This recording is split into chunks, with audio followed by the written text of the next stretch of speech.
Good morning, everyone. Hi, Diane. How are you? Hi there, Carl. How you doing today? I'm wonderful. That's great. Yeah, I'm wonderful, That's marvelous.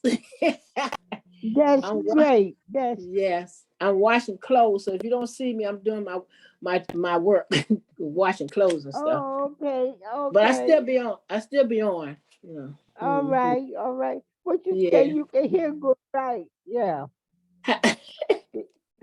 Did you Yeah. enjoy your holiday? Yes, I did. Yes, I did. What did Yeah. you do? I said, Sunday I went to church.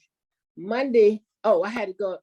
Every 2 weeks I take my friend to the hairdresser. My husband and I, Yes. we took her to the hairdresser, and then we took our neighbor to BJ's. Cause we do a lot of running around, take people places and stuff. Yeah. Right. Right. hmm So that's what I be doing. Wait a minute. Do you make your husband do this for you, or do he No, go along willingly? no, I don't make him do. He goes Sometimes along willingly. Yeah, him and I do stuff Okay, together. Yeah. that's Sometimes no, wonderful. sometimes he said no. I said, yes, you are. Yes, you are. Oh yeah. well, you know what? It's all in the way you say yes, you are, because it sounds wonderful. It sounds like you're teasing him, so that's a good thing. Yeah. And then my neighbor, they come ask, can you, if you're doing anything, can take us to the store, and he take them. Yeah. We don't mind doing anything for anybody. Yeah. Well, So well, well, you heard the expression. That boy was raised right by his mother when he do anything for somebody else. mhm. Yeah. Now he's the older gentleman. You know he was raised right. You know that, right? Yes, yes, yes. So I don't mind doing, if I can, I don't mind doing anything for anybody. But I sometimes I say, I wish I get my grandchildren come and help me sometime. that I'm, that al- I'm always doing something. but Always. Keep right, me but busy. they have a different generation than we I know. were. I know. They Now if you are offer them some money, they do it. right, right. I'll give them And some money, to help me out with stuff. But I'm so used to doing stuff by myself, but sometimes I do need help them. right. hmm And you would like to see them come and say, Grandma, let me do this for you, or Yeah, can I yeah, do anything for you? Well, yeah. then you don't mind giving up the money. Right, right. But sometimes they don't even call. I called them. I said, excuse me. I said, you have a grandmother. You can say, well, hi, how you doing, grandma? How you doing? Or some of them said, Grandma, I work. I said, well, I did too. I still Right, right. help. I did too, and I took care of you when your mama needed help. Come on Yeah, now. yeah, sure did. Yeah. So anyway, I still keep busy. I retired in 2006 from Capitol Hill in the House of Representatives in the Candy Building. But I still stay busy. I used to walk every day. That's when I retired. I said, I walk every day, which I did. I walk every day. I live on Pennsylvania Avenue, Fairfax Village. And Oh yes. yeah, I walk from my house all the way to the Safeway on Alabama Avenue and back Southern Avenue. Sometimes work in Core Hill, Maryland. One time, my friend and I would walk Virginia Bridge, went across there. We walked across Right, there. right, right. Yeah. Okay. So I did a lot. I did a lot of walking and stuff. Yeah. So that's Well, what I like to do. I used to take care of children. I had no daycare in my house. Take care of my children. I love them to pieces. And some of them, they grown, some of them are grown. They still right, call me. They say, hi, grandma, hi, Miss Body, whatever. I love them to pieces. I love them. right, right. Yeah. So I always Well, when I got a car, I stopped walking okay. because I was lazy. I parked my car so close to the house, you think it was my bed. But Sometimes my friend and I would go out to the store. My husband said, you need to drive that car. I said, I do when I want to go somewhere. right, right. Because he go a lot. He go out all the time. So anyway, We do things, we go to doctors together, we do everything. Yeah, but that's wonderful. Mhm. And Yeah. it's how long you been married? 46 years coming up, July 22nd. That is wonderful. Yeah. I think I was married 3 days too long. Hi, Ann. Hello, my beautiful people. Hello, good morning. Good, Ann. How y'all doing? We're doing great. Great. Diane, which one of you is those beautiful ladies behind you is you? The one in the black shirt. Oh, okay. I thought that was, well, which one? The one on the end. Okay, I thought that was you. At first, I thought you were the one in the middle, but then I looked and I said, no, it looks like her nose and her eyes over here. So but that's a beautiful picture. Those your sisters? Yeah, those my sisters. The one on the end in the bathrobe, she's still living. The other one in the middle is dead. Oh, okay. Okay. Yeah. My family, I lost them too soon. Well, yeah, I'm They sure. the one in the middle died at 41. Wow. Oh, And she just went home and went to sleep and died. Oh, God you know said, that they said that's how my grandfather did. He came home from work and he sat down and he went to sleep and he slept on the way. yeah. Hi, Right. Kim. Hi, Carol. Hi, everybody. Love you all. Hello. Love you Hello. too. Hello. Hello. Well, have Where, y'all Jackie? have- Where are you? Hmm. Where are you? Hello. Hi. Was she not feeling good? I'm okay. It's just a Who's that? challenging day. Hi, Um, Jackie. hello, everybody. Well, Jackie, guess what? What's that? Hope you God feel better, Jackie. so far. Thank you. Okay. Thank you so much. You know, just keep one day at a time, baby. We got Okay, dear. back. You know that. 'Cause he doesn't Okay, go as far, okay? that's right. Thank you. Okay, and you got on the iPad with the people that like you and love you and care about you. So Thank you so much. Yeah. I Needed all love that good everybody. stuff. Thank you. Yeah. I pray for all of us. Yes, amen. That's right. that's what Every I day. do. Yeah, Yes, every day. just ask the Father to give us all I that we say need. he let me wake up this morning and for the first time in almost a month, I was able to lay down in my bed and not be propped up with the asthma and How Yeah. about that? all this Glad other you feel- stuff on the bed.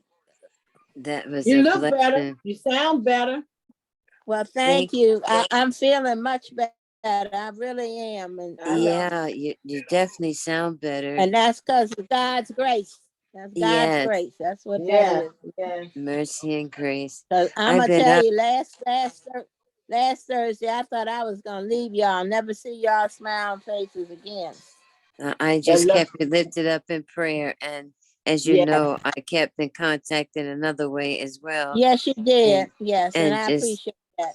tried to just keep you lifted up, but we're all gonna be okay. Just some challenging days more than others, but we'll get through it. Yeah. Well, I took 2 Tylenol because it's raining, so I know I was gonna start hurting. So I beat the hurt to the punch. There you go. That's how you do it. And I know about to hurt that arthritis and stuff. I know about that. Well, I got sciatica, and my sciatica decides that it's gonna be an ugly little person on any time it wants to. Mm-hmm. Yeah. I know that's right, and I'm going through the same thing with that crazy mess. Yeah. Like electrical currents shooting through your body. Yeah, Oh Lord. Yeah, it's but I know one reason why I'm dragging. I didn't get much rest last night. And then of course I'm right up at 4 something in the morning. I don't care what time I might try to go to sleep. I'm right up, before the sunrise in the morning. I don't know what wakes me up that time. It's like I don't know, But I just get up and embrace the day and be grateful that it woke me up and Mm. try to focus on the positive stuff. That's right, honey. Yeah. Always focus on the positive.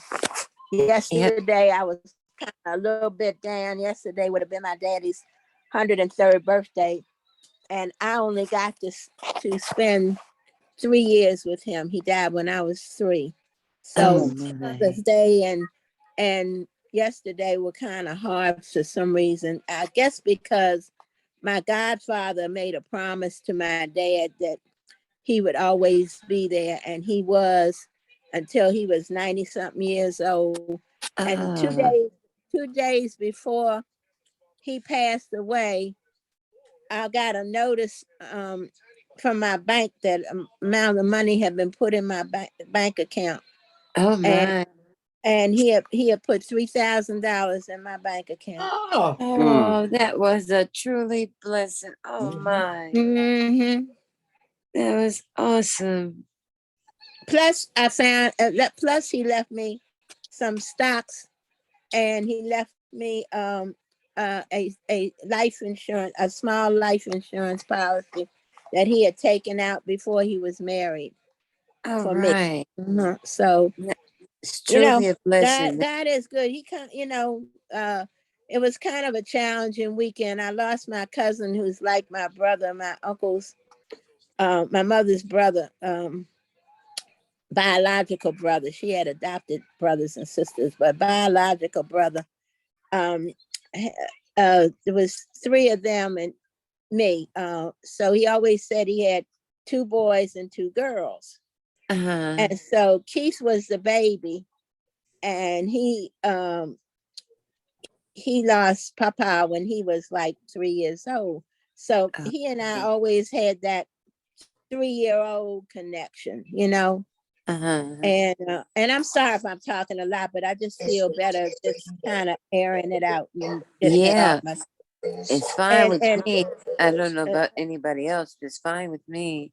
but he passed away in his sleep, and his wife is got breast cancer, and she's been a cancer survivor. Then they found out last year she had breast cancer, so he's been doing everything, washing, cleaning, taking her to radiology every day, Mm. and so she's going through a lot of pain and heartache, but Yeah.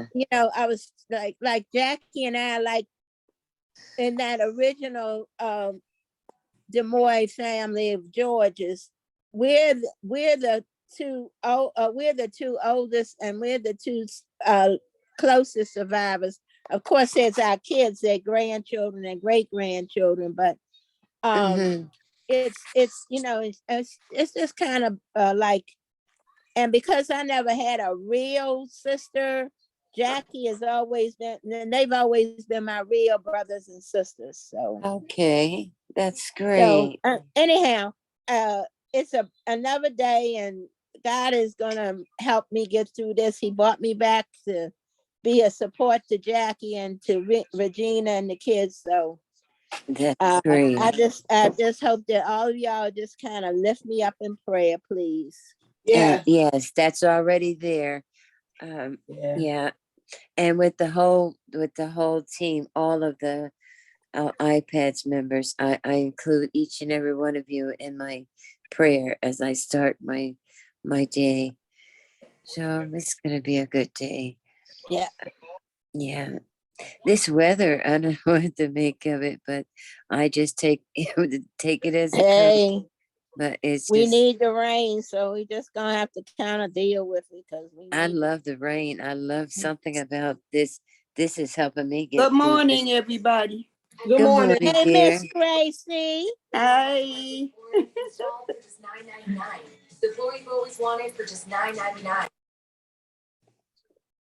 Miss Gracie, I love it with your Yeah, new playing. attitude, Yeah. because it's like you got your light your light has gotten brighter. I don't know if I'm saying this in the right text, but since you changed your attitude, you know, what I'm saying, attitude is our hairdo. Uh, So, but since you've changed that, my opinion, I see you brighter. I see that smile more brilliant, and it's Yeah. just, you can see your light, shining brighter, the Yeah. inside light, you Yeah. know, that's how I see it. And Yeah. I wanted to tell you that yesterday or the day before, and but I didn't want to interrupt the people who were talking, but Right. now at this point I thought it was a good time. It popped in my head. Thank and you. I Thank you really so Morning, much. Miss Gracie and everybody. Good morning, good morning, everybody. dear. Good morning, Miss Brenda. And I see Good we got morning. a David Jones Good on. morning And to everyone. I'm gonna run and get some cereal, y'all. okay, Okay, baby, go we'll get be your right cereal. here. I'm sure Alex will be along in a minute. Yeah. Hi, Yes, Violet. Hi, Miss that- Louise. Good morning, everybody. Good morning. Good Good morning. morning, everyone. Good morning, dear. How are you? I'm good, thank you. Good. that's good. Brenda, Miss Yvonne. you got another awesome background, Brenda. Thank you, Jackie. I That's like right. the one I saw yesterday. I didn't get a chance to comment, but this is another one. Is this a painting? No, it's the Zen color. Yeah, I- that's I in make color. all I my did that one. backgrounds I mean, I that's did what I that one meant. last week, Brenda. That's what I meant. The painting. Yeah. It's like it's a coloring thing, but that's what I was Yeah. trying to say. Yeah, It's and it's yeah, really relaxing, Jackie, and it's Mm. not tedious. And all you right. have to do is It touch it is. with your finger. Yeah, so How you should about try. that? Yeah, Yeah, That's a I really love neat those. one there. It looked like it would be complicated, all those colors and no, the it's text. Here not. we go. Mm-mm. And it's no Wow. stress. I can't wait to challenge myself with it. I tried on my little book because I have markers and I had those little coloring books. Um, um, before I knew it was on the computer like that, I was trying to do stuff like that, and I'm not doing too well with that part.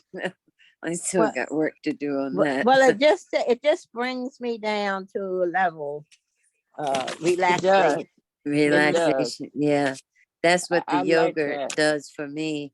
I just get in a state of just oh my, and stretching. Who ever Mhm. knew? I didn't know stretching could make you feel so much relief and Yeah. just man, just stretching, just not straining, not lifting any weights Yeah, or yeah. anything. And let Just me tell you, chair exercise is all right. Let me tell you, you get a that's workout. what I do. I Yeah, do you Mhm. do. the sit and fit, and then I try to do some of what the classical stretch with oh, I can't call her Hello, name. hello, hello. Miranda Esmond Hello, White. Miranda. Good Good morning, Alex. morning. everybody. Yes, Good Miranda morning, that's Esmond. it. Hello. I just finished Hello. doing Miranda Esmond White. It's excellent. Yes, it is. I can't do it like How's she can, everyone of course. morning? Good Hello, morning, is that Alex. hi, It's Alex? Alex. Hello. Happy, How are you? Hi, Good Alex. morning. good. Thank you for Morning, Alex. asking. Alex, It's, yes, hi, Ann. How are will you you? touch base with me later on? I want to ask you a personal question. It's not off the wall. It's just that I want to do something for you and I want to know what your favorite kind is. Oh, Oh okay, my. Ann. I'll Okay. do my best, but thank you so Okay. much for that. All right. Yes. It's Wednesday, June 21st. Have mercy. I think this month is going by so fast, right? I'm telling you, Sure do you know, is. do you know that in 2 weeks from yesterday will be the 4th of July? Mm, mm, mm, 2 Yeah. mm. weeks. 2 weeks. Now we're Yeah. down to 9 days. I Yeah. know it's so Yeah. it's so crazy, right? So we on by the way Yeah. on that Tuesday we are off, so there will be no classes on the 4th, but on the 3rd, that Monday before, the day before, we'll still have class. So you guys will be with me on the day before. So just look forward to that. We're gonna have some fun on that day, all right? All Okay. right. Yes. Again, thank you so much for your patience. It's always a pleasure to present for you all. And as you can see, it's a game night today. So we're gonna All have right. lots of fun, all right? Okay. Yes, yes. When you say game night, you mean game as in like a puzzle game or game Oh, for? we can explore everything, Miss Jackie. So just All hold on right. tight, all right? Oh, okay. Apologize. Oh, Okay. go See, ahead. you can see you guys. I'm already having fun. We ain't even start yet. So yes, as I always say, you all are the creme de la creme, and I appreciate all of your guys' participation in our trainings. We've gone over so much together, so I always look forward to doing these sessions. So before we get started, I'm going to go ahead and go over the rest of the week as always. So yes, today is the first day of summer, you guys. Even though it's Spring, raining, summer. it still feels great outside. Get them windows open if you're able to, get that fresh air. I'm so happy we get this rain. You gotta clean up, our air and our ground. So I love it. So again, today we'll be covering classic games. So all different types of games. We're gonna have a lot of fun. Have Crystal on for the lunch club, and last but not least, we'll have module 2 buttons and accessibility features on your iPad. That's always updating. Tomorrow, we'll have the lunch club. So we're gonna finish off our back to basics presentations. And we're gonna have, again, Dr. Mundy, who did a great, excellent job for our Juneteenth celebration. She'll be talking about what's the deal with gluten. So very interesting. Last but not least, Teresa will cover voice control and iPad accessibility feature. And last but not least for this week, covering email on your iPad. So very important skill to learn using email on your iPad. So I'll be answering questions, just showing you guys more about what you can do with the Mail app on your iPad. As always, we have a library flyer. So if you would like some in-person assistance, you can call our help desk or email the library email to reserve a time slot, and all the dates, the times, the location is right here in this flyer. And yeah, it's just like we discussed yesterday, June is National Fresh Fruit and Vegetable Month. So this month is observed in June annually, emphasizing the importance of incorporating fruits and vegetables into a healthy and balanced diet. Fruits and vegetables are packed with essential vitamins, minerals, fiber, and antioxidants, contributing to overall well-being and supporting a healthy lifestyle. The month-long celebration often includes activities such as farmers markets, community garden events, cooking demonstrations, recipe sharing, and educational programs focused on the importance of incorporating fruit and vegetables into daily meals. By highlighting National Fresh Fruit and Vegetable Month, we encourage everyone to embrace the abundance of nature's bounty and make fresh fruits and vegetables a central part of their daily diet, promoting better health and well-being for individuals and communities alike. So yes, during the lunch club, I'll learn about fruits and veggies and lots of new items that we all learn from. So yes, every week I like to do a little write-up of what's going on in that month. So this is just additional information for you all. So please check that out. Of course, every Monday when you receive the new email for the week. You have all of our emails that you can email, and you have our help desk number listed right here for assistance. So you can just simply tap the emails to write up an email for assistance. So yeah, again, that's our daily email. So please check that out Monday through Friday. This part, the picture, the intro always changes. An event might change, so you might be able to see that on the reminder. This flyer always changes, and this highlight section changes every week. So yes, please make sure you read the email every day. You may never know what you're going to encounter. So without further ado, let's get started with our training today, classic games for you. So some oldies but goodies, basically. If you cannot hear me, if you cannot see me, if you cannot hear the video, please let me know. Otherwise, we do have quite a bit to cover today. So please raise your hand if you have a question. You hit more, then you hit raise hand, or put it in the chat and maybe able to answer it during the session. But yes, let's go ahead and get started.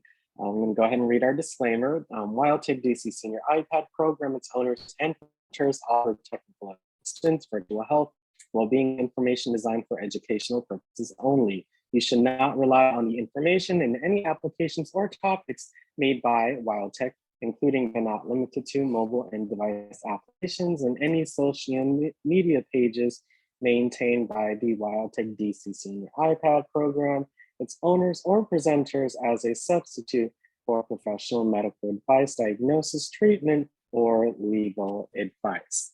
Thank you so much for letting me read the disclaimer.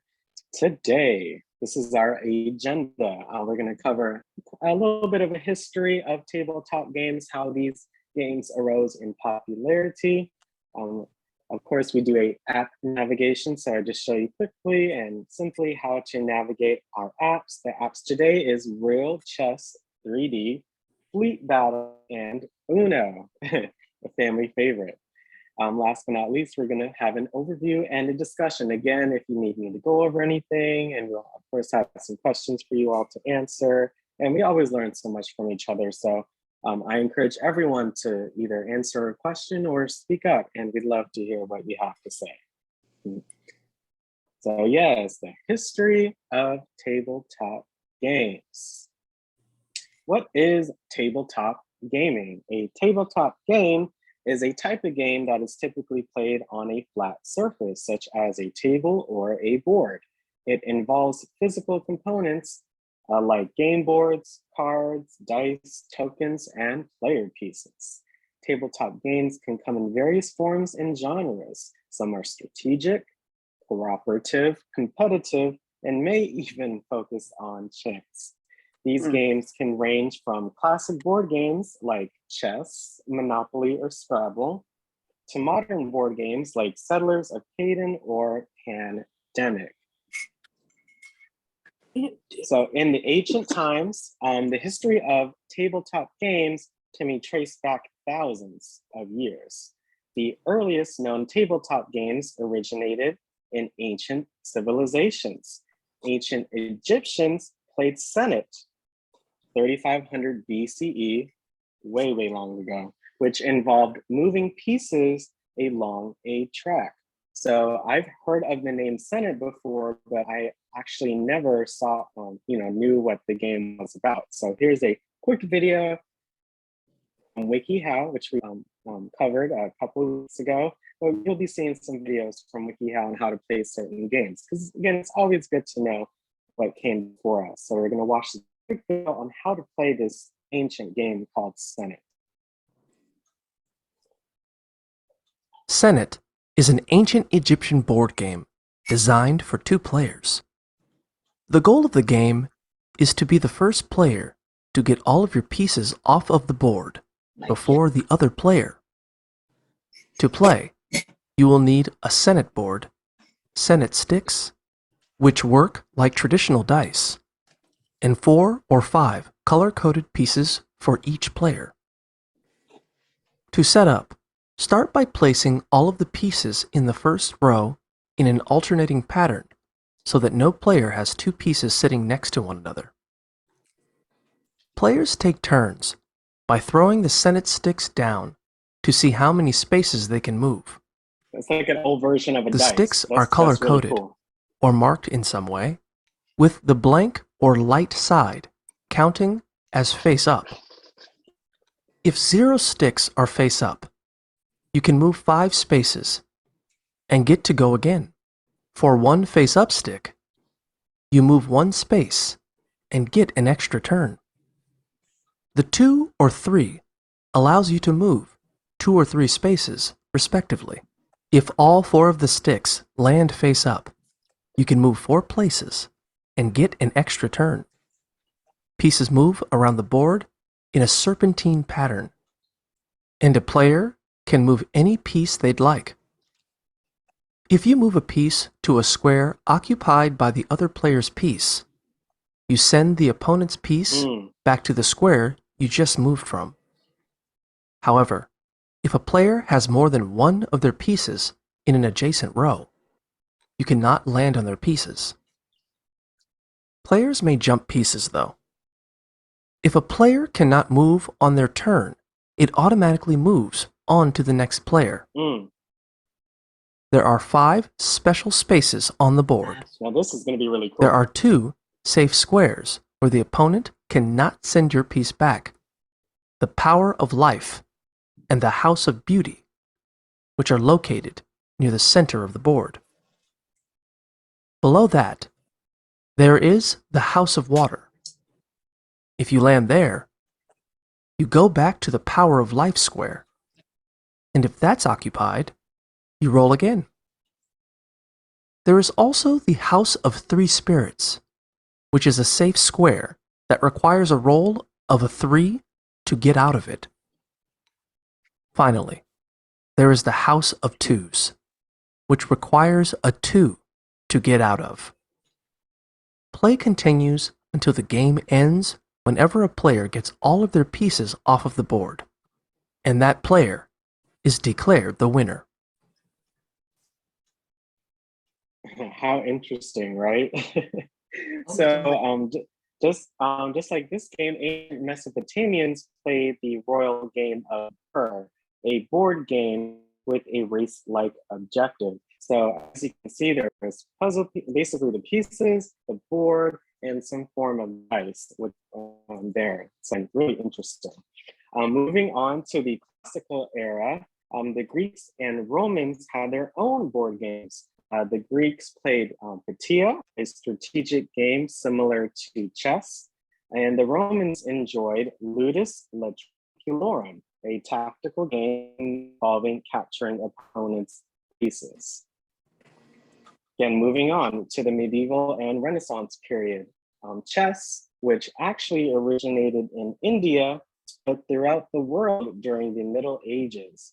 And it had many cultural variations because it spread to different parts of the world, so they played it slightly differently.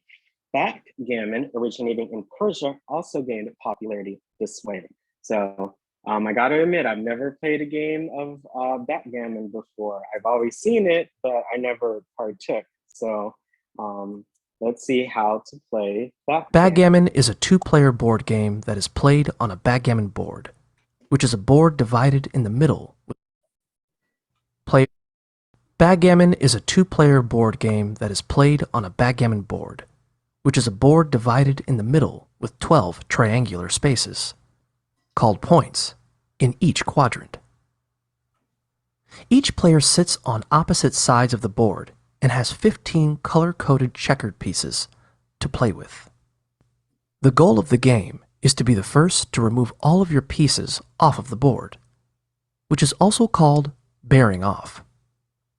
To set the game up, the first player sets 3 pieces up in a vertical row at the base of the 5th point from their left, in the bottom half of the board, and 5 pieces in the first point directly to the bottom right of the board's partition. Then, that player lines up 5 pieces at the leftmost point at the top left, and 2 pieces in the last point on the top right. The opposing player sets their color's pieces up to mirror their opponent's pieces, so that each row of 2 has a mirror row of 2 on the opposite side. Each row of 3 has a mirror row of 3, and so on. The first player's pieces are only allowed to move counterclockwise, starting in the top right. The second player's pieces are only allowed to move clockwise, starting at the top on their left. To start play, players take alternating turns rolling 2 6-sided dice. For each of the numbers that gets rolled, the rolling player moves 1 or 2 pieces based on the numbers rolled on the dice. So a roll of 5 and 2 would allow the rolling player to move 1 piece 2 points and another piece 5 points. Alternatively, that player can move 1 piece 7 points. Rolling 2 of the same number allows that player to move 4 times. For example, a roll of 2 and 2 allows that player to move a total of 8 points, although each piece being moved must travel 2 points at a time. Players cannot move a piece to a point that is occupied by 2 or more of their opponent's pieces, but may stack their own pieces on a single point. If a player moves a piece to a point with only one of their opponent's pieces on it, that opposing player's piece is removed from their turn. They must use at least one of their rolls to remove that piece from the partition and start it over from the beginning point on their side of the board. Once Wow. all of a player's pieces are in the quadrant of the board closest to the end, that player may begin removing pieces off of the board. Once a player moves a piece 1 point past the edge of the board, it is removed from the game. A player wins once all of their pieces are removed from the board. Wow, kind of like Senate, right?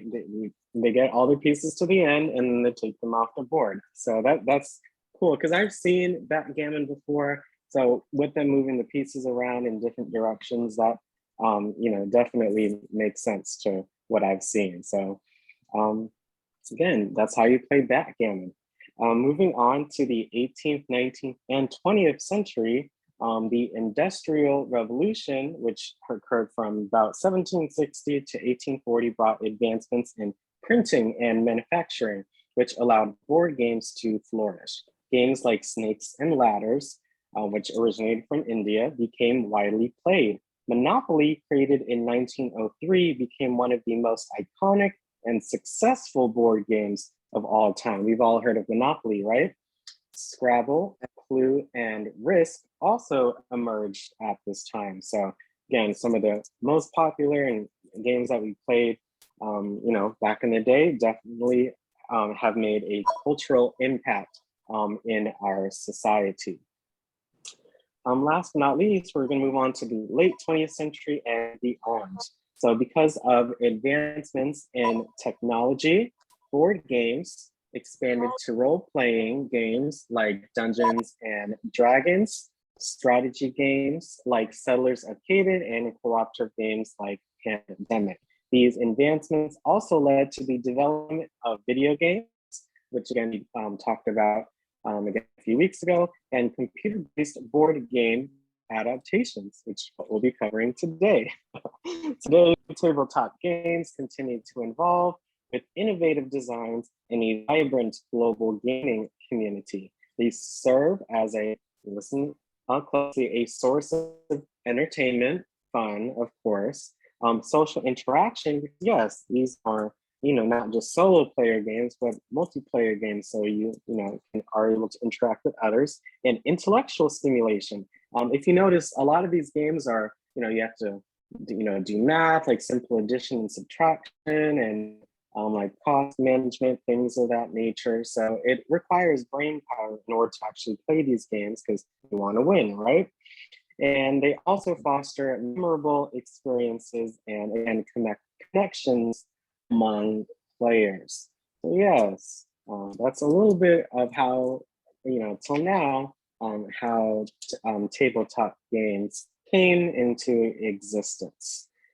So we have a video right here, again, just talking more about board games, specifically Monopoly, and the game mentioned Settlers of Catan and how they really, came to be. Hi, I'm Andre Meadows, and this is Crash Course Games. Today we're going to be looking at one of the biggest genres of games. The games many players associate with family and friends, games that have been making a comeback in recent years. We're talking about board games. Now there are tons of board games out there, but we're going to take a slightly different approach today and look really closely at just 2 board games that define their eras. The family classic Monopoly and that game that brought Euro games to the US, Settlers of Catan. And we'll try to touch on how their histories and reception have helped define the genre.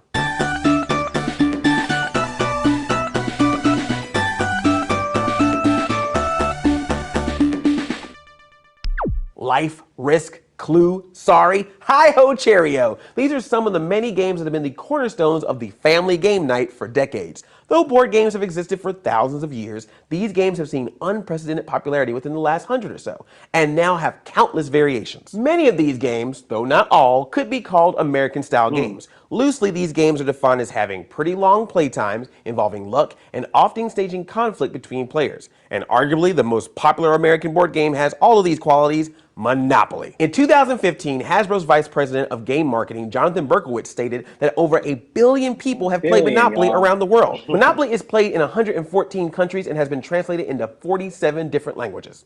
It's a global game. So why is Monopoly so successful? It could be due to its easy-to-learn game mechanics, customizable gameplay, and broad audience appeal. Hasbro itself claims that one of the reasons Monopoly has endured for generations is that it offers a classic gameplay that appeals to kids, parents, and grandparents alike. But according to the Monopolist author Mary Pylan, Monopoly's success probably stems from the fact that it has an element of role play, which provides people a context to do things that we can't typically do in real life. In Monopoly, that means playing the role of the rich entrepreneur, owning lots of property and making lots of money fast. But Monopoly isn't without scandal. A game about making money fast and owning real estate having scandal? What a shock.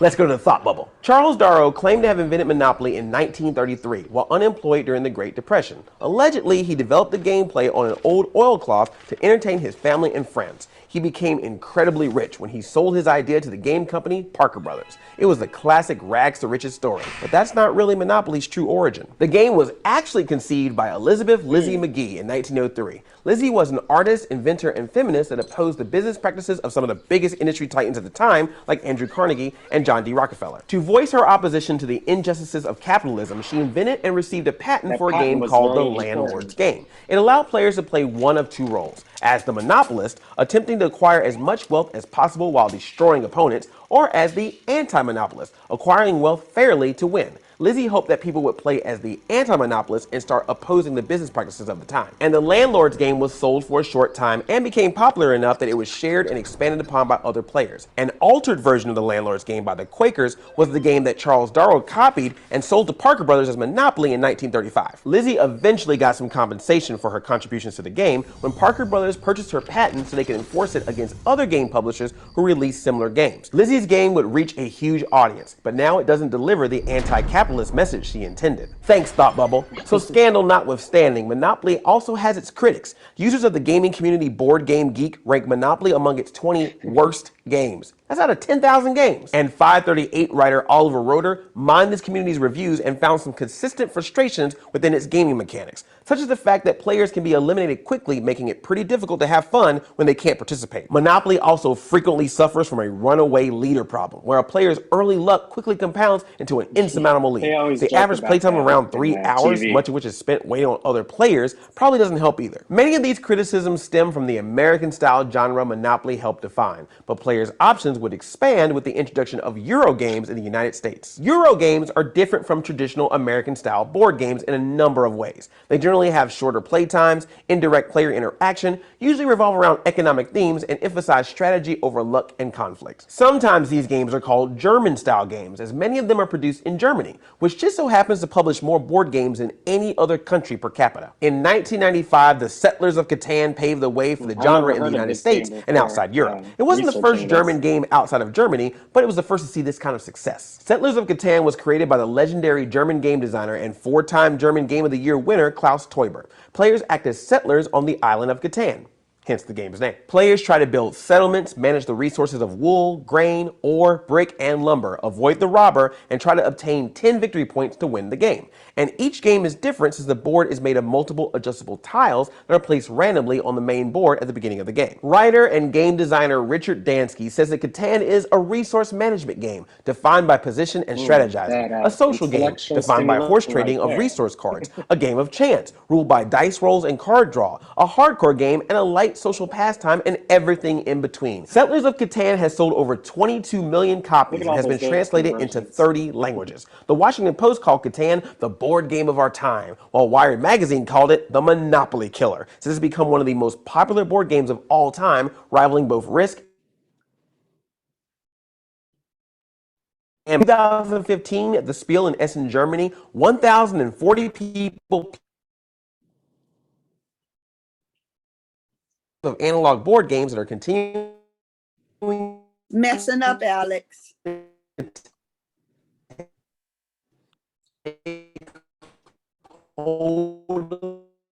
Is that us? Okay, it's not me. And board games aren't No, it's singing. big deal within their genres. For example, ICV2 states that sales of hobby games were up 20% from 2013 and were double those from 2008. The site also Okay, still singing and we can't see it.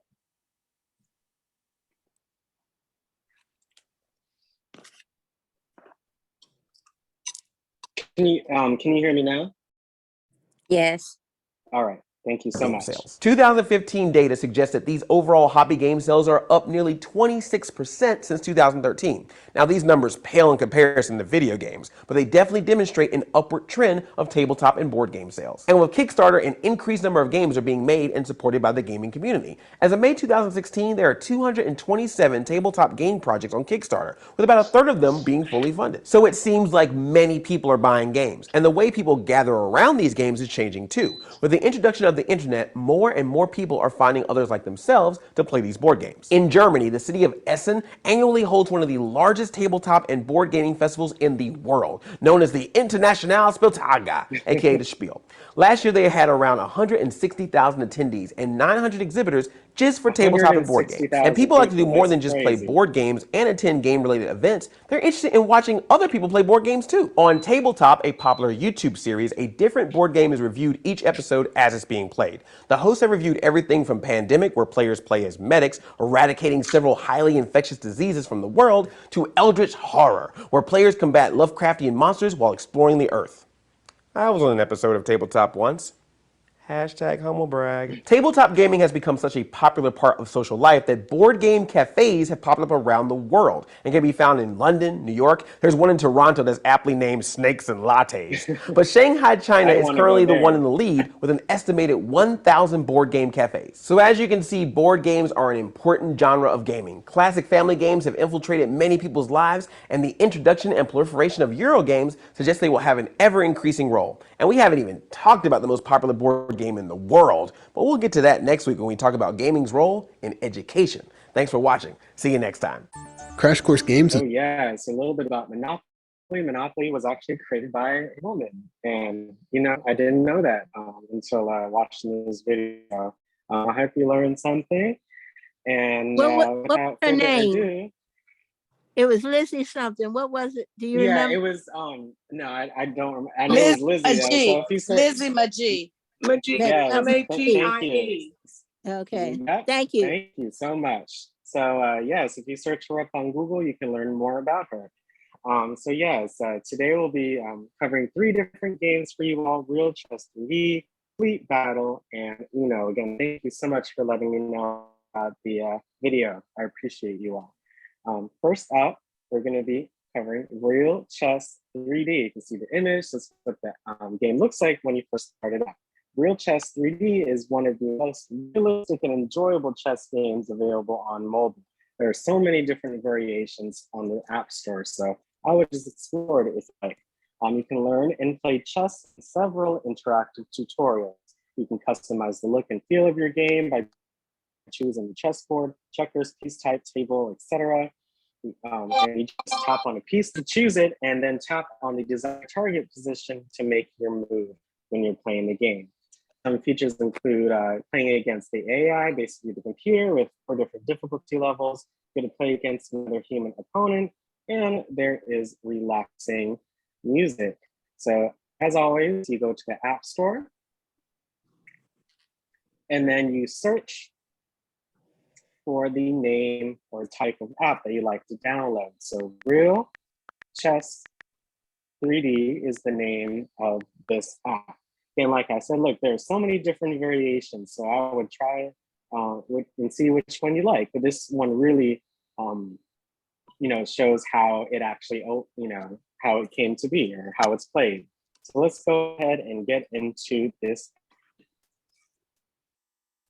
So this is, you see it's loading. And again, would you like to track the activity? Yes or no, up to you. Yes. If you can hear the music a little bit, it's quite relaxing. I'm gonna go ahead and 3D. Yep, shut it off for you guys, but very relaxing. And it's quite easy to navigate. There's the settings, so settings of the app. You see that's how we turn off the music. You can learn about the app, more games from this developer, your statistics, high scores, etc. As you can see, you can customize your board. So look, pieces. Maybe I want, look, if you just tap, it changes. So I like this one with the gray and white, pretty cool. You can change the design of the checkers. So I like this look. You can change the border of your chess board. I like this one. It goes with what else is going on. You can even change the table. Look at that. You can change the color and style of the table. So I like this brand. So great. You see how we customized the board right here. And then you can also learn how to play chess. So again, I wasn't too fond. I knew the general gist of how to play chess, but this really tells you how to play. So let's learn how to play chess. When you first open it, you'll go through all of these different tutorials. So they'll first start with pieces, then reading, then then talking about check, and talking about different moves that you can make. So let's start with pawn. Look, a pawn can only move forward one square if that square is empty. If it has not yet moved, a pawn also has the option of moving 2 squares forward if those squares are empty. So really crisp description of each piece.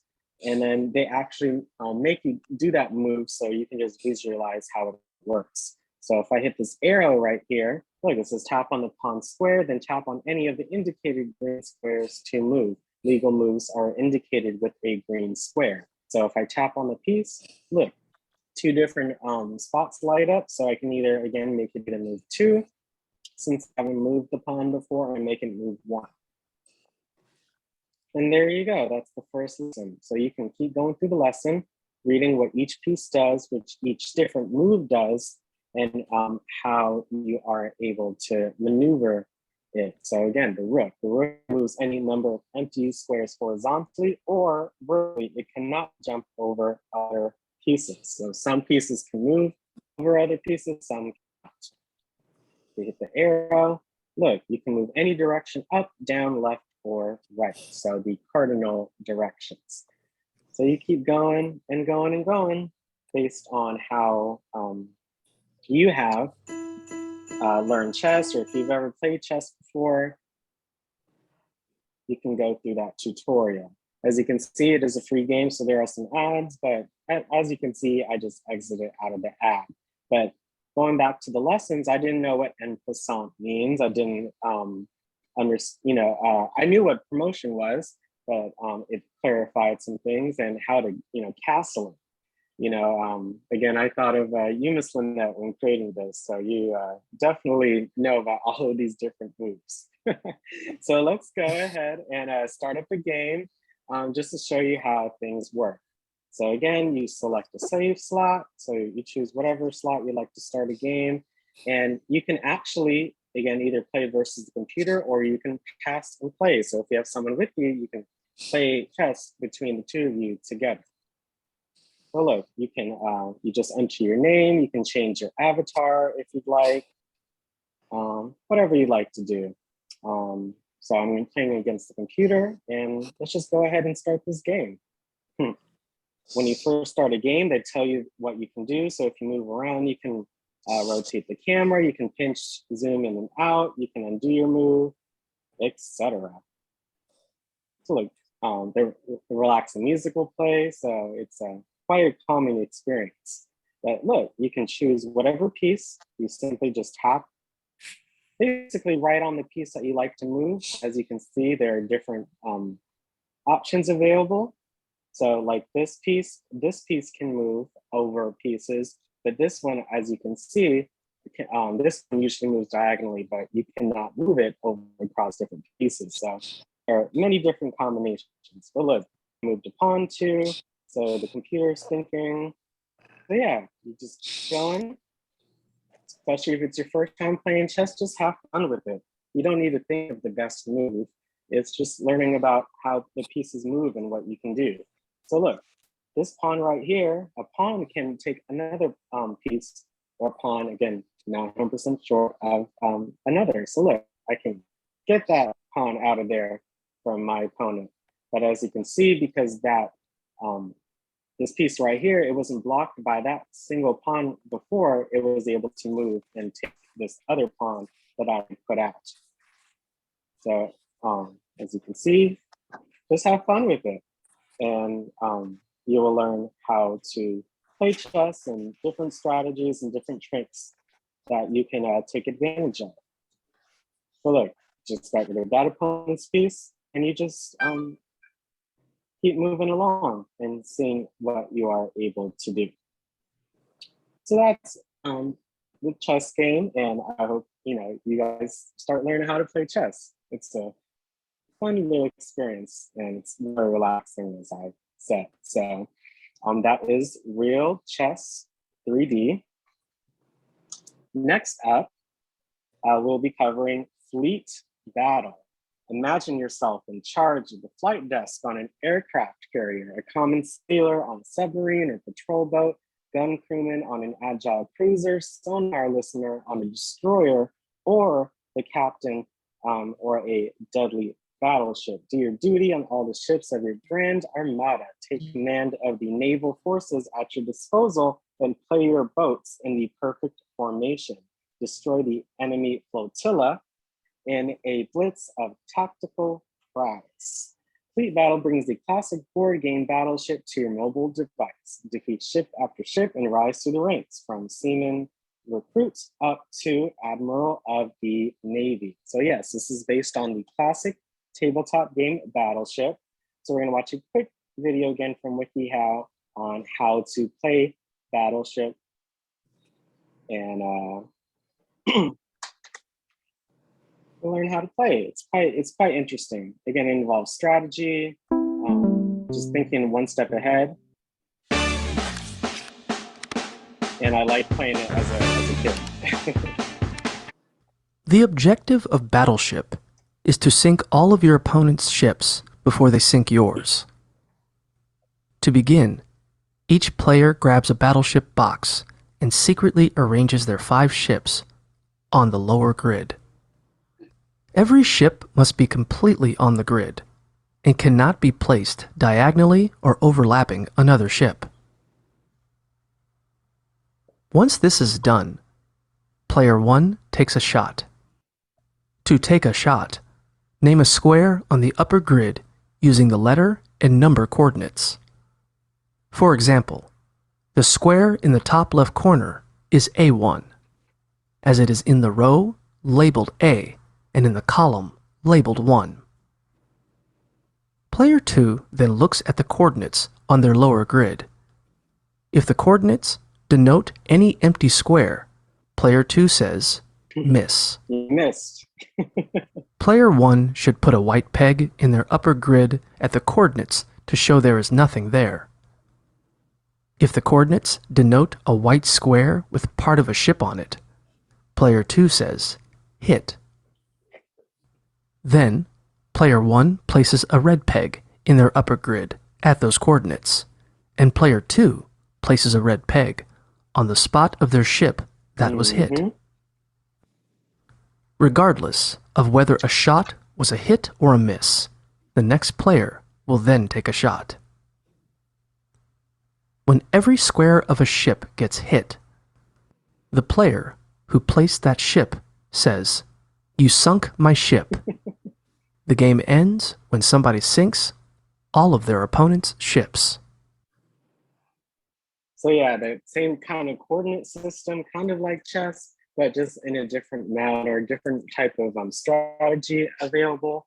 But yes, this is a Fleet Battle, a classic version of the game Battleship.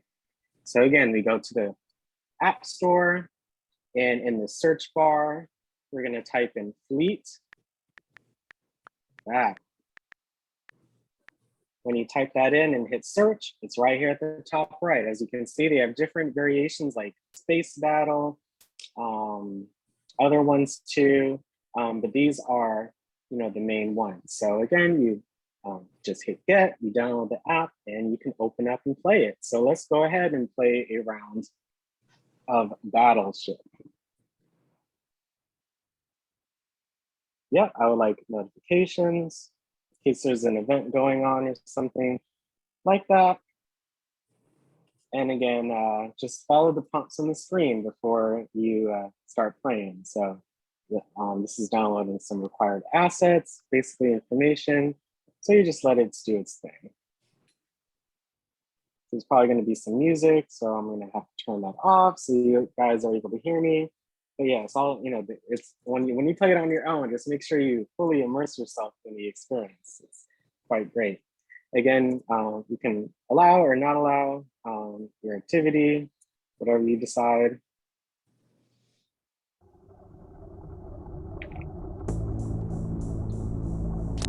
And look, this is, you'll get a tutorial in the beginning. Again, I've went through this app before. So you'll get a tutorial in the beginning, just showing you how to play. Let me turn off this music. There you go. The music is turned off, but yes, this is how, let's go ahead and play a game. As you see, there's different menus, so you can auto save your formation, so your different ships. You can put them in different areas and save it beforehand, or you can just decide whenever you like to play a game. So let's hit save, whatever name you like for your fleet. Go ahead. This button right here, this is your blueprints. As you play more, you can level up your ships for basically cosmetic reasons, but you can choose the different types. This is your home screen. Again, you can play quick match versus random players. You can also play with friends. You can connect based on your Wi-Fi, and you can also, again, play on one device, player one versus player two. So if someone's with you, you can play this game as well, just by passing the device back and forth. And again, this is your profile. So you can change your name, your flag, whatever you'd like. And this menu right here, you can see like different news, the instructions on how to play. So again, position your ships, drag and drop, tap on a field where you like to shoot at, different areas. Okay, so let's go ahead and play a quick match. So it's finding someone that's similar in rank. So let's wait, but this is so interesting, right? They're like tabletop physical games that now you can play on your iPad, so you don't even need any room, anything. So it's there are no limits to anything. So look, it found somebody. As you can see, they have some colors, ship. And look, you can move your pieces around however you'd like. So let's go ahead and start. So again, when you tap on the screen, you can choose where you want to see if there's an enemy ship or not. So look, I hit one. That way you get to go again, and you get to see if you can hit another one. So if you see the enemy fleet has a 2 square, a 3 square, a 4 square, and in different orientations. So let's just try below it and let's see if we hit another one. So nope, I missed. And then now you wait for the opponent, so the other person, to fire on your ship. So they have 60 seconds. As you can see, they missed. So now it's my turn. So let's try in this direction. Nope.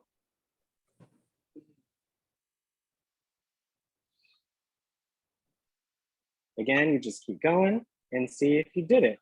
So there, I hit one. So now I get to try again. Because they're both on the same row, I can look at the different ships available and kind of deduce where my next one should be. So right next to it. So look, that's 3. Let's see if it's a 4 boat or a 5 boat, again, based on the fleet that you see in the top left. No. Again, they're going for all the corners. I'm not sure why they're doing that. I wouldn't put a ship in the corner, but good. We more chances for us to succeed. So let's try up here. Hit.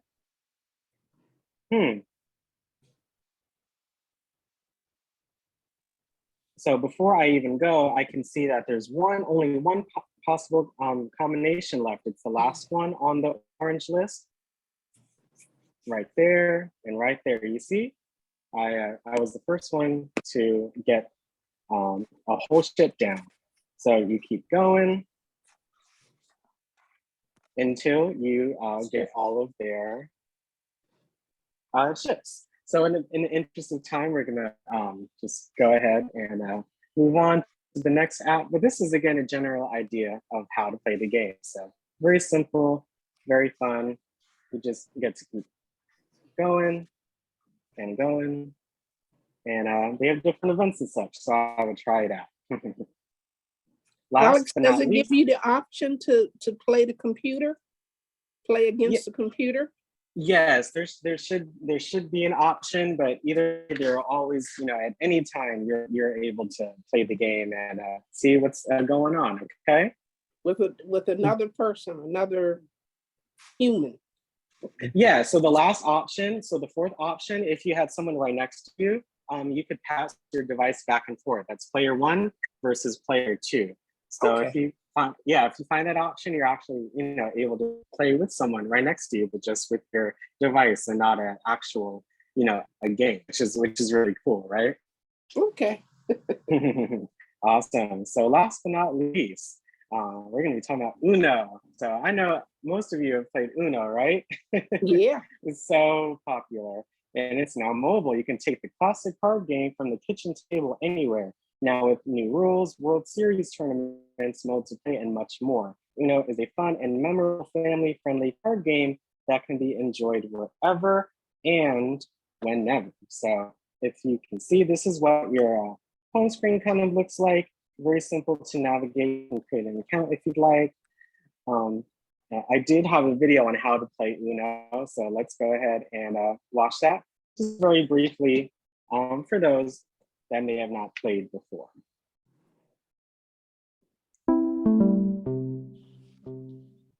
When the Davises booked their Verbo vacation home, they didn't know about this view. To play Uno, you'll need at least 2 players. But the more you have, the better. Start by dealing 7 cards to each player. Then place the remaining cards face down in the middle of the table. This is the draw pile. Turn the first card of the draw pile face This is up one of my favorites. and place it in a separate pile. This is the discard pile. The first player starts by playing a card that matches either the number, color, or type of the card on top of the discard pile. If a player wants to change the color in a play for any reason, they can play a wild card and choose a new color. If the player can't play any of their cards, they must draw a card from the draw pile. If the card drawn matches the color, number, or type of the card on top of the discard pile, they can play it. If not, the game moves on to the next player. As soon as a player is down to just 1 card, they must yell Uno before anyone else notices. If anyone else says Uno first, the player must draw 2 cards from the draw pile. The player that plays all of their cards wins. As you play, you will notice several types of cards. A skip card that skips the next player. A reverse card that changes the direction of play. A draw 2 card that forces that next player to draw 2 cards and skip their turn. And a wild draw 4 card, which is a combination of a wild and a draw card. These cards make the game even more fun. Being +4 is not fun. So you can now play Uno right here on your iPad. So again, you go to the App Store and you simply hit the search button and type in Uno. Very easy, 3 letters. Uno, the world's #1 card game. As you can see, there are over 455,000 ratings. It's the #1 card game on the App Store. So many folks are playing this game. So again, hit get and go ahead and open the app. So when you open the app, you get to this screen. So age verification, so whatever you put, confirm.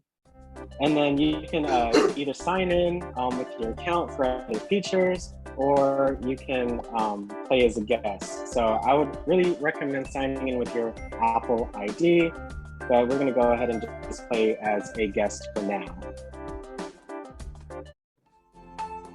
So yeah, this is gonna be your home screen. And your profiles at the top left, the coins that you earn are at the top. The settings are at the bottom. So let's turn off the music for now. But again, great enduring music. There's a tutorial at the bottom in case you need to go over the basics. And if you create an account, you can have friends that that are online. Doesn't have to be like your actual friends, but they can gift you certain power-ups and such. There's a store right here, so there are some free rewards if you watch a video, different either paid or free things. So like these coins, I want to hit, it's free. So I'm gonna get some free coins. That's usually like a daily thing. And coins can be used to purchase different in-game items. So as you can see, that's pretty easy to navigate. So let's go ahead and play a classic game of Uno. So look, again, you can play with your friends or you can just play on your own. Really interesting. So there we go, I'm a guest, and let's start this game. So it matches you with random people. And this is kind of your setup. So let's see if we can win, you guys. So yeah, everyone gets 7 cards. So look, they even show you which ones you can put. So I want to save my wild in case I need it for later. I'm going to go ahead and enter that, put in that 9. So you can see it's kind of fast paced. So it doesn't take too much for one game. Again, because it's the same number, I'm going to go ahead and put in the 7 to change the color and lessen my hand as well. I'm going to go ahead and let's skip this person. So Stephen is skipped and it goes to Benjamin. So, and then Benjamin skipped Gabriel, it went back to me. I'm going to go ahead and reverse back to Gabriel. And as you can see, we have the least amount of cards, which is great. So let's hopefully this good luck streak keeps going. So again, I'm going to put this red. And again, make sure you hit the Uno button, otherwise someone else can hit it and make you draw 2. So I'm going to go ahead and put this 4 and hit Uno.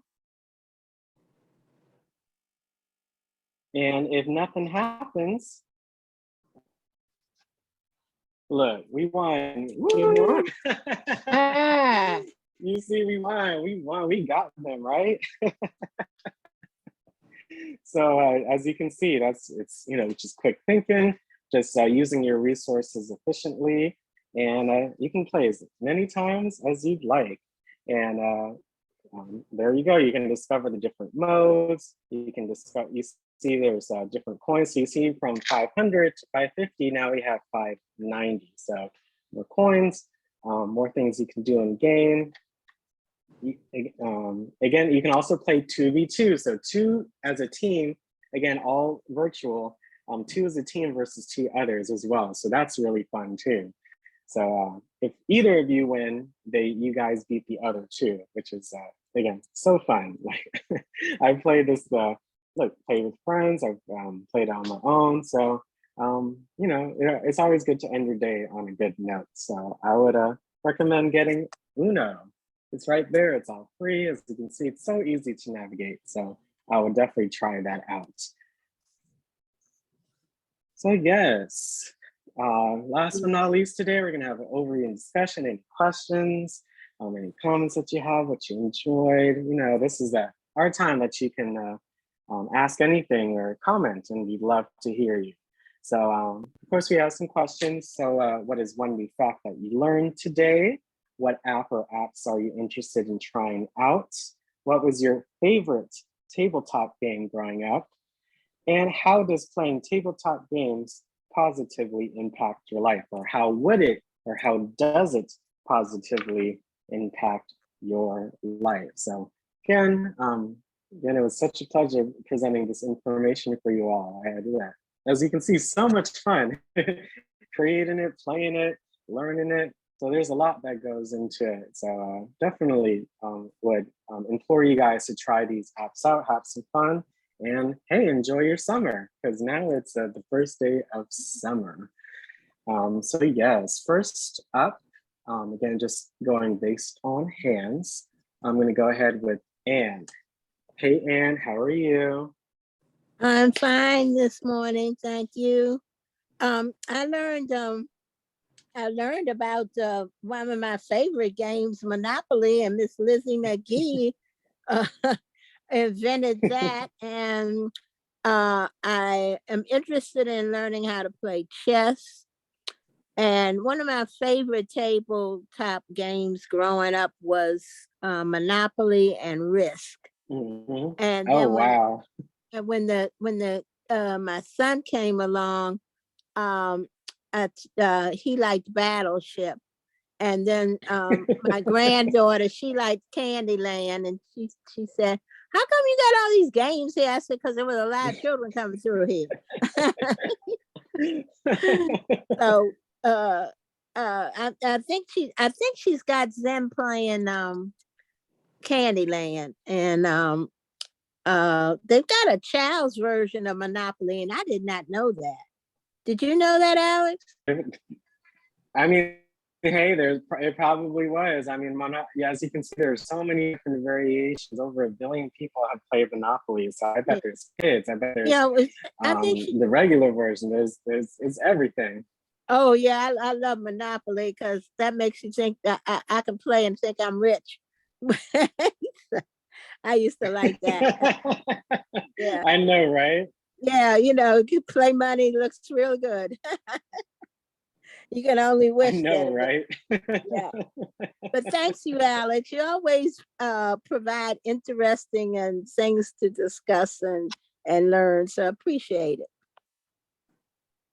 Oh, no problem, Anna. I really love that first part because you can view history in so many different lenses. So we've done food, now we've done games, we've done in so many different respects. So it's always just good to have a greater point of view and to learn it from different avenues and different ways that these things have impacted us in our culture. So it's always good to learn about that and to learn where we came from. And today will be at some point be this history, what we're experiencing now. So it's always good to learn and see what went on before and how we can improvement, right? Right. So yes, You're never too old to learn something new. You learn something new.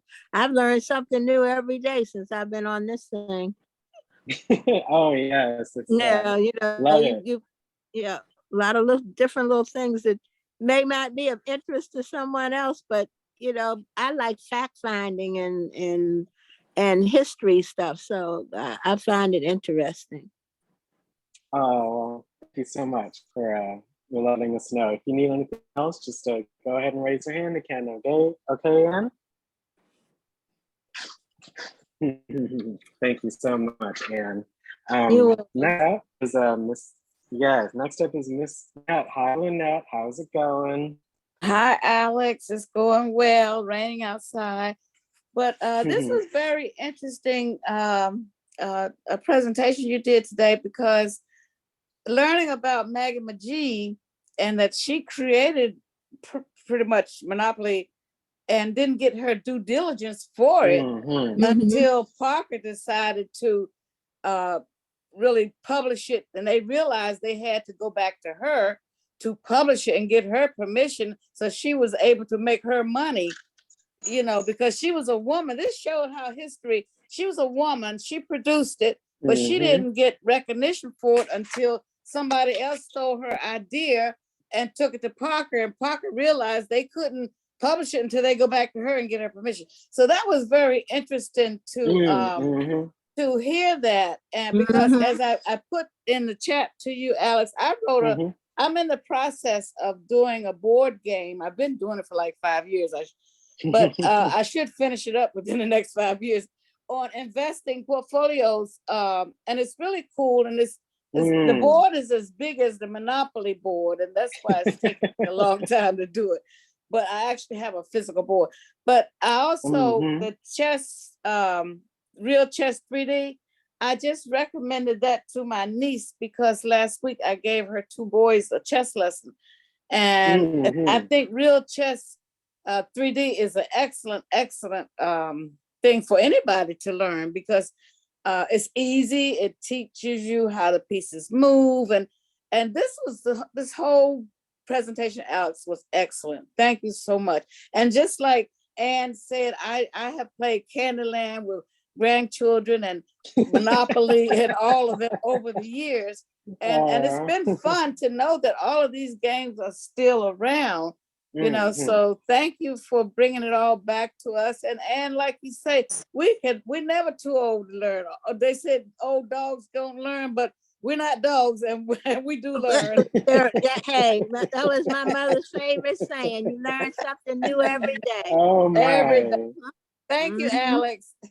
Yeah. Oh, no problem, Miss Lynette. I know we wish you luck in all of your endeavors, and I'm so glad that this was of interest to you, and that especially that chess. That one idea just made me think of other things. So I appreciate you all for all of your suggestions. If it's something that I feel confident presenting, I love it. It just helps me focus more on the content and just learning different things. It's a great experience. So thank you so much, Miss Annette. And again, good luck with everything. Thank you. So next up is Brenda. Hi, Brenda. How's it going? Hey, Alex, it's going good, going good. I just want to say that I have played all of these games, but under Fleet Battle, it was called Battleship. It wasn't Fleet. Mhm. That's a new name.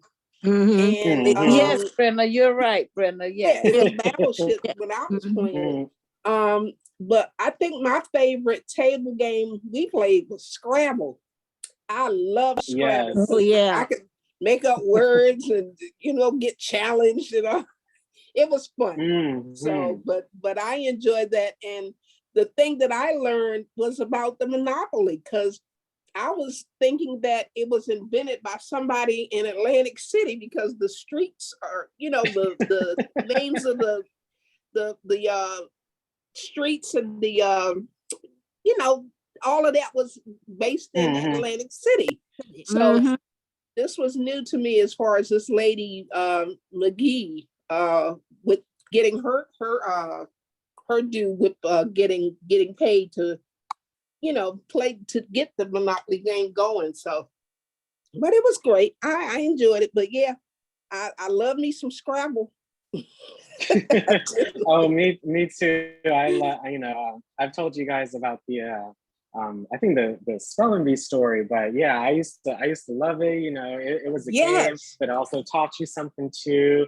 About what the actual what words a word can be. Like ZA, like za, like that's an actual word. Like it's an abbreviation for pizza. Yeah. But you would only really know that if you played Scrabble. Yes. And so everything, all these different games, it's the fun aspect, but it's also the learning aspect that, for me, I really took advantage of, growing up. Because, you could have fun and learn at the same time. Like, exactly. How great is that? So there's actually a Scrabble on your guys' iPads. Oh yeah, got it. Yeah, there's 2 versions of it. There's the Scrabble Go, and then there's one called Words with Friends. So of course, just like a lot of other games, there are different variations as well. So yeah, just take advantage of what's on there. And as you can see, there are many different variations of all of these different types of games. So yeah. And you know what? Oh, Another yeah. thing too, Alex. I know how the pieces move in chess, but I've never really. I play with the computer and I always get beat. But I mean, I don't know. I don't have a strategy to win. So I mean, Brenda, I know how they work. Brenda, I think you should check out that one that Alice just showed us, Real yeah, Chess 3D. It's excellent. I got Yeah, it. it shows you the tutorial, like those special moves, Brenda and Miss Lynette, like the en passant and like how castling works. Like I wasn't even aware of those special moves that you can do. So they make again really explain it. They show you, they give you an example to do. So that's, I thought, hey, anybody can learn, from it. So. Yeah. Adults Dad. and children, and it helps you to think. That's the game. A little boy once told me, he said, well, with chess, you have to think. I'm like, duh. Yeah, you do. You gotta get a strategy. Yeah. Yeah. Sometimes the whole brain needs a little push around the bend. Oh wow! I Yeah, learned how the pieces you move by think. watching my father play. He used to play with his friends all the time, so I know how they move.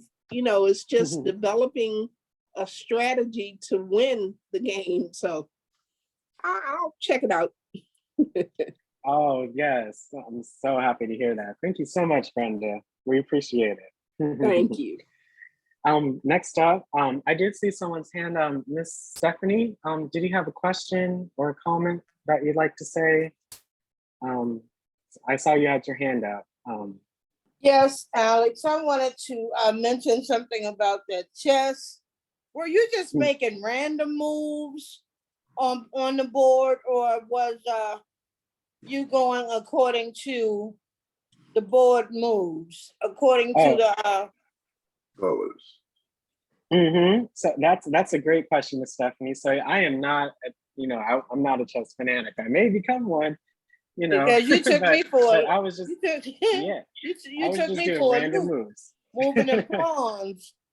Oh wow! You see, but that's what you do when you first do something. You just gotta experiment and see what how what you do affects the other moves that the computer took. So yeah, I mean, I was just moving them randomly and based on what they did. So if they moved a pawn in a certain way, I'm gonna move that the other pawn maybe in another direction just a little bit, so that way maybe I can catch it, right? Okay. Because and Miss Stephanie, I think that he was just showing you through the tutorial how the different pieces could move, but you can also develop strategy, Brenda, as you do that, because it's interesting. Because I'm a chess player, and over the years, I've tutored chess. Oh wow! Wow, Stephanie, I just saw the way you were moving those pawns. If that tutorial was telling you to move the pawns like that, I like to know where that tutorial came from. So when I was when I was moving the pawns, that was the actual game. So beforehand, the tutorial literally just shows you how a piece is moved. But when I was playing the actual game, yes, I was doing it randomly. And because again, I don't have your experience. I just wanted to play it so that way I could see, what it does. And when you play something more or learn something more, they say it takes 10,000 hours to really master something, right? I akin that to the Beatles. So when you first start out, you're just figuring things out, like the lay of the land and what happens when you do things. And the great thing is you can play it over and over and over. And once you do that, you'll be more akin to the strategies or the different tricks that you're able to do. So for me, I was just having fun with it, and you gotta have fun with it first, right? You gotta have fun with it. That's first what it's all about. Yeah. But also the Monopoly, I will play that game in a heartbeat. Because folks, I have a tendency, to think that if I get more money than you, I'm richer than you. I get more property than you. You land on my property, you gotta pay me. You know. Go ahead, Stephanie. Yeah. Oh yeah, I just have a it's so great fun. time with Monopoly. So I fun. do. Oh well, thank you so much for that, Stephanie. You know, that's why we do these presentations, because we didn't know you were a chess fanatic. That's so interesting. So Yeah. we Alex, always get to learn yeah. about each other, and I love it. So thank you, Miss Keeps Stephanie. you sharp. It keeps your mind Yeah. sharp. Alex, I had no idea that chess originated in India Mm-hmm. and backgammon in Persia. Now, I have a backgammon board, but that is one game I've never really had a chance to master. It seems pretty Yeah, we difficult. got one of them here too. So. Backgammon. Now, I used to play Chinese checkers. We played Chinese Oh checkers. wow. Where Yeah, you they have the have those marbles. boards, They're like too. little marbles in different colors. Mm-hmm. And multiple players could play that at the same time. But my son was trying to teach me the game of chess. Now I'm going to share this app with him and let him know that he can play on his own, and I'll use it to play myself. In the future, if you think about it, I am more of a card game player. I play bridge. I play bridge. We played Pinochle and Bidwist and different games among the family members. So maybe at some in the You future, sound like might... you're a Bidwistologist. Mm-hmm. Not really. I'm more of a bridge. I love bridge, the game of bridge. And every day I do the bridge column in the Washington Post. It appears in the style section of the Washington Post. So I just, to stay abreast, it's in the style section. I cover the way they bid and see if I bid the same way. Sometimes, of course, you have options, but that keeps me abreast of my bridge game, since I'm not, during the pandemic, I'm not meeting with the group as I used to pre-pandemic times. So I love card games. So maybe an app on a game of bridge. I'm sure there is such an app, and I'll just check. So actually, if you can see on my screen, Yvonne, the iPad actually came with 3 different of those card games. So it came with cribbage, it came with bridge, and it came with hearts. I can say that I have not I see. ever really Yes, played any of absolutely. those. So those but come onto your iPad. But yes, if you I can have think of seen any them. game, You're absolutely correct. Yep, there's always a virtual version that's available or is available now, which is amazing. So I would check those out, and they probably have tutorials in them themselves. And if you don't have the physical cards on you, then you can use your device and you're able to take advantage of it. But that's great. I have so many decks of cards for bridge, and I even have the bidding boxes. They have the bidding boxes where you can pull out the card and do different things with the bidding boxes. I'm just looking forward to being able to invite my friends in to play. Like they say, 2's company, 3's a gathering, and 4 is bridge. Oh my God! And they have big lists of spades on there as well. You can download those apps as well. I play Bidwist Plus and Spades Plus.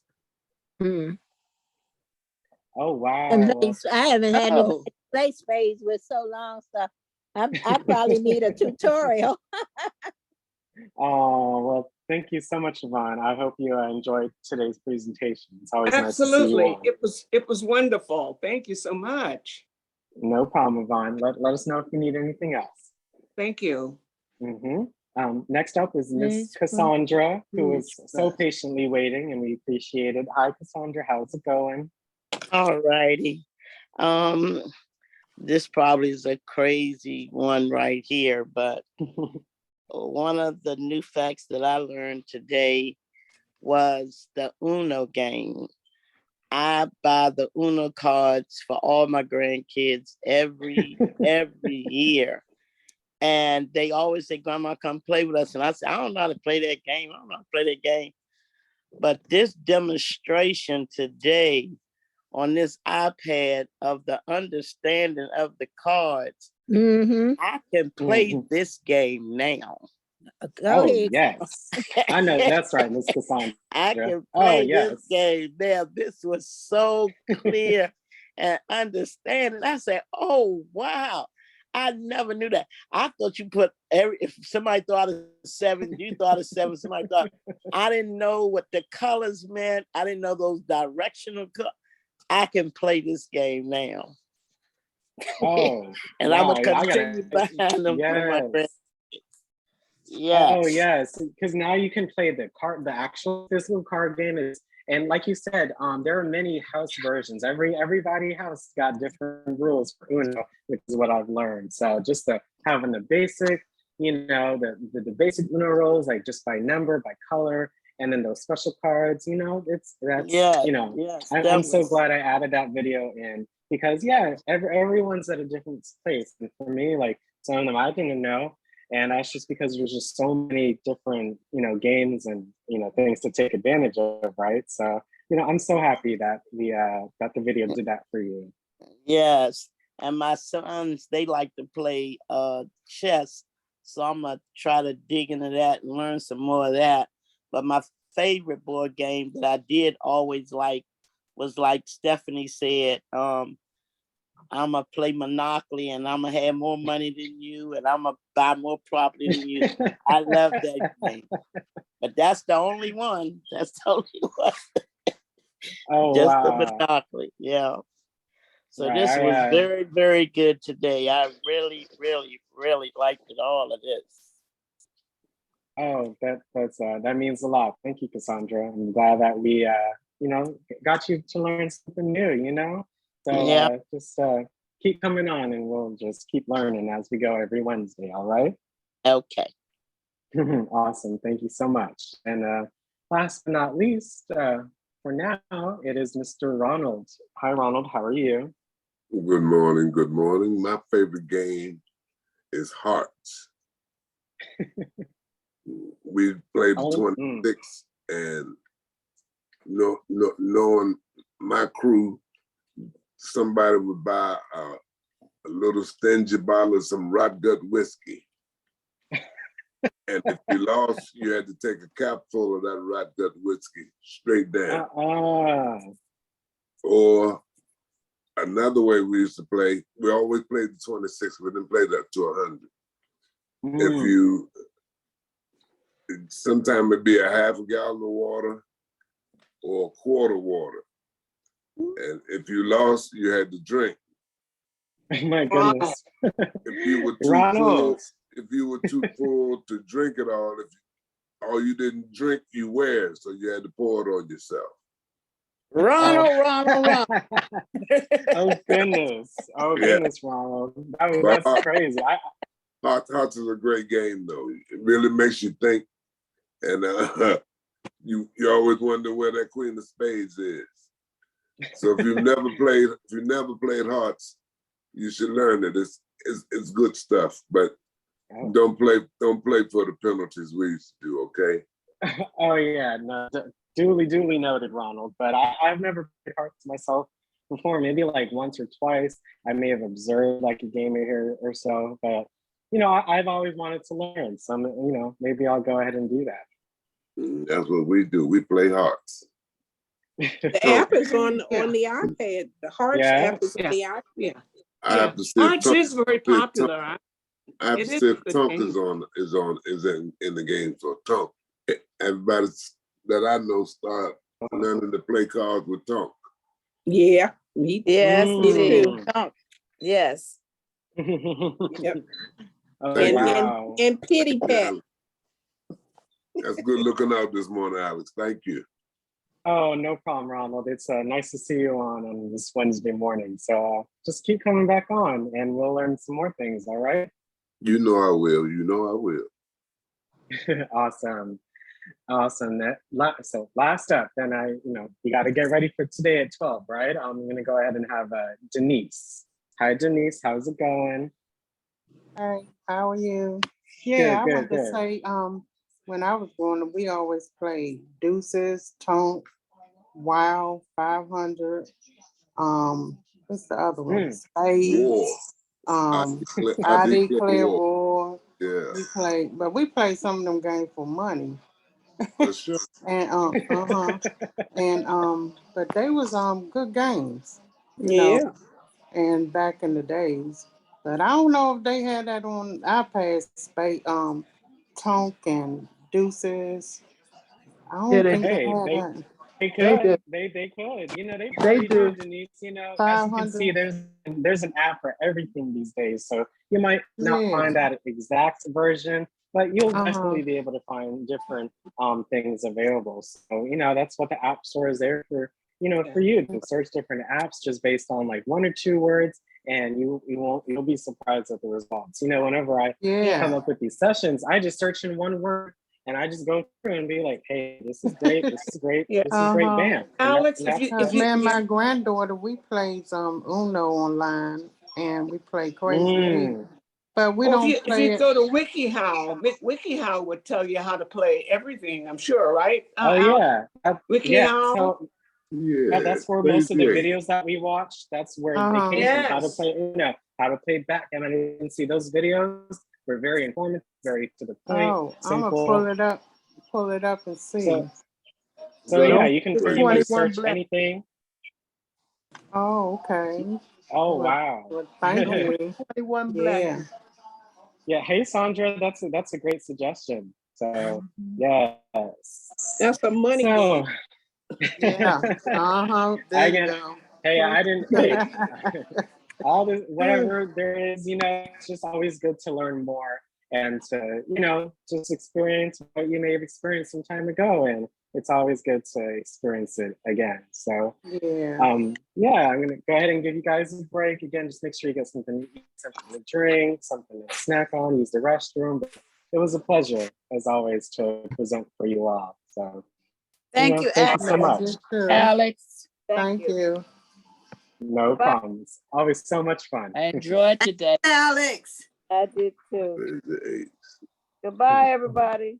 Bye-bye.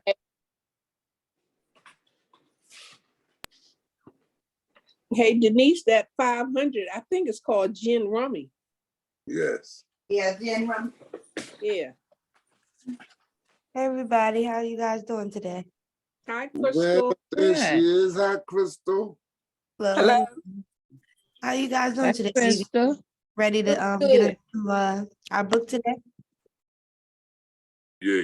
Yeah. Okay, great. Okay, great. Yes. You got your lunch ready? Everything ready to go? Nope. No lunch today? No, not yet. Just Not finished yet. eating. Okay. Let me make sure. And can take a policeman who's supposed to be upholding the law and use him. I'm gonna find the right spot where you guys were.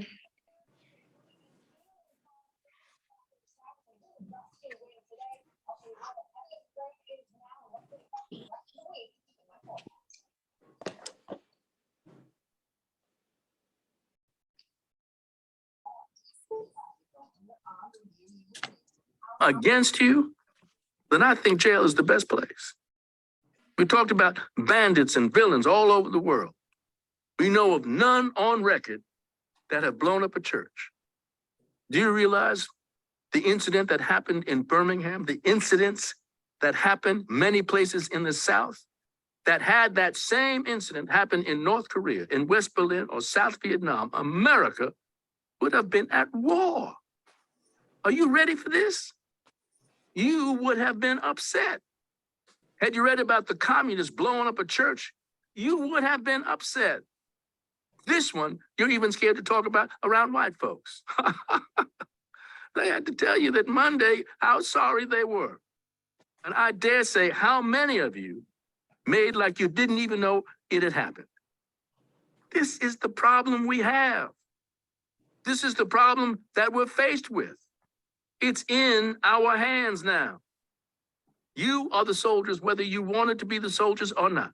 For some reason, you kept saying, turn the other cheek. You kept praying to God every time something happened to you, and for some reason or another, he believed you. As he looked down, out of all the peoples in the world, he probably had to nudge his daddy and say, I've been checking them, Pa, for 100 years. They're the ones. How do you know? Look what they've been going through. Just look at the books. Look at the lynchings. They haven't fought back. Look at the shootings. They haven't fought back. Look at the bad things, Papa, they've gone through. Yeah, son, kind of reminds me of your story. In 1963, he probably nodded his head and gave you the ball. Now, the best thing for us to do is to get ourselves together and take it or give it back to him. Take it or give it back to him. I can't believe a parent would worry about a kid being in jail overnight. And then again, I can believe, I guess. But how can you worry about a kid being in jail overnight and live with him under the system you had to bring him up in? I can understand a white man worrying about his kid being in jail because he's missing something. For 50 years, they've been telling us about a Negro crime rate, telling us we do all the crime. Never came to your house once and said, Miss So-and-so, would you talk to your kids and keep them out of jail? Now, all at once, they want to talk to you in the middle of the night. Why? Because there's something that happens to a white man when he has to look at a black man in jail for right. There's something that happens to a man's conscience when he has to look at your kids at night. But nothing seems to happen to this man when he looks at the horrible things that happen to your kids growing up, because it happens so subtly. And we have accepted it so nicely. He really can't see it. And the bad part about it is we really can't see it either. When was the last time you felt your ears growing? But they grow. When was the last time you could feel your little feet growing into big feet? But they grow. When was the last time you felt your hair growing? But it grows. And as these things happen to us, their problem slips up on us. It slips up on us in a way you can't tell, or in a way you don't want to tell, because every man knows when he needs a haircut. Every man knows when his feet are too big, but in a 100-year period, we seem not to know what this problem is doing to us because we have accepted it. Did we accept it because we wanted to do something about it, or did we accept it because we felt this was all we could do? We have everything to work with. It's a difficult thing when a man says, make me some biscuits, Mama, and he didn't bring anything home for you to make biscuits with. It's a heck of a thing, but when he has everything there and the biscuits aren't done, maybe he'll look elsewhere, or maybe he'll give up completely. It's a funny thing that happened in 1963. And the sooner we wake up and realize it, the better off this whole world is going to be. Because for some reason, God has put in your hands the salvation of not just America. This thing is bigger than this, the salvation of the whole world. And if you don't believe it, check the papers. Check the records. Khrushchev and Kennedy never sat down and made a deal until you people in the South started rising up. The monks in Vietnam never started striking back for religious freedom until we had a Greenwood and a Birmingham. People are looking at you all over the world because they come over here, they see the situation here, and they gave you up. Gave you up, and they couldn't understand it. The Negroes in America have the highest standard of living, the highest educational standard, the best medical care of any black man the world over, and most whites. And we have backward countries that are getting more respect from this white man than you could ever command. That's because we grinned when he wanted us to grin. We cried when he wants us to cry. We've spent money when he wants us to spend money, and we've done without when he said do without. He owns all the missiles in the whole world, then he talks about you owning a switchblade and you get ashamed of it. He started all the wars, and he talks about you cutting somebody. He doesn't give us anything else to do. He doesn't occupy my time. He makes me feel small. He calls me everything on the job but my name. So I'm aggravated before I get home. Then he tells me about my education. He tells me about my education. Well, if it took his style of education to produce a clown that would throw some dynamite in a church, I hope we never get that. If it took education to produce an American white man, what would neatly lay 40 sticks of dynamite in his mother's luggage and blow a jet plane out of the sky for some insurance money, I hope we never get that. He could get the greatest education in the world from us if he only looked back. We could teach him the most important thing in the world today. We could teach him how to live. I have a paper, and I wish I had brought it with me tonight.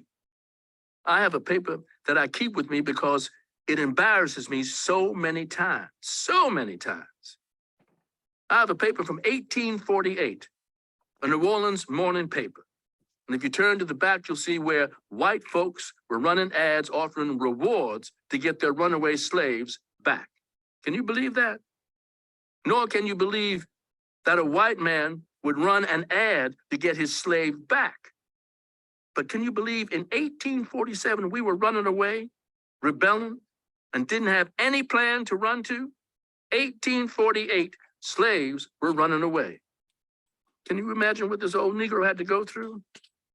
Can you just literally imagine a parent, a Negro woman, coming to a Negro man saying, honey, I'm pregnant.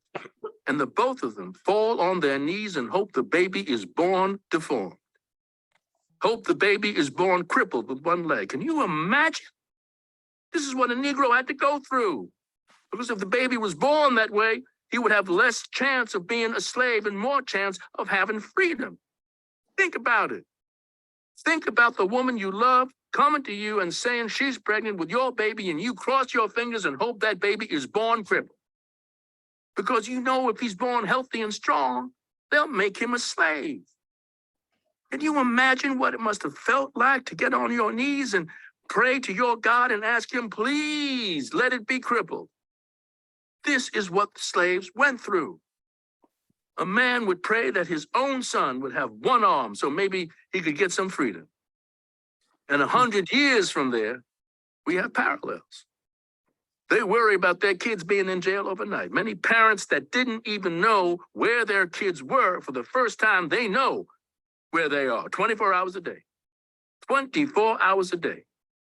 And they're there for a good cause and a good reason. How can a parent let a son play football when all he can do is help his team win victory today that's going to be forgotten tomorrow? But you can't let your son fight for freedom, something that the whole world will profit from? Sometimes I wonder how much this system has corrupted us. Sometimes I wonder when we will be able to see that the day is over now, when we can say we're not involved. Those 4 kids who were killed in that church were not demonstrating in Birmingham. You don't have to participate, just be black or be white for our cause. When that bomb was thrown, somebody is going to have to be killed. We know this. 50% of the killings are our fault because we let this man get crazy on us. Instead of bringing him around when we should have brought him around, we scratched our head. 5 years too long. Freedom Summer, interview with Ramparts Magazine, June 1964. In an effort to fully expose the nation to the brutality of white racism in Mississippi, following the June 1964 murder of civil rights workers James Chaney, Michael Schwerner, and Andrew Goodman, Ramparts Magazine published a special issue titled Mississippi Eyewitness. It included an interview with Dick Gregory, who discussed his efforts to bring the killers to justice. Mr. Gregory, where were you when you first received news of the disappearance of the 3 civil rights workers? I was in Moscow, Russia. What were you doing in Moscow? I had been traveling through Europe with 40 Japanese on a ban the bomb mission. And I had been in Russia for 2 days. We were setting up a conference with the Russian peace mission there. And when I heard the news, how did you hear the news? Through a UPI reporter in Moscow. And what did you do after you heard the report? I rushed to the airport and got on a jet, flew to London. I left Moscow at 8:30 a.m. and got to London at 10:30, got to New York at 1 and Chicago at 3, and I was in Jackson, Mississippi that night. Who was your prime contact once you hit Mississippi? I went to the COFO, Council of Federated Organizations, office in Jackson. From there, we drove to Meridian, where Jim Farmer, the head of CORE, Congress of Racial Equality, had already arrived. What day did you arrive in Jackson, Mississippi? Tuesday, 23rd of June, 2 days after the disappearance. When you were traveling in that immediate area, what was the emotional climate? I got to Mississippi at night. I didn't talk to anyone but the kids from COFO, and they just knew that the 3 were dead. I didn't really see anyone until I got into Meridian, and since Cheney was from Meridian, the climate was very high among the Negroes. Were the Negroes at that time just about unanimous in their opinion that the 3 civil rights workers had been killed? Oh, yes. They knew without a shadow of a doubt that they had been killed. What did you do in Meridian? I met with Jim Farmer, and we tried to figure out an angle. An angle for what? To get to talk to Sheriff Lawrence Rainey. A search party had gone out the night before, and we realized that this was our angle. We got enough cars together, and we went out on the highway from Meridian to Philadelphia, Mississippi. We were followed by the cops of Meridian. We were followed on the highway by the local police of the various counties we were going through until at one point, we were met by about 150 state police. They stopped our caravan. How big was the caravan? About 16 cars. What happened when those 150 police stopped you? I went up front of the caravan where they were telling us that they were having an investigation and that we could not search, which was good because now we had a stick to make a deal with. They agreed to let some of us talk to the sheriff and the deputy sheriff if we agreed to keep the kids out in the cars until we got back. We agreed to that. So they picked a few. There were about 4 of us who went in, and they set the meeting up. We went to the sheriff's office in Philadelphia. We walked into the sheriff's office, and they explained to us that they were very busy and that they were in the middle of an investigation and that all they could give us was 30 minutes. Well, I thought it was kind of strange they would even see us. Why did you think it was strange that they would see you? Because no Mississippi law enforcement agency, no law enforcement agency in the world would see anyone not connected with the case when they are in the middle of an investigation. So the fact that they would see us meant that they were afraid of something. So we went in and sat down and, excuse me, who from the sheriff's office was in this meeting? That's what I'm coming to now. After about 20 minutes, they brought us into the room. I figured they were getting everything together. It was very strange. There was Rainey, Deputy Sheriff Cecil Price, and the chief investigator of the State Highway Police, another fellow I don't remember now, and the city attorney. It was very interesting. The city attorney did all the talking. He said he didn't have anything to do with it and that he wasn't mediating anything. This was still in the period when the 3 kids had only disappeared. Yes, the sheriff was asked what had happened, and he said that he had arrested them because they were doing 75 miles an hour. I brought it to his attention that if you were doing 75 miles an hour, by the time you got caught, the town being so small, you'd be in another county. So then Deputy Sheriff Price said that he was the one who had arrested them. First, he said he arrested them, and then Price said he arrested them? Yes. They said, you're right. They weren't going that fast. They were doing 65 miles an hour, and it wasn't in town. It was outside of town. It was Rainey who said it was outside of town? Yes. They looked at one another, and they looked at the city attorney. Then I noticed that for every question we asked them, the city attorney would butt in and almost explain to them how they had to answer.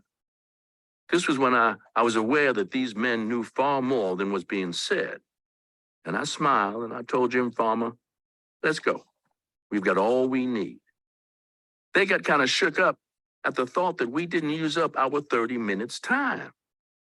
On the way out, I told Farmer, Jim, I've got the wildest idea. He said, what? I said, you know, the only way we're going to get it out is with large sums of money. If you'll put up $100,000, we'll break this case in 1 week. It was then I found out that CORE was broke. That's when I decided to do a 30-day tour. This was a 30-day tour to raise money for CORE? Yes. I decided it was too good an idea to let go. I honestly believe that if there had been $100,000, there would have been a lot of changes in the case by now. I had to borrow some money, so I borrowed $25,000 from Hugh Hefner as a reward. I announced it that night before I left Meridian, and things started happening the next day. After you left the meeting, you went back to your car and then drove back to Meridian? Yes. We told the sheriff we were going back to see the church that had been burned. Take us by. When we said we wanted to take the whole caravan, he said that wouldn't be possible. So we decided we would just go back to Meridian. We turned all the cars around and went back to Meridian. It was at Meridian that you made your public statement offering the reward? Yes. I had discussed it with Farmer after we left the sheriff's office. I had to make various calls. I called Joe Glazer first, and I couldn't get in touch with him. Joe was the president of Associated Booking and also my agent in New York. Then I called Hugh Hefner, and he gave me the money just like that over the phone. I told him I would iron out the details when I got back into Chicago. I made the announcement that night that $25,000 was up. I knew that there were some big people involved in this, and I sincerely believe that $100,000 would have made a whole lot more people talk. $25,000 made a lot of people talk, but $100,000 would have made them double-cross one another.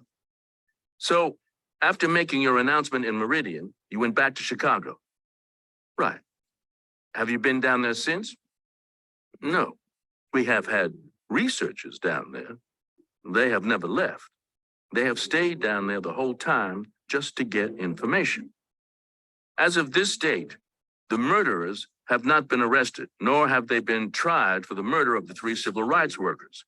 Has the FBI received all the known information about the case? Oh, yes. They have all the information that's known.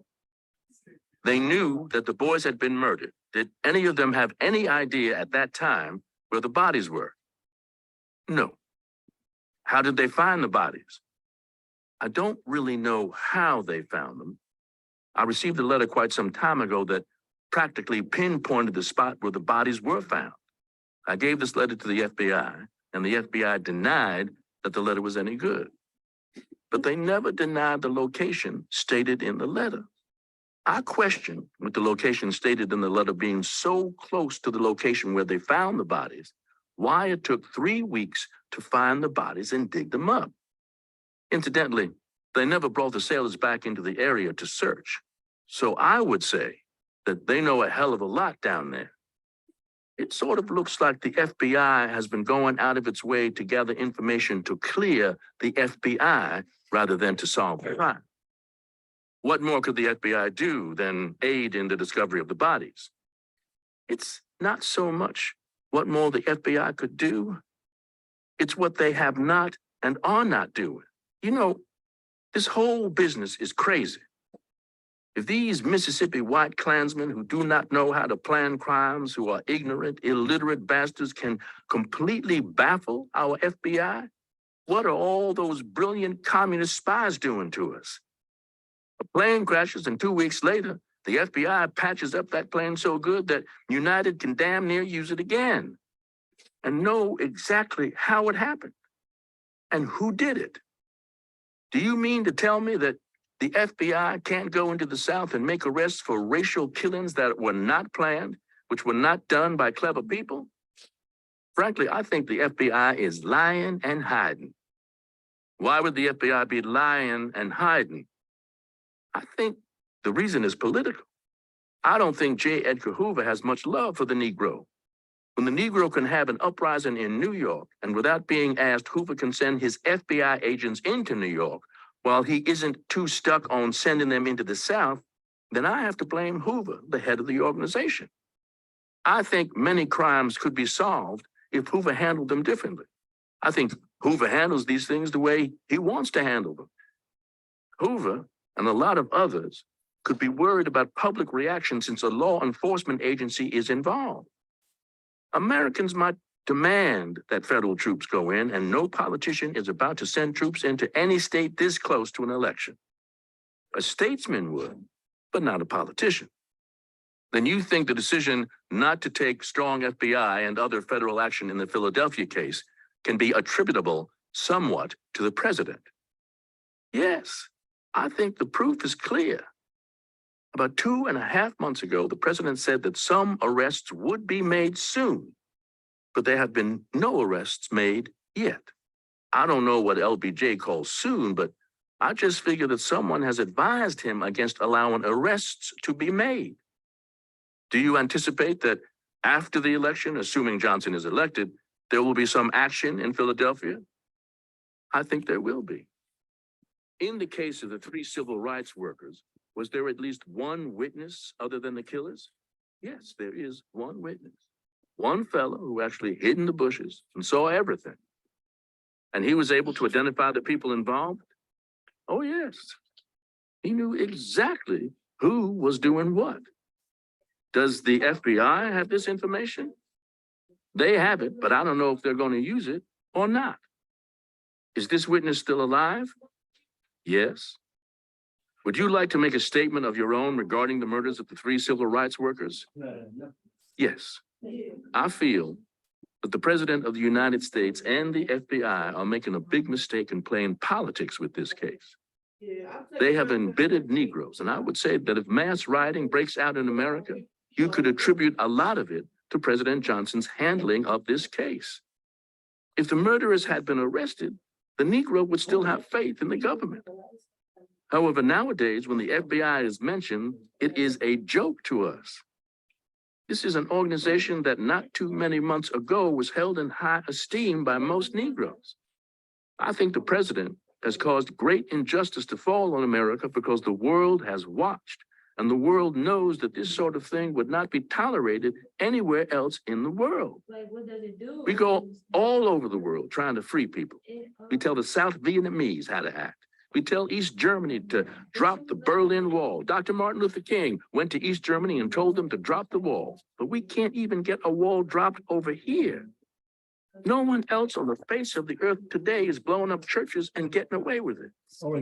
We all know that if a Negro would blow up one church any place, the FBI would not sleep until they brought him in. So this proves to me that the FBI is not only a very vicious group, but also shows that the FBI, as far as the Negro is concerned, is a second Ku Klux Klan. What do you think would happen to the case of the 3 civil rights workers who were murdered and the entire civil rights movement if Senator Barry Goldwater were elected president? I don't know what would happen to the case in Mississippi if Goldwater were elected, but the handling of it couldn't be any worse, that's for sure. As far as the civil rights movement is concerned, that's another story.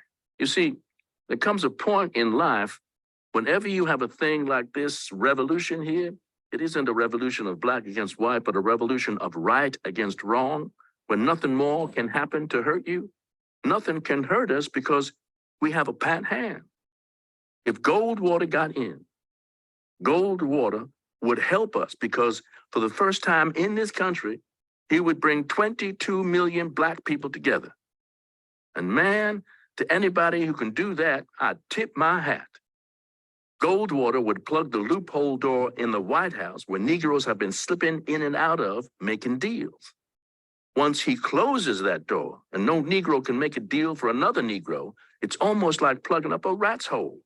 Any man who's had his rat's hole plugged up turns into a monster.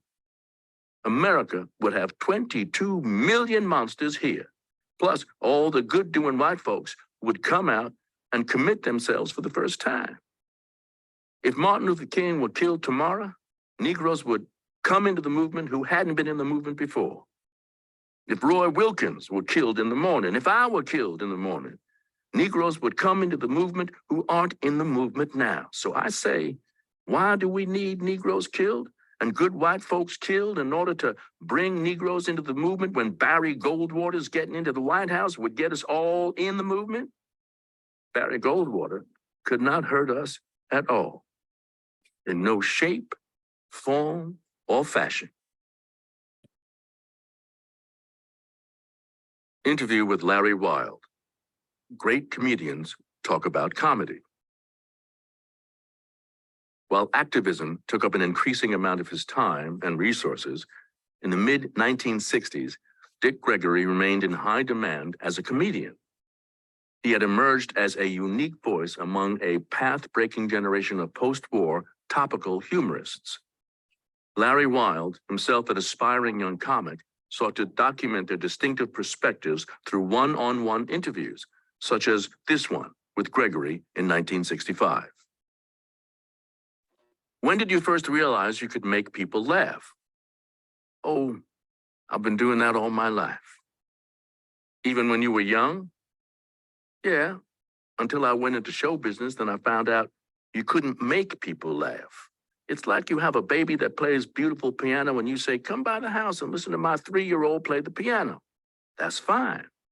But come to Carnegie Hall and pay $5 to hear her, and it's a different thing. This is when I learned how unfunny I was. Many comedians come from poor families and have had very unhappy childhoods. Do you think this is why they became comedians? I think it has a lot to do with it. I was born and raised on relief, and I can be the world's biggest billionaire, and I can tell jokes about being poor. Whereas if Rockefeller's son decided to, he couldn't. Does coming from an impoverished environment enable the comedian to see things as funny? No, I think the funniest humor comes from the guy in the street who's not in show business.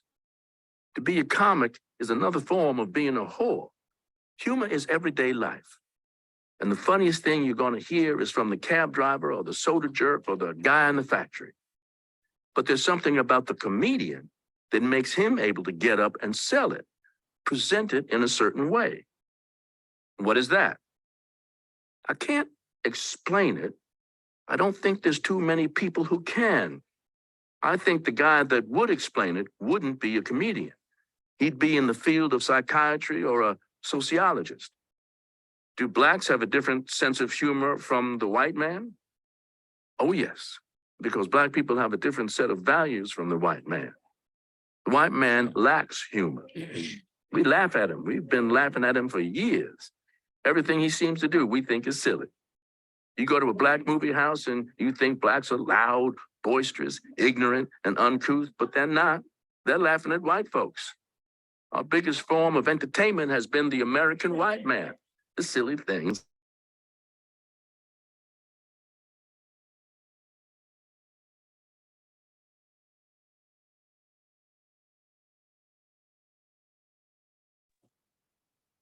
What happened? Oh my. How tremendously the American is informed, although Are you guys sometimes not as agreed? sharply in one area as another. Were there any comedians you admired or patterned yourself after? Yes, I always admired Rochester, Eddie Anderson, Amos and Andy, Red Fox, Slappy White. My knowledge of comedians was very limited because I didn't go to nightclubs. And before television, there just wasn't that many to break through. Bob Hope had always been a favorite of mine, and Red Skelton. As you get into the game, you spread out and learn to appreciate many more. And then you find that comics are like whiskey, wine, ginger ale, bourbon, scotch, beer. No two are the same. Each one is his own brand. Were there specific things about the performers you liked that you studied or tried to? No. Since I didn't have the money to go to nightclubs, I was never able to see too many comedians. And the few minutes you're given on TV doing an act, 3 minutes don't give you enough time to do it all. Now that you have the chance, what do you learn by watching other comedians? I never watch them. I never have. I'm so wrapped up in them and what they're saying, I could never learn anything. How long did it take you from the day you put together comedy material until the moment when you broke through? I had steady work from 58 to 61, but I spent a lot of time figuring out what makes people laugh. If young comics only knew that when there's a little bit of hesitancy on laughing, from the audience, it's because you got a streak of brilliance that's resented. Power makes people laugh. LBJ can tell unfunny jokes. Your boss can tell unfunny jokes. Power. There's a certain amount of surprise you get out of humor coming from power. This is why when the boss took you aside and told you an old silly ass joke that never made any sense, you laughed. Is that the reason the new comic doing fresh material with a different point of view has the more difficult row to hoe? You have it. Because when you come through with the mark of brilliance, you have the challenge, especially if you're not a big name. You're upsetting something inside someone. You strike home. Yeah, the audience is a very funny animal. He'll be ever so sympathetic to you when you're dying. And once you get him laughing, you have him. There's a loyalty people have to comedians. It's just unbelievable. If you find an audience unresponsive, do you have any tricks or gimmicks to start them laughing? No, it's almost impossible for me to get an audience like that because I'm so strong outside the field of show business that that's the power itself when I walk on the stage. I can just look down and there's X amount of people that's frightened of me. I just wink and that makes them laugh. It's amazing the effect power has on people. When you say power, do you mean an inner strength that you project to the audience? My power lies in civil rights. And although I'm a very good comedian, I have this extra thing going for me. Consequently, I never have to worry about walking out and an audience not laughing. Sometimes I say to myself, for 10 minutes, I'm going to try and not get a laugh. It's impossible. Deliver the material backwards, jump over the punchline, and you still get a laugh. You've been to show business what Jackie Robinson was to baseball, that is, the first Negro to break through on a national level. As the pioneer, what were some of the problems you encountered? Oh, I didn't encounter that many because I was in Chicago, and I never knew Negroes couldn't work in top white nightclubs. And all I was trying to do was work well enough to make $25 a night. When I broke through, I became aware of the problem of the Negro comedian working in a white nightclub. Then I basically figured out most of the problems myself before I ever went to work. I knew that the white comedian, when the white woman got up to go pee, he always made a comment about it. So you look for it. So when I'm on stage and see she gets up to pee, it's not only that I can't make a comment about it, the fact that I wouldn't make a comment still is obvious because in every other nightclub in the history of nightclubs, there's been a comment. So for me, not to make a comment leaves it sticking out, you know? Do you think the civil rights movement also helped you progress as fast as you did? Oh, yes, no doubt about it. A performer doing comedy is often referred to as a comedian or a comic or humorist. What do you consider yourself? Comedian, social satirist, maybe a clown. The true clown knows all the social problems. When I first hit it big, people said, "You remind me of Mark Twain." That was a compliment because Mark Twain didn't pull any punches. I think the greatest social commentator of our times and the only man I know that could equal Mark Twain is Lenny Bruce. Why this great admiration for Lenny Bruce? It's his brilliance. Here's a man who can do 3 hours on any subject. I'm not talking about 3 silly hours, 3 manufactured hours. Lenny Bruce, 2,000 years from now, will be one of the names that will still be remembered. He's to show business what Einstein was to science. Why do people laugh at you? Because for one thing, I'm funny, and I use very powerful stuff, and I jam it right. What do you mean, jam it?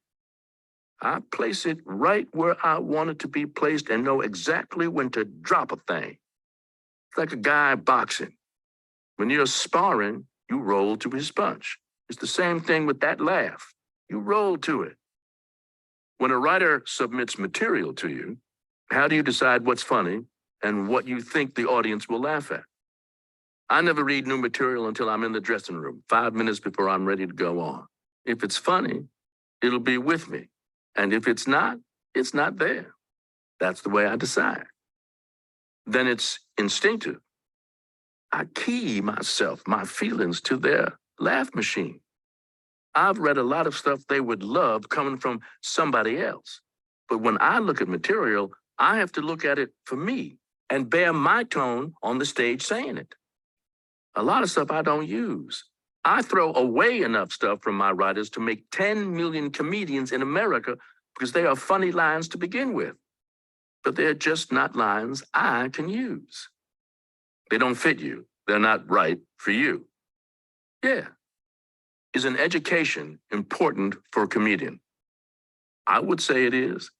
But there's so many outside elements involved in being a comedian. Like what?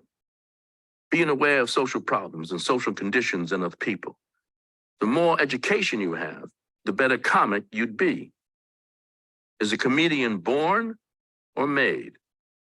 I think they are made. Of course, kids are naturally funny because they say things we adults would not say because of convention, society. My daughter was very hip as a little girl. 8 o'clock one morning, I said to her, "Be quiet." "Well, Daddy, we got to make a deal with you," she said. "If you're going to go out and get drunk and come in with a headache and don't want to hear no noise at 8 o'clock in the morning, then you're going to have to take us with you every night and get us drunk because it's normal for kids to get up at 8 o'clock. Is there any luck in getting ahead? Or do you have to make your own breaks? There's luck in getting along in show business, just like any other business, but it's not luck to stay up on top. It's hard work, very hard work, constant study. I read a great deal. But even more than that, I have a research staff of 20 people set out to probe and get information. How important is a comedian's technique? That's what makes him. This is the thing he could never sell. This is the thing that material can never do. You can take away the jokes, you cannot take away my technique.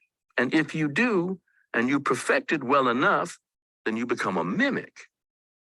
Is economic security an advantage to a comedian? Yes, very much so. It allows him to chance material he knew was good, but was worried about trying. When you go out on stage worrying about the laughs or the audience laughing, then you get in trouble. They sense a certain insecurity. They are all there for the same thing, to have fun. And they got to see that fun look. I don't like to use things that I know are safe. The challenge is to go out and use unsafe stuff.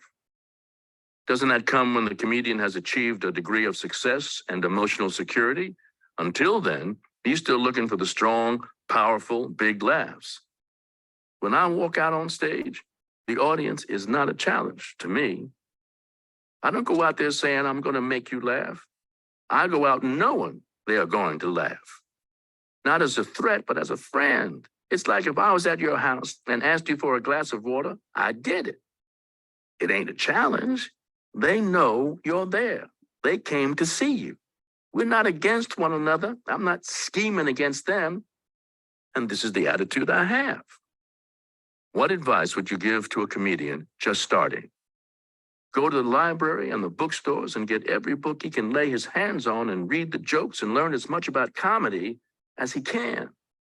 The most important thing is not to be in a hurry. Doing comedy is like money in the bank. As long as you're good, you never have to worry. As long as you are constantly growing while you're waiting for the break. Another thing is knowing people. Watch them. Look at them. Not just staring at them, but figuring them out. There's no school to learn to be a comedian. It's trial and error. There's more facilities for a man to become president of the United States than to become a comedian. And we need good comedians just as much as we need good leaders.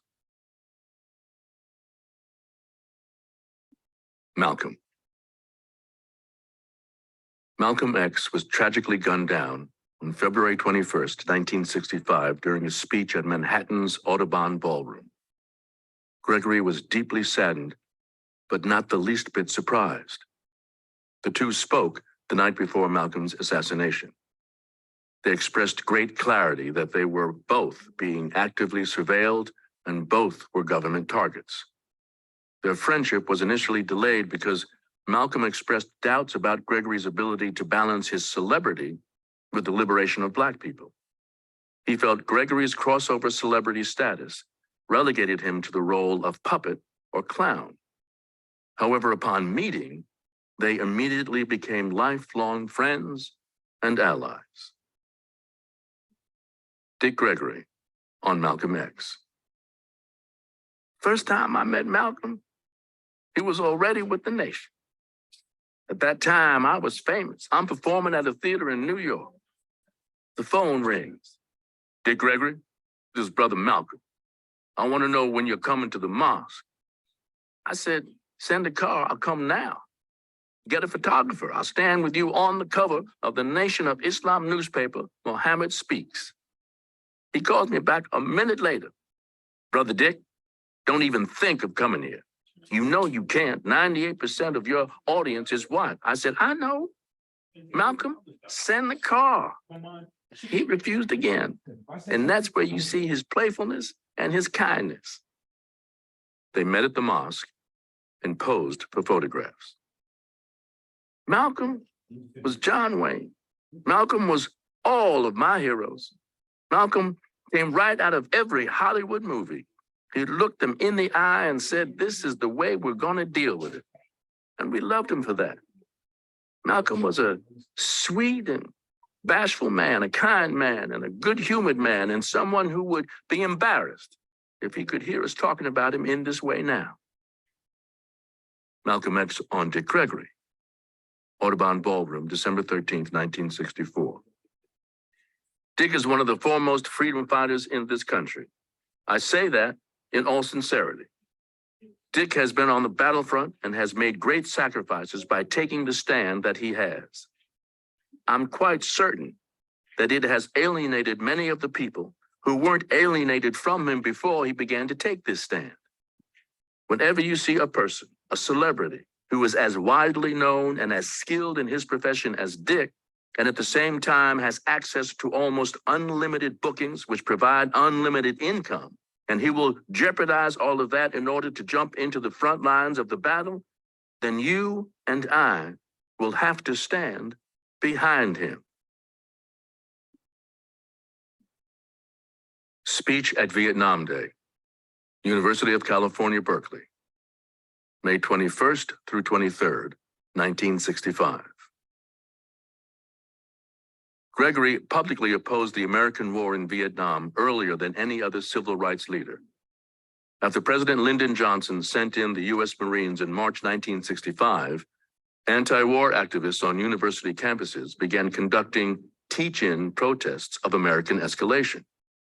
One of the earliest and most important was at the University of California, Berkeley in May 1965, where Gregory joined Dr. Benjamin Spock, Norman Mailer, and other prominent figures in questioning U.S. foreign policy.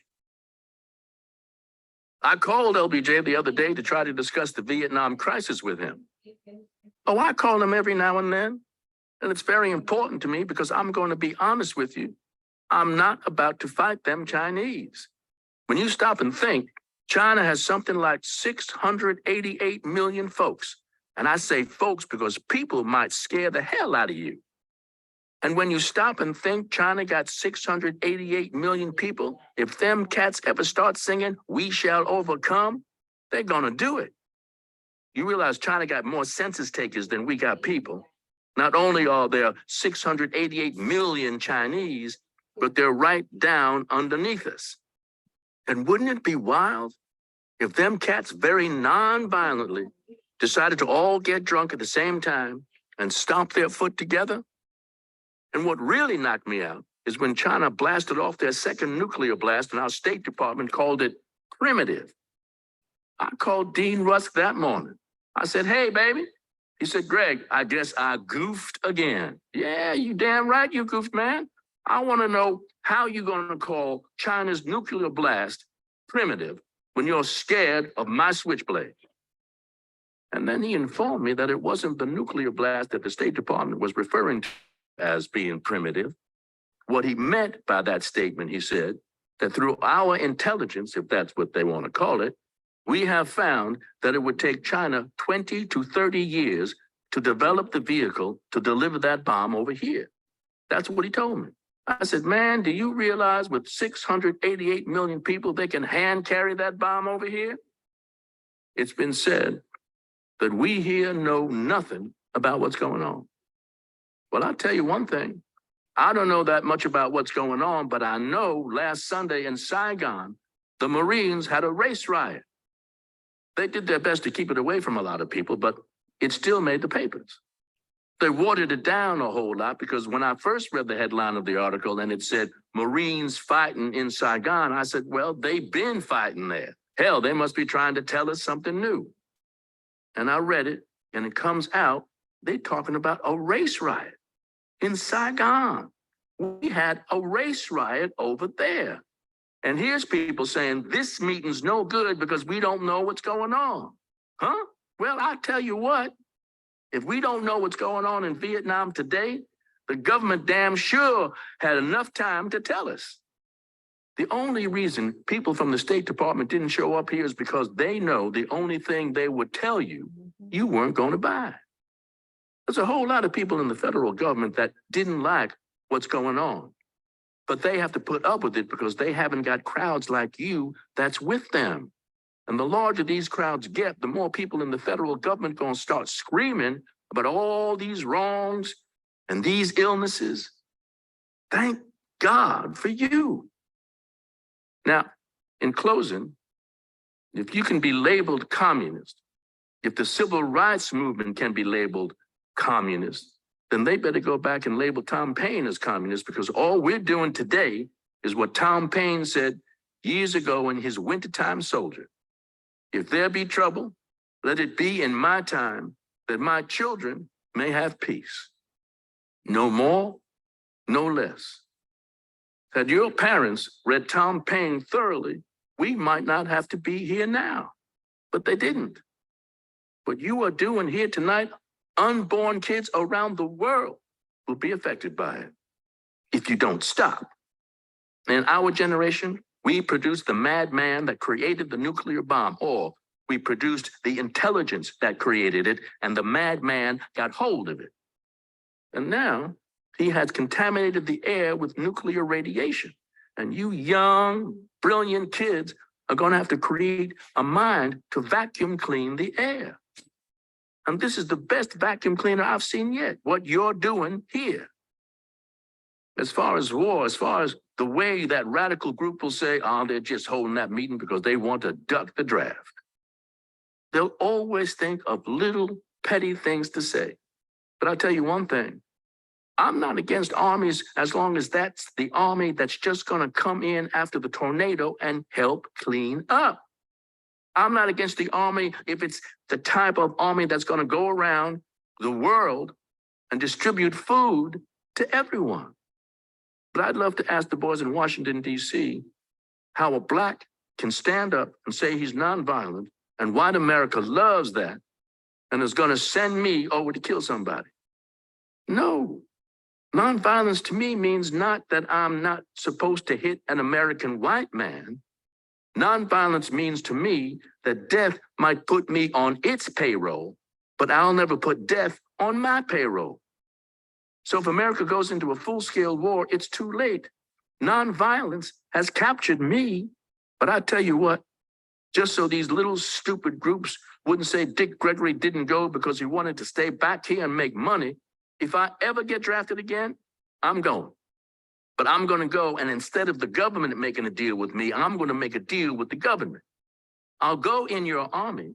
I'll sit through all your training under one guarantee, that when my basic training is over, you'll send me to the front line. And I don't want to take your gun with me this time. And if I can give my life on the front line for all this wrong, I would much rather do that than kill a man, be I right or wrong. Thank you so much for being here tonight. God bless you. Hope to see you again real soon. Martin. On April 4th, 1968, Martin Luther King Jr. was shot and killed while standing on a balcony at the Lorraine Motel in Memphis, Tennessee.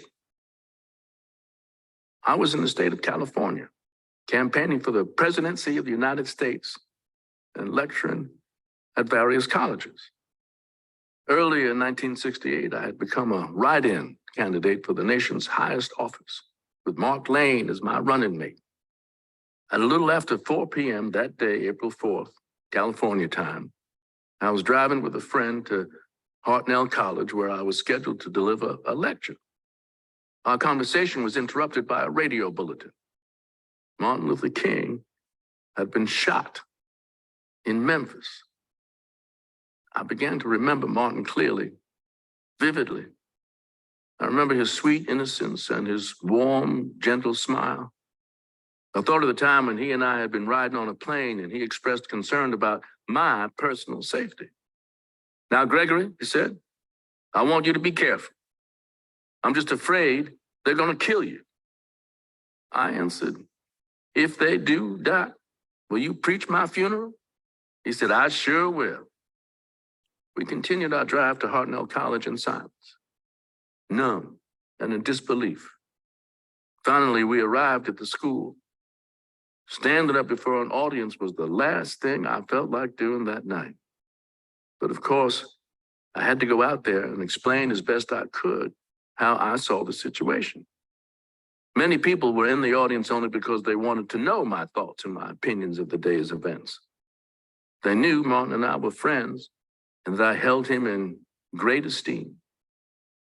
At my lecture that night, I realized for the first time that America was in trouble with her young white kids. I was surprised to see the effect King had on them. They had grown up hearing about him, seeing him on television, and being influenced by his national presence. No matter what J. Edgar Hoover or their own mamas and daddies may have said about King, these young white kids knew he was not wrong and he was not bad. Martin was a living denial of all the racist myths perpetrated in the white community about Black folks. Martin didn't lie, he didn't cut, he didn't steal, and he wasn't on welfare. These young white kids learned some truths about Black folks from Martin Luther King, and he had a more profound impact on their minds and lives than anything they had heard around the family dinner table. Martin Luther King had become a victim of violence while preaching nonviolence. And it raised a crucial question. When I heard the conclusive word of his death at my hotel that night, the question became even more compelling. With the concept of nonviolence already under brutal attack by many Blacks and whites, die with King? Would Black awareness and Black progress be buried with him? Would the tremendous strides toward awakening the conscience of America to the plight of the poor and the oppressed be halted? Had Martin lived and died in vain? Was it possible that violence had conquered nonviolence?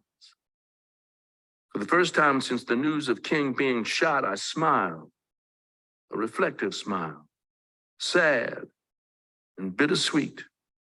And I recalled the words of Gandhi. My creed for nonviolence is an extremely active force. It has no room for cowardice or even weakness. When a man is fully ready to die, he will not even desire to offer violence. History is replete with instances where, by dying with courage and compassion on their lips, men converted the hearts of their violent opponents. King had faced his attackers. He did not beg or scream or whimper.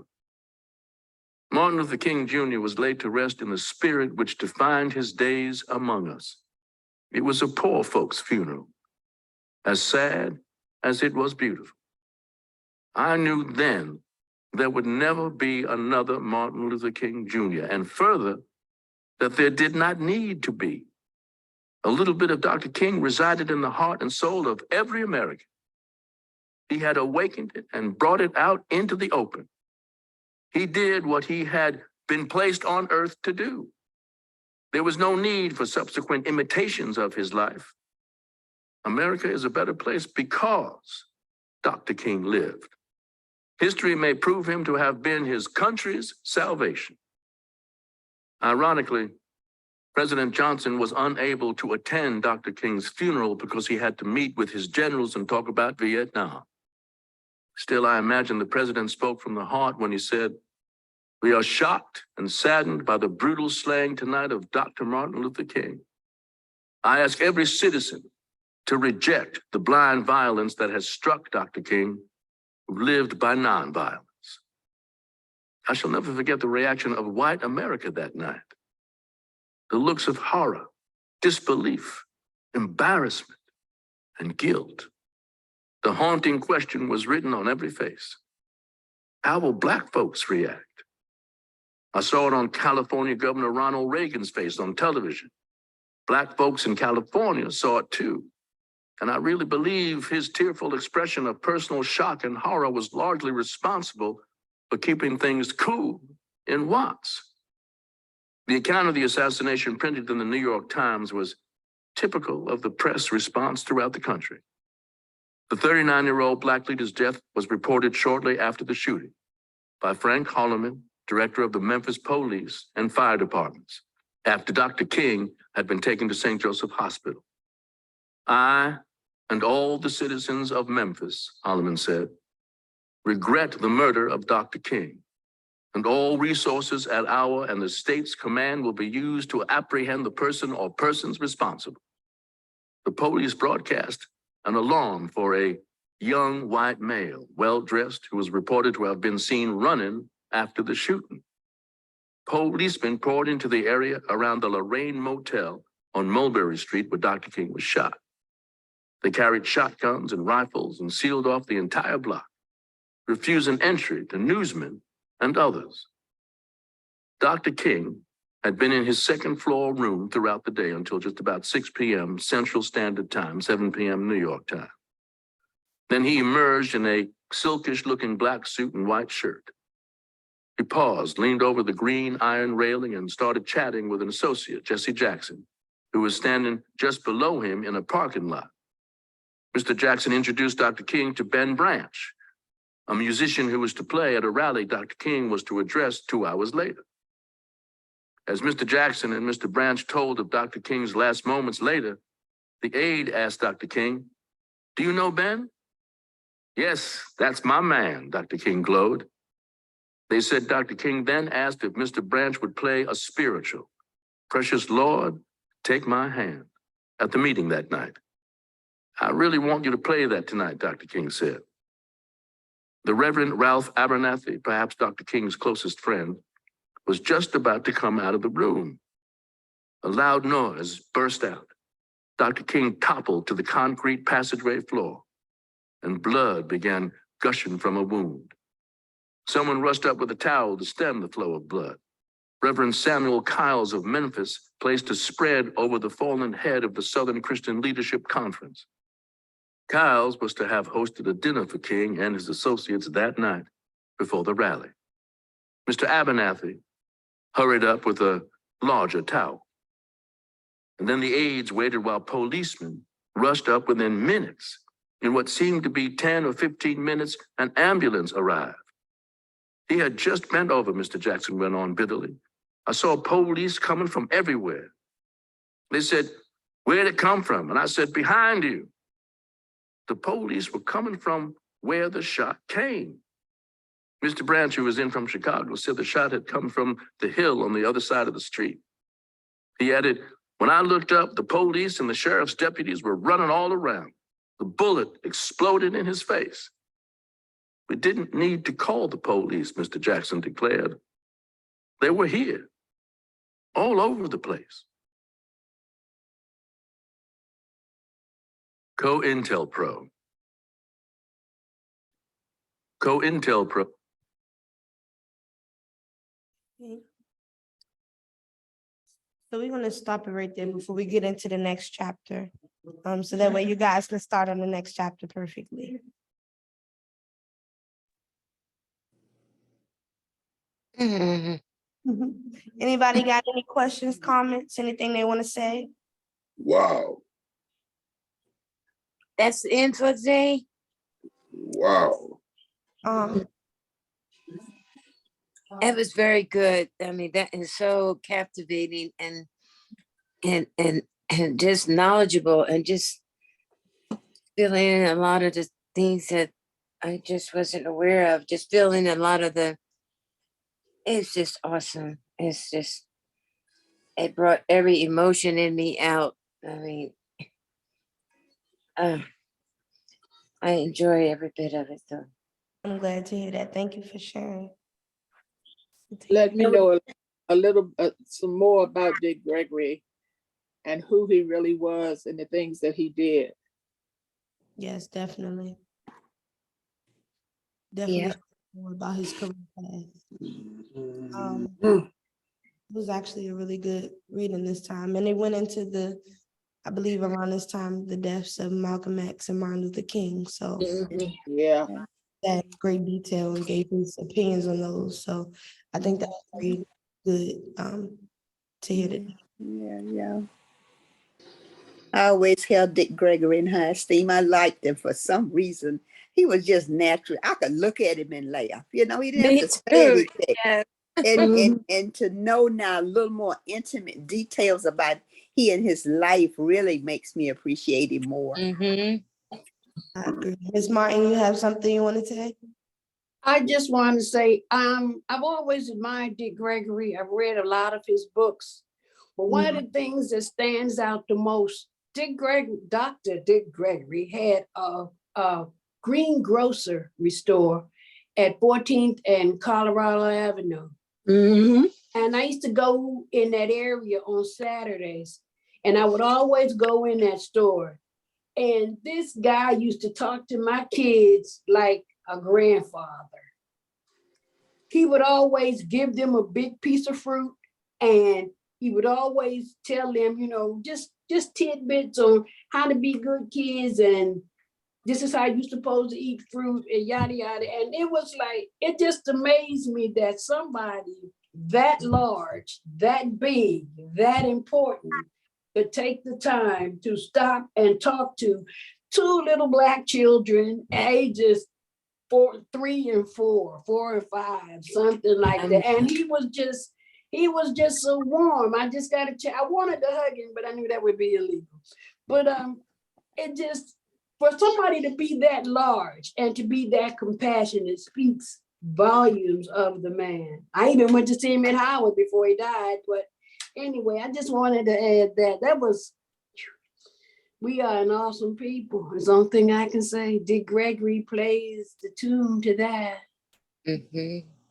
I agree. Thank you for sharing. That's You're amazing. welcome. You know, you got to meet him in real life and everything. That's amazing. Yeah, I did. And got a chance to talk to him too. Yeah, it is amazing. That's great. Yeah. My kids remember him too. Now they feel like they met a celebrity, but that's okay too. Anybody else have anything they wanted to share? I just found him to be very intelligent, thinking person, and he stuff didn't just, you know, sometimes people just say stuff out their mouth and you kind of wonder like, okay, where did that come from, you know? But he always seemed to have like the right statement or thought on the thing that was going on. And he was very, very interesting person. Very interesting. Yes. And then I actually learned something about him today too, that it's like way more than just comedy and jokes. Like right. Yes. Everything he said right before he said it. Read books, you know, to make jokes. It wasn't just, you know, a joke. It had a whole bunch of underlying messages. So that was something I learned about him today as well. Yeah.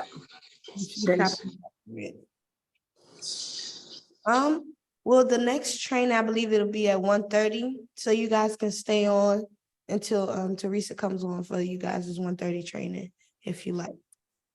Okay, thank you. Of course. Thank you, Crystal. Of course, you guys have a good day, okay? Krista, this was a good book. This is almost my best part of the iPad is looking forward to the readings, the book readings. I'm glad to hear that. I'm glad to hear that. I really am. I'm glad Mhm. it's something you guys enjoy. So, once we finish this book, I know someone suggested another Dick Gregory book, but if you guys can like start to get ideas in mind of what you want to read next, that'll also be helpful. So I can start looking for that as well. Okay. Thank you, Oh, Crystal. okay, Of course. okay. You guys have a good day. All right. You You too. too. Krista. All right. Thank you. Hey, y'all, I may start some controversy, but I'm gonna say it anyway. How we admire Dick Gregory, but at what point are we going to start admiring Bill Cosby for all that he's done in the education and things that he's done to help Black people? Mhm. In my opinion, this is only my opinion, they had to destroy Bill Cosby. And they did. And see, public opinion has a lot to do with changing people's minds.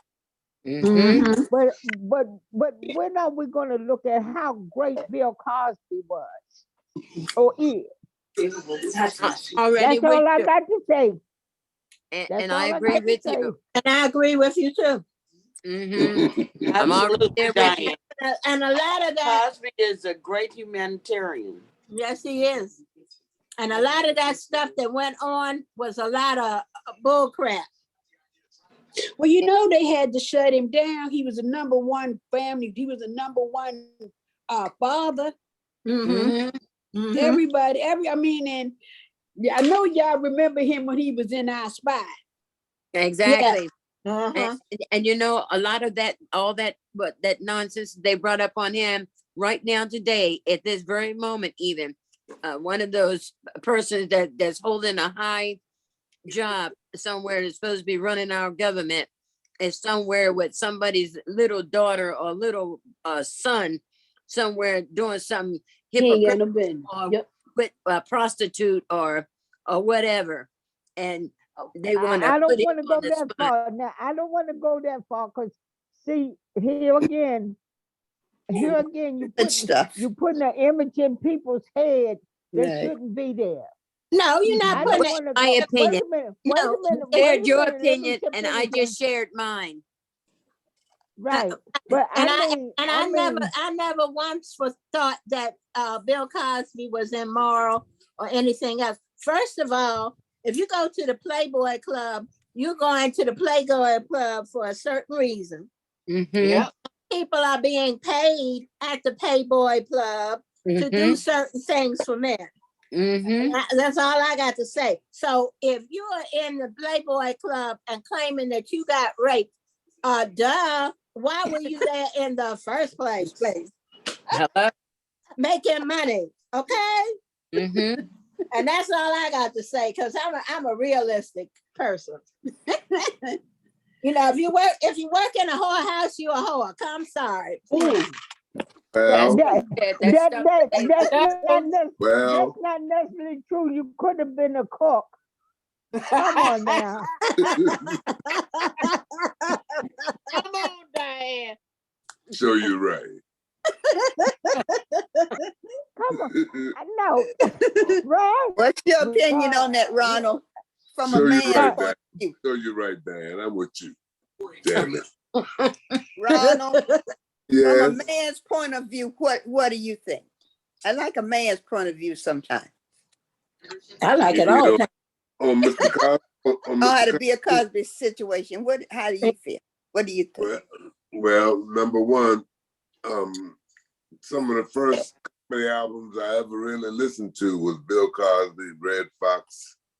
There was a Clay Tyson, and but the thing that stuck out for me with Mr. Cosby was he preached education, not just for his children, Yeah. but for everyone. You know, and a lot of his comedy was directed toward child rearing and children. So for them to knock him off of his horse, off of his throne, way later in life,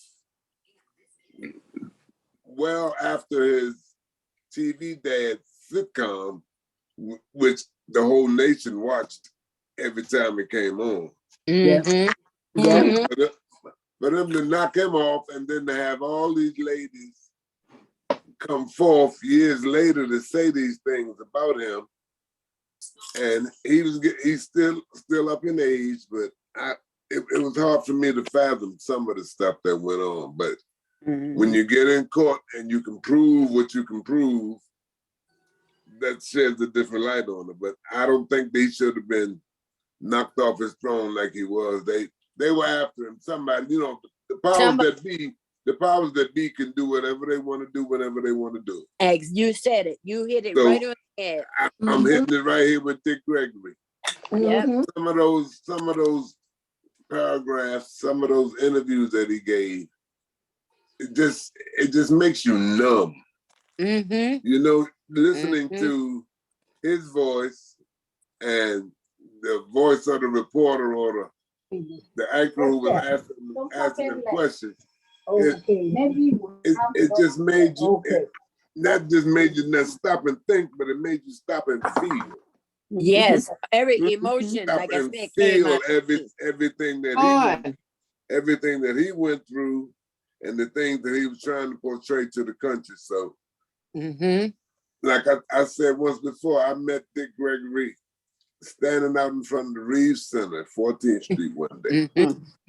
And he didn't know me, but Mr. Gregory how you doing? What you want to talk about?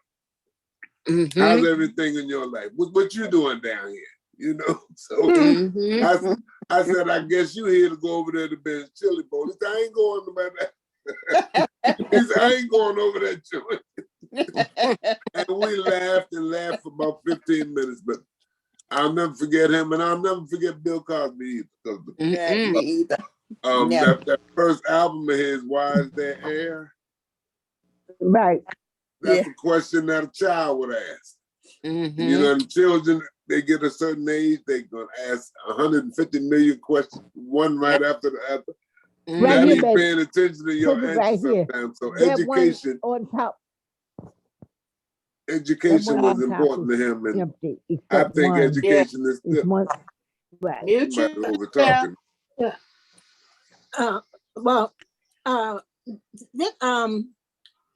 Bill Cosby educated college tuition for a lot of people. Sure he did. And I was really hurt $20 million at one time. When his son Ennis died, yeah. I could feel his pain too, because he had 4 daughters left. Yes. But each one of them had their names began with E. For education and excellence. So it was really hard for me to help tear down Bill Cosby, even though they named the drink after him, which I don't like. But it's a shame how opinions can get formed by just a few things that don't seem so little, but they can be so big. So and they did it so subtle. You know the word I'm using, so softly. That ain't the word, but and they implanted in our minds, and it became like a fire. It grew bigger and bigger and bigger. And what happened?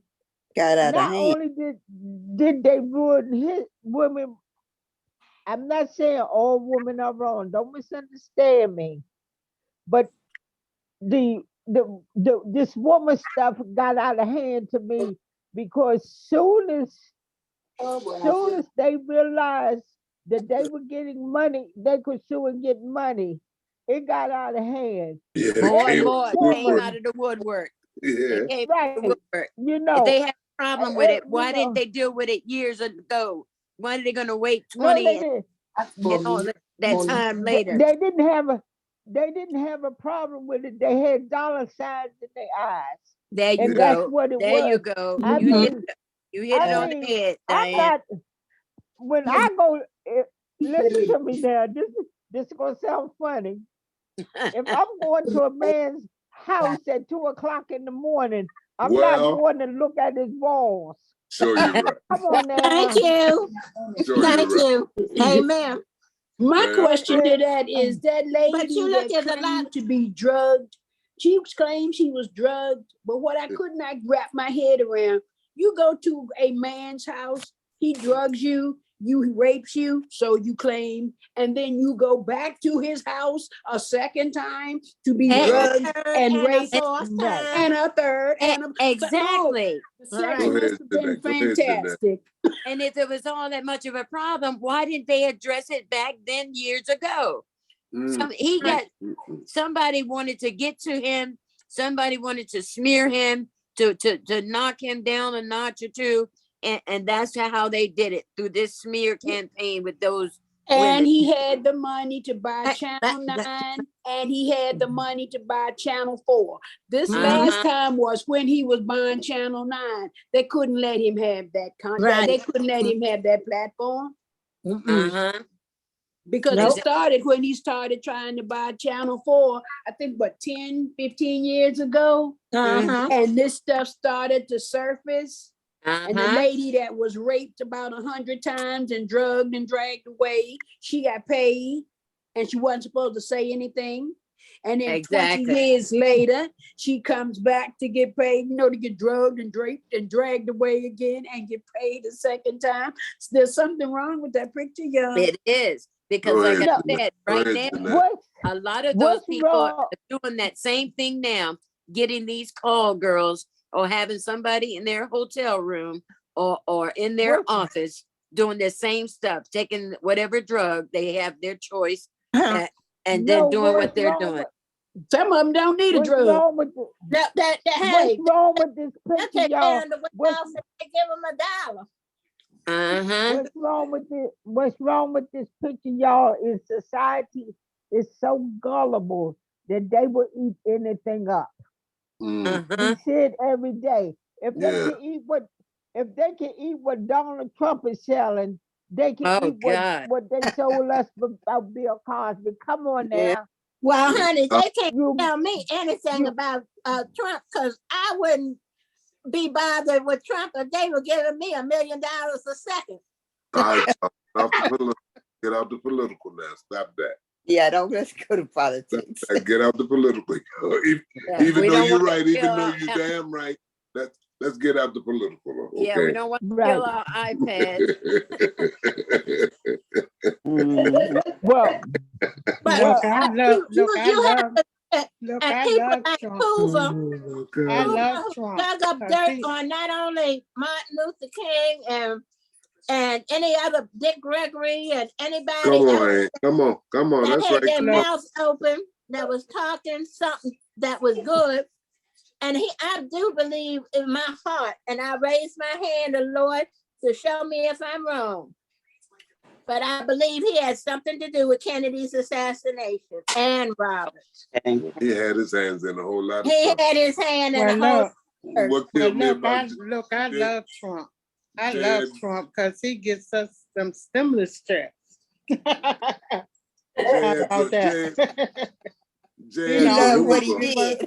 only one give us some stimulus checks. No, he ain't the only one that give us no stimulus checks. Trump didn't want to do that. He had to do it. You brought up Hoover though, but the thing that really knocked me out the box about J. Edgar Hoover, he was hard on homosexuality and debauchery and Sodom and Gomorrah. But the fact came out that he was homosexual. He was doing this. He was right up on the corner of Pennsylvania Avenue. Branch Avenue. Just before that house right on that corner, that right before you moved into Maryland. He lived right up on that house up on Branch Avenue. And he talked so bad. He talked so bad about homosexuality. Friday, you saw some crazy looking people coming out of there. And then he talked so bad about it, and he turned out to be, oh my God. Yeah. dichotomy of But damn she food. was the queen of you know what? Yeah. That's the dichotomy of a damn fool. But it's the truth. He turned out to be homosexual and stuff. And they had an editorial on TV that I saw about J. Edgar, and I'm like, wow. How big a hypocrite can you get? And he was running the country. He had presidents, all the presidents were scared of that man. I All the can't They were scared he had. of him. They were He had scared of something him. on most of them. Let me say this. They were scared of him because he had something on all of them. Yeah, he But had you that gotta power. He had the realize, power. right? That's the He did. same All of thing them, that's going all on the presently. That the person that they're scared everything. of now is the one that has something on all of them. And that's why The they're one, allowing that stuff to go on in the Capitol and too Mm, scared to speak up on it. Hi, everybody. Hi, Uh, Miss hi Adele, how you doing? Okay. that Dick Gregory was something else. He Oh really, my. Yeah. that man said, the more I learned about him, the more Hi I there, put him Alex. in esteem. He was The really more, good. yep, I respect And him. he And would speak out in a time when most people wouldn't speak. I mean, he had so much backbone. That's what I liked about it. Yeah, he He stepped didn't right think up. that his He life was stepped just right on in. the line. Yeah, Yeah, he stepped right in. He didn't he mind. just say it, and I don't care what, on TV, in the news, he said what he felt. and wrote about it. And that's why Martin told him, he said, Martin told him on the plane, you know, I'm concerned about you. I don't want you to get hurt out there. He said, well, if I do, would you do my funeral? Yeah, that's him. That was Because him. just That was him. like Martin, every day he went out, he knew and accepted the reality that maybe his day would be the last, you know, him and But Coretta. the way he sat in the meetings with the officials down in Mississippi, and right away he could discern that they knew more than what they were saying.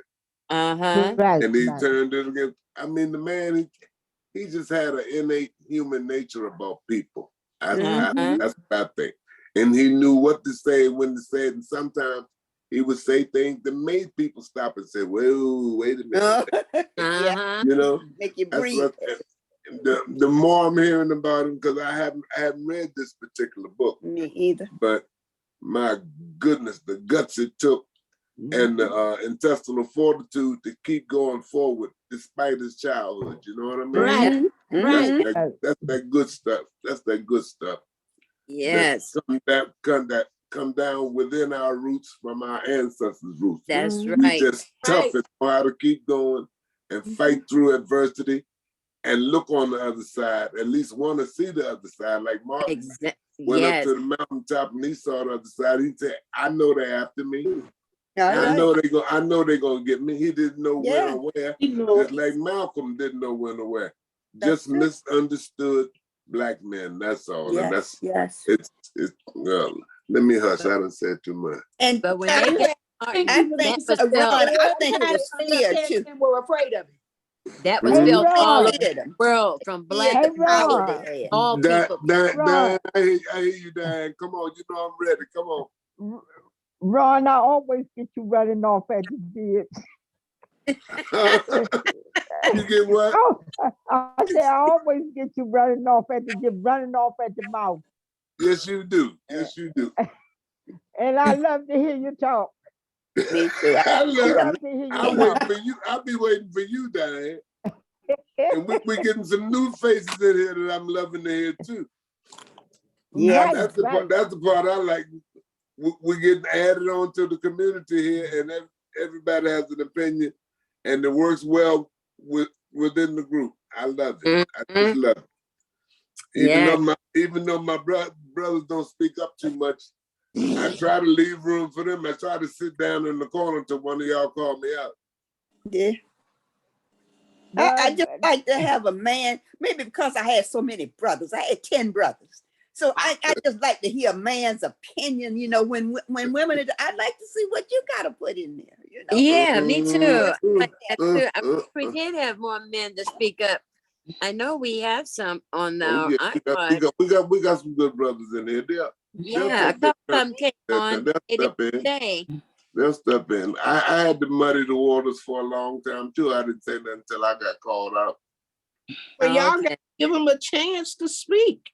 Exactly. Give the other men a chance to speak. Yeah, I sit in the corner till somebody pull my chain. Well, I feel like if they got balls, they should be able to talk. I'm here sure we they go. talk at home. Here we go. Here we go. But then you have to think about it. Well, we're on this platform here. A lot of us are going through challenges, health challenges. So I think about that part too.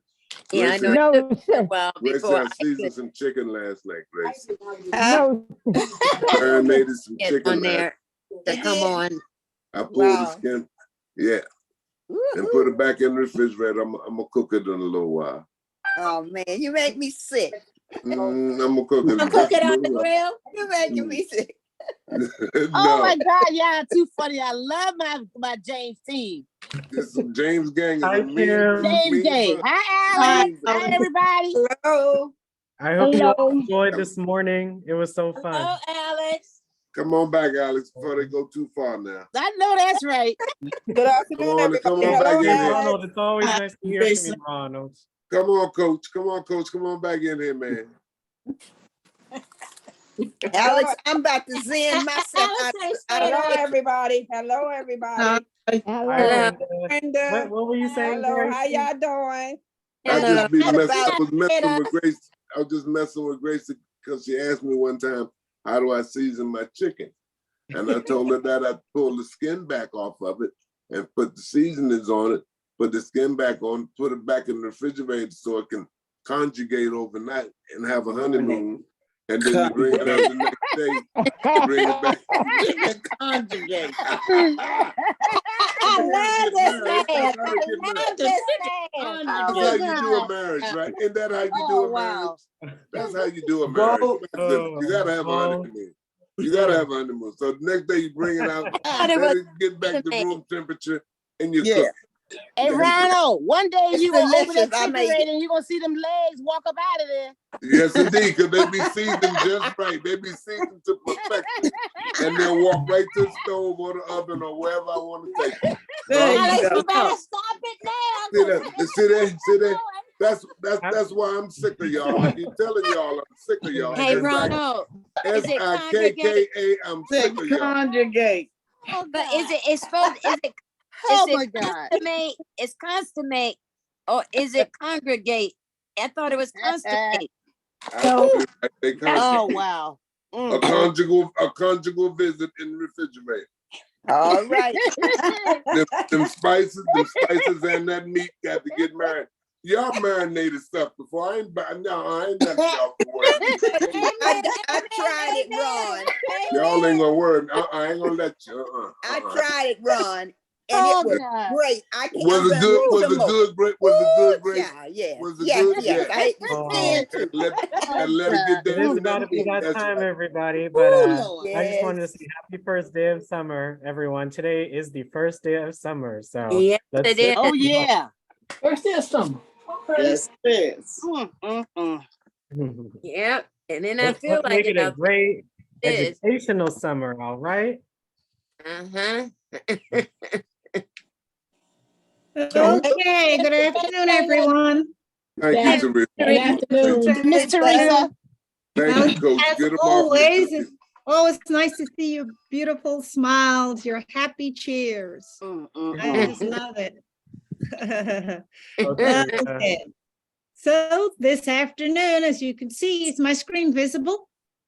Yes. Okay, so we're looking at module 2 this afternoon. I made some changes, so there's something new to learn. And so I'm going to go ahead and do the disclaimer, and then we'll jump right into it. The Wilderness Technology Alliance, DC Senior iPad Program, its donors and presenters offer technical assistance, virtual health, well-being information designed for educational purposes only. You should not rely on the information in any of the applications or topics made by the Wilderness Technology Alliance, including but not limited to mobile and device applications and any social media pages maintained by the Wilderness Technology Alliance DC iPad program, its owners or presenters as a substitute for professional medical advice, diagnosis, or treatment. All right, now that I've read that, I thank you again for being patient. Our next thing is, do we have any birthdays today? Anybody celebrating anything that we should be? No, everybody's fine. We're just celebrating life today, right? Absolutely. Right, okay. Do we have any newcomers, any beginners? No, no new, well, we want to welcome Dolores Washington back. We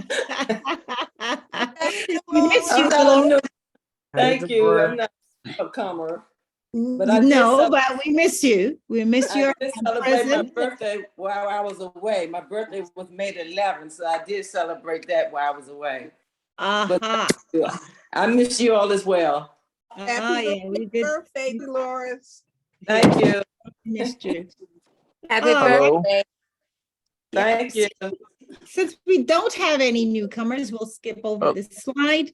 The midterm survey, again, it's available. Ooh, what's going on the screen? Can you see what's going on the screen? It looked like somebody did some red scratching. Yes. What is that all about? Maybe your marker have to erase it. Yeah, but this is the first. I also hear a TV going, and I'm seeing more lines. So what is going on here? Teresa, that isn't the first time that's happened. I'm not sure because of your dual monitors or Zoom settings. No, I'm not using a dual well, this time, no, we're not. Hello. Nothing's changed on my end. Anyway, so we're going to jump right. We don't have any newcomers. Hello. So today's content, we're looking at battery and power, buttons and connectors, speakers, cameras, and microphone Siri. And we'll wrap it up with some accessibility features, which is where our main focus is today, on the accessibility part of this module. Again, you have a 9th generation iPad. We're going to be looking at the various buttons and connectors, camera, top button, volume buttons, home buttons, the Touch ID buttons. Okay, so I think everybody knows where the power button is. So we'll hop over that. The battery life is around 10 hours for your iPad. So you can practically use it all day long, and just remember to charge it at night. Your front camera, it's usually primarily designed for FaceTime. If you haven't started using FaceTime, you need to. It's a really beautiful way of communicating with your loved ones by seeing them. You'll learn about that today. Okay. Your volume buttons, up and down, they're available at the side of your device. You turn up the volume for the top and turn down the volume using the bottom. Here's what it looks like up close up. All right. All right, for your front camera, which I just mentioned earlier, you basically, if you were to use that front camera to take a selfie, your photograph is saved in this app, this colorful looking icon. This is your photo gallery, and that's where you can go and look for it after you've taken that photograph. Your rear camera, it's primarily used for, you could take photographs or videos. And where do the photographs and the video go to? To the same gallery, a photo gallery, this multicolor looking app. So the rear camera has the lens facing away from the user, just like a regular digital camera. Here are the steps for taking photographs. If you haven't started, I hope by now you started taking photographs, because the iPad takes the most beautiful photographs. Start using it. To do so, you look for this icon here, you tap on it, and It says here, tap on the home screen or left on the lock screen to open up the camera in photo mode. Tap the shutter button or press either the volume button to take the photo, right? If you need a flash, look for the icon. It looks like this lightning bolt icon here and turn that on.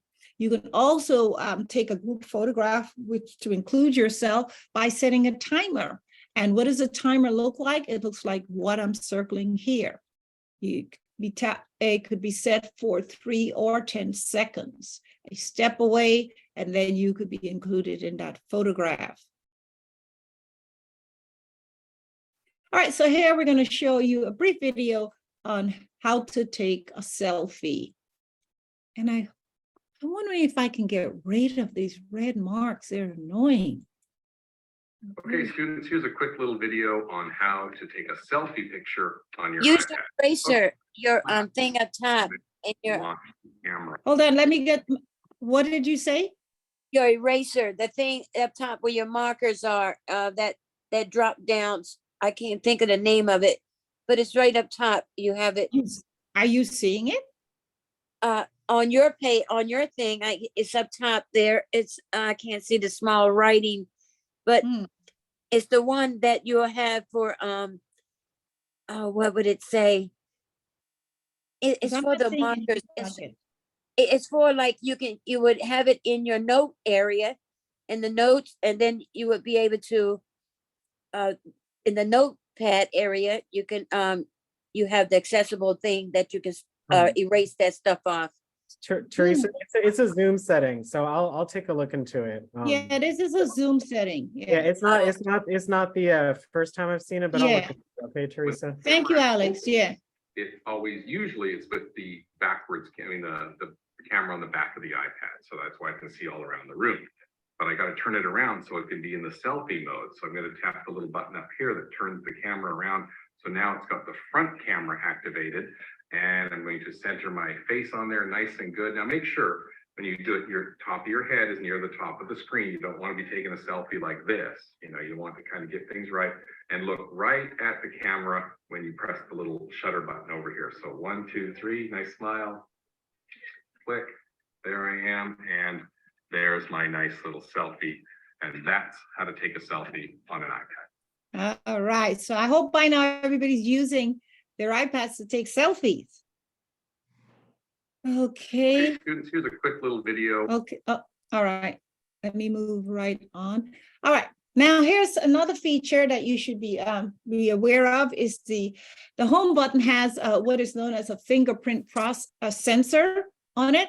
Once you have a Touch ID set up on your iPad, you can use a finger to do many things, such as opening your iPad from the lock screen without typing your passcode or verifying that you want to buy something in the App Store. So what is this thing? Touch ID is it is a biometric feature known for locking. You can lock your iPad by setting it up for locking that only you can access it. And what do you need? Your fingerprint is going to be copied and used to identify who you are so you can unlock your iPad. That's basically what it's used for. The iPad home button is a small circular button at the bottom of the iPad. It is also the only button on the face of the tablet. The most important use of the home button is to take you to the home screen, which houses all your app icons. If you're inside of a particular app, you can hit the home button to exit the app, revealing the home screen. But there are many other iPad features that you activate using the home button. And I added a video today on that note, so you'll be able to see that. So basically, this is where it is on your iPad. If you're holding it vertically, that is, or portrait style. And it's also used, your home button is also used to activate Siri. Yep, activate Siri by pressing the home button for several seconds until you hear 2 beeps. A display of multicolored lines will flash on the bottom of the screen, indicating that Siri is ready to listen to your command. And for those of you who don't know what Siri is, we will be looking at a mini video on that shortly. But before we go there, we're going to look at a mini video on the many features the home button is used for. Okay, so here's some of them. Return to the home screen. You can press and hold to enable Siri. You can press it twice while locked to access Apple Pay. You can press it twice while unlocked to open multitasking screen. Press the home button and the power button simultaneously to take a screenshot of your image or whatever. It's also used for multitasking, which is a much quicker way of hunting through page after page of icons, searching for the right one. The fastest way to get back to an app you recently used is to launch the multitasking screen by double-clicking the home button. All right, here it is here. Close up. When you double-click that, it takes you to all the various apps that you have. You opened at some point that never closed. You never closed them, because once you open an app, you have to close them manually. Just like you had to open them, you have to close them. The iPad does not close the apps for you. All right, so let's look at a brief video on the home button features. I learned something from watching this video. Hope you do the same.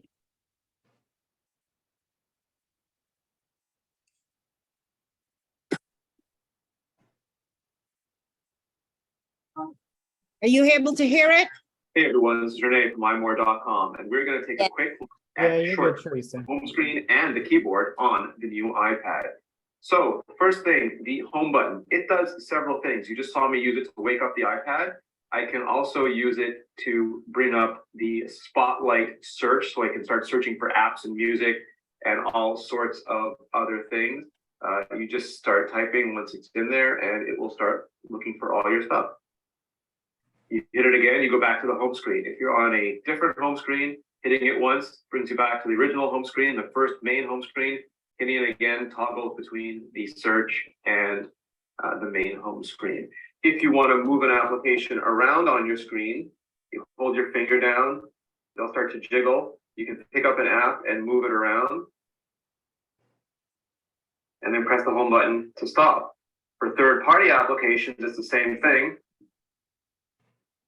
They'll start to jiggle. You can put them together to create a folder. Use the home button to come out. You can even hold your finger down and delete an application, and then use the home button to come back. If Notification Center is down, hitting the home button will put away Notification Center before it does anything else. If you hit it twice, you will go to the Fast App Switcher, which lets you quickly move between applications. Or go back to the home screen. Also in the Fast App Switcher, you have quick access to whatever streaming application, music, video, whatever is currently using the speaker on your iPhone. You also have access to AirPlay. You have access to play, skip, forward, rewind controls. You have access to the brightness control and the mute or the orientation lock, whatever is not set up on the hardware button. If an application is ever acting funny or just not working well, you can hold your finger down on it and just remove it from memory.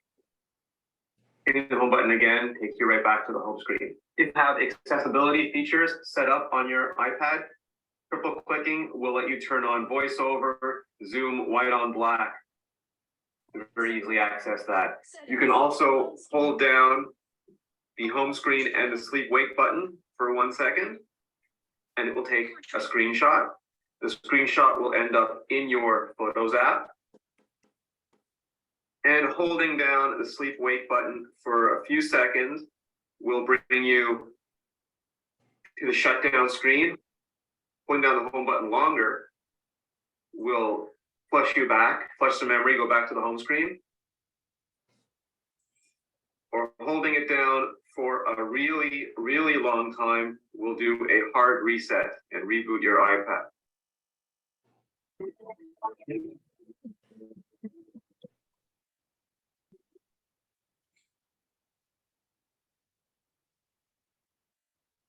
I hope you learned something new today from the home button. I did. I learned, let me tell you what I learned. I learned that if you wanted to take a set of apps and group them, you can actually, let me get back to my slides. You can actually tap on the apps, the icons that you want, and you can actually group them and put them in a folder by using your home button. Yeah, you tap on one app and you drag the other app on, place it on the one you want to group it with, and it goes into a folder. Yeah, so you can group, so you don't have to have all those icons displayed on your home screen. You can group them and place them in the folders. For example, you can group all the entertaining apps into a folder, and so you would look for entertainment, and then you have access to all the apps in entertainment. You can group them accordingly, and I found that out from watching this video. All right. All right, so here's another feature, using your home button. You can use two apps at the same time. You can or watch a video while doing something else. With the iPad, multitasking between two apps is useful and realistic way to work. Yes, so you can have two things like shown here on the screen, where it's divided. You're working on one, maybe you're writing an email, you might have a video going on this side. So multitasking, there are 3 modes included on the iPad. It's a slide over, it lets you quickly open a second page app without leaving the one you're currently using.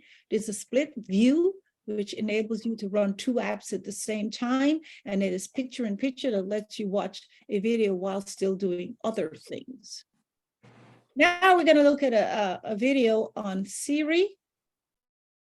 And if you haven't set up your Siri, here, watch this carefully. You need to begin with using Siri. It's a really neat personal assistant. Hey Siri, do you like Amazon Alexa? I'm a big fan of good listeners and helpful beings. Hey, have you ever heard of Siri? My guess is yes, especially if you're watching this video, but in case you don't know, Siri is a tool to control your iPhone or iPad with your voice. I wasn't much of a Siri fan when Apple first released this feature, but I find I use Siri more and more for a whole bunch of different things.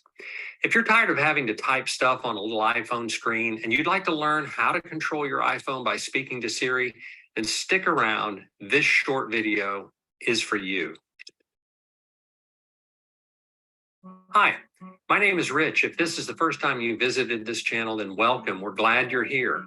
Over the last 2 years, I've been producing simple to follow videos for seniors and beginners on how to use their iPhone and iPad. And today, we're going to take a look at Apple's voice-activated assistant, Siri. And before I get into this, I know that this is not for everyone. My wife is not a fan. She says Siri ignores her or doesn't respond correctly. I have that happen every once in a while too, but there are some basic ways to use Siri that'll make using your iPhone way easier, and that's what I'm going to talk to you about today.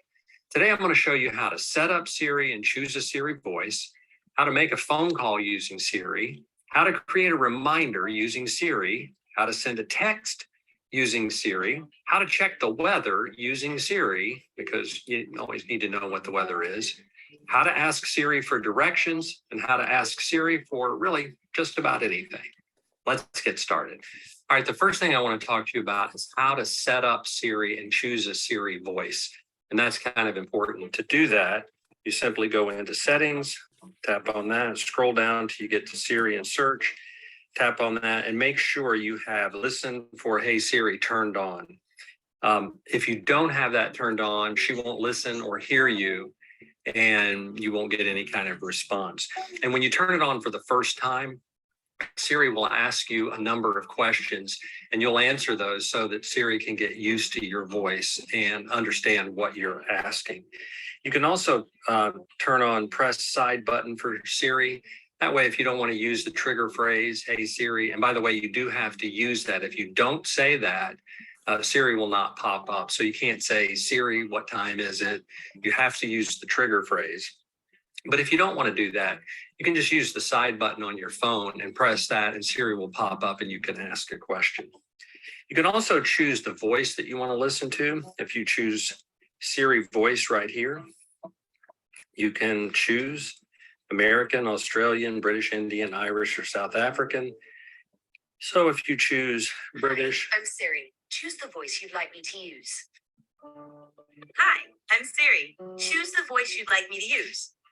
Hi, I'm Siri. Choose the voice you'd like me to use. Hi, I'm Siri. Choose the voice you'd like me to use. Hi, I'm Siri. Choose the voice you'd like me to use. I think I like that voice best. And that's how you set up and turn on Siri and choose Siri's voice. So the next thing I want to talk to you about is how to make a phone call using Siri. You don't have to tap on the phone. You don't have to go into your contacts. You can just simply ask Siri to make a call. Now, the one thing you do need to know is that the phone number that you're asking Siri to call is in your contacts. That's if you ask Siri to call someone by name. Otherwise, you can just tell Siri the phone number and ask her to call. So here's how that works. Hey Siri, call Rhonda. Calling Rhonda Bolin. Mobile.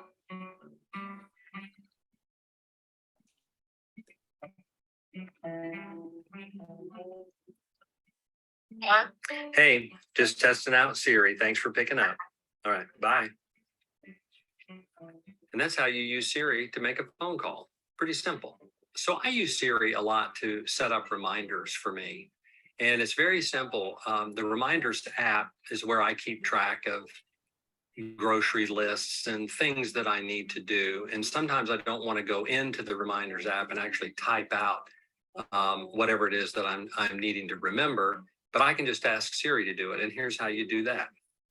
Hey Siri, remind me to buy milk tomorrow. Okay, your reminder is set for tomorrow. Then if you go into Reminders, you'll see buy milk is set for tomorrow. And that's it.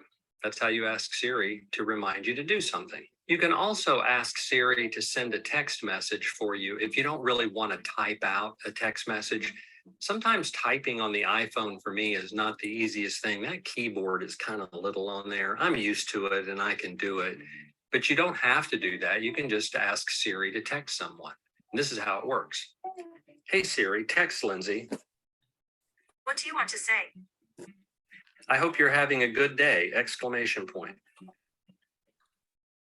Your message to Lindsay says, I hope you're having a good day. Ready to send it? Send. Okay, it's sent. And that's it. That's how easy it is to have Siri send a text message for you. The next thing I want to show you is how to ask Siri about the weather. You know, you've got a weather app on your phone, but sometimes you're not near your phone or you don't want to open the weather app. So you can just ask Siri, and this is how it works. Hey Siri, what's the weather today? It's currently clear and 57 degrees. Expect mostly cloudy skies starting in the morning. Today's high will be 72 degrees and the low will be 57. And that's it. That is really simple. You didn't have to go into the app or anything. You just ask Siri what the weather is going to be today. You can also ask Siri for directions, and you can ask for directions to someone who's listed in your contacts, or even if they're not listed in your contacts, you can ask for directions. And this is how you do it. Hey Siri, give me directions to Home Depot. One option I found is the Home Depot on Retail Drive in Wake Forest. Is that the one you want? Yes. Getting directions to the Home Depot. And that's all you have to do to get directions using Siri. Really, really simple. You know, the last thing I want to show you is really more humorous than anything else, but you can really ask Siri any question that you want, and she'll be able to answer it for you. For example, hey Siri, do you like the Cincinnati Bengals? I'm sure the Bengals are very good, but I'm not really one to judge. Hey Siri, do you like the Los Angeles Rams? I suppose so. I don't really have an opinion. Hey Siri, when was Lucille Ball born? Lucille Ball was born August 6th, 1911. Hey Siri, do you watch YouTube videos? I don't have an answer for that. Is there something else I can help with? No thanks. Okay. So as you can see, you can ask Siri just about anything, like math questions. Hey Siri, what is 547 times 12? 547 times 12 is 6,564. Once you get the hang of using Siri, you'll find out just how useful she can be. And it's really handy to be able to just ask Siri something without having to go on your phone and, type something out. Siri can do way more than I just covered, but my goal in this video was to just show you the basics and maybe get you interested in using Siri. Let me know in the comments below if you use Siri and if Siri works for you. As always, thanks for watching, and I'll see you in the next video. Okay, thank you all. Let me get back to, let's see. Okay. So we watched that on Siri. I plan to do more on Siri at some point. So now we're going to look at some accessibility features that are available for those of you who have limitations, whether it's visual or audio. Let's look at what's available. So in your iPad settings, you can go there, and once you get into settings, you can type in the word accessibility, and you will see a host of things that are available. For example, voiceover, zoom, hovering on text, display and text size and motions, and so forth. So first one we're going to look at is known as assistive touch. It says if the home button is damaged and no longer working on your device, turn this option on to enable a virtual one. From the accessibility menu in settings, tap touch and then turn on assistive touch. A white dot will appear, and tap this to access. Well, this really doesn't say what it's supposed to be helping you with, but let's look at the features here. Assistive touch menu gives you access to functions that you would otherwise control by pressing physical buttons or moving the device. With assistive touch, you can activate the accessibility shortcut, you can lock the screen, you can adjust the volume, you can summon Siri, you can restart the device, you can capture a screenshot, and you can simulate shaking the device. All right, so to get started, it says iPad provides you with many features to support your vision, physical and motor, hearing, and learning needs. So now we're going to look at some of them. Okay, so here you can customize accessibility settings on an app-by-app basis to work best for you. Here's how. In your accessibility settings, scroll down and tap Per App Settings. Tap Add App. Choose an app you'd like to customize. Now, tap the app you just added in the app customization list. Then, customize the app settings to work best for you. You can adjust settings like text size, reduce motion, increase contrast, and more.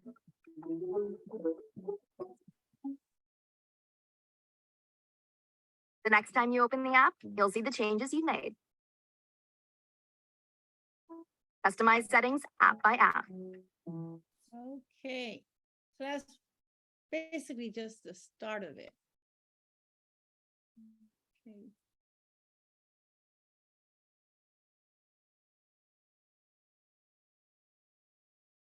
All right, so voiceover. Let's look at voiceover, what it can do for you. So we watched that. You can customize accessibility. Wait a minute. So voiceover is a feature that you should get familiar with. It's a gesture-based screen reader. You can use the iPad even if you can't see the screen. VoiceOver gives audible descriptions of what's on your screen, from battery level to who's calling to which app your finger is on. You can also adjust the speaking rate and pitch to suit your needs. VoiceOver, when you touch the screen and drag your finger over, VoiceOver speaks the name of the item your finger is on, including the icons and text. To interact with the item that you've touched, such as a button or link, or to navigate to another item, use VoiceOver gestures. And we're going to look at some of the gestures. When you go to a new screen, VoiceOver plays a sound, then selects and speak the name of the item on the screen. VoiceOver tells you when the display changes to landscape or portrait orientation, when the screen becomes dim or locked, and what's active on the screen when you wake the iPad. All right, so let's look at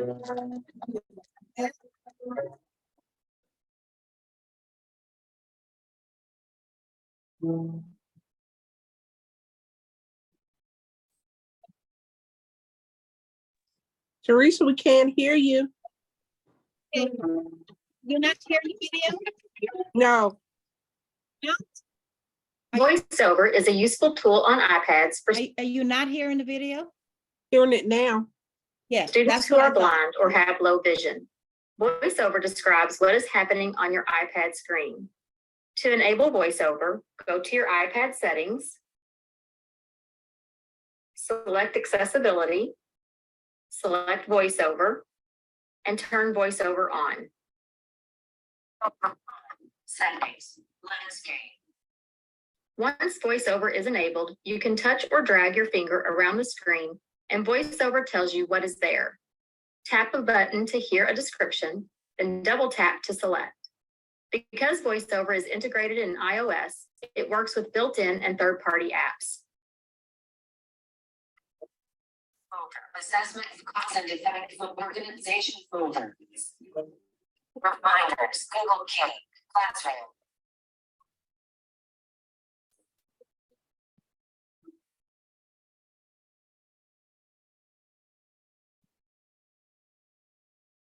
All right. So voice, we didn't get into much of it, but what I'm planning, I have a series of accessibility sessions that I will be focused on the morning classes. So each, every accessibility feature that we're talking about now, I'm actually going to have you do it, set it up. The classes are going to be interactive. So by the end of each session, you would have set up all these different accessibility features. That's my goal. Starting this Friday, we'll do at least 6 of them, different ones. So if you'd like to learn or to actually get these features set up on your iPad, I would highly suggest that you check your reminders to see which ones we're doing each morning, and get on board that morning to get your iPad set up in that area. So here's some VoiceOver gestures that you can do to help. It says here, the action. To select and speak an item, you need to tap or touch the item, and VoiceOver will tell you what the item is. If you want to select the next item, you need to swipe right. Select the previous item, swipe left. Speak the entire screen from the selected items, 2-finger swipe down. Pause or continue speaking, 2-finger tap. Speak additional information such as the position within a list or whether the text is selected, a 3-finger. So these are just the gestures you use. You're using your fingers now to do the work for you. Here's some more. I'm not going to repeat them, but those are examples of the various gestures that you can learn how to begin using your VoiceOver. To set up, you go to settings and accessibility, then VoiceOver. All right. Now, there's also another feature called spoken content on your iPad. Your iPad can read selected text or the whole screen and can give you feedback and text corrections with spoken content. That's a feature. I will be showing how that is done on, but I'll let you know the dates. For those with low vision, VoiceOver is intuitively designed gesture-based screen reader that enables people with low vision or total blindness to fully access the iPad. Okay. Now, here's another feature made accessible, the zoom. In many apps, you can zoom in or out on specific items. For example, you can double tap or pinch to look closer in a photo or expand a web page columns in Safari. You can also use the zoom feature to magnify the screen no matter what you're doing. You can magnify the entire screen, which is known as full screen zoom, magnify part of the screen with a resizable lens, which is known as window zoom, or magnify a portion of the screen that stays within one place, which is known as a pinch zoom. And you can use zoom together with VoiceOver. So this is what it looks like once you get into settings, into the accessibility shortcuts. You can increase the contrast, use the magnifier, use VoiceOvers. This is where you go to set these different features up using Zoom. Now, here's a video I found that I thought was pretty interesting. It says how to make font size larger on your iPad for low vision or visually impaired. So let's look at this video.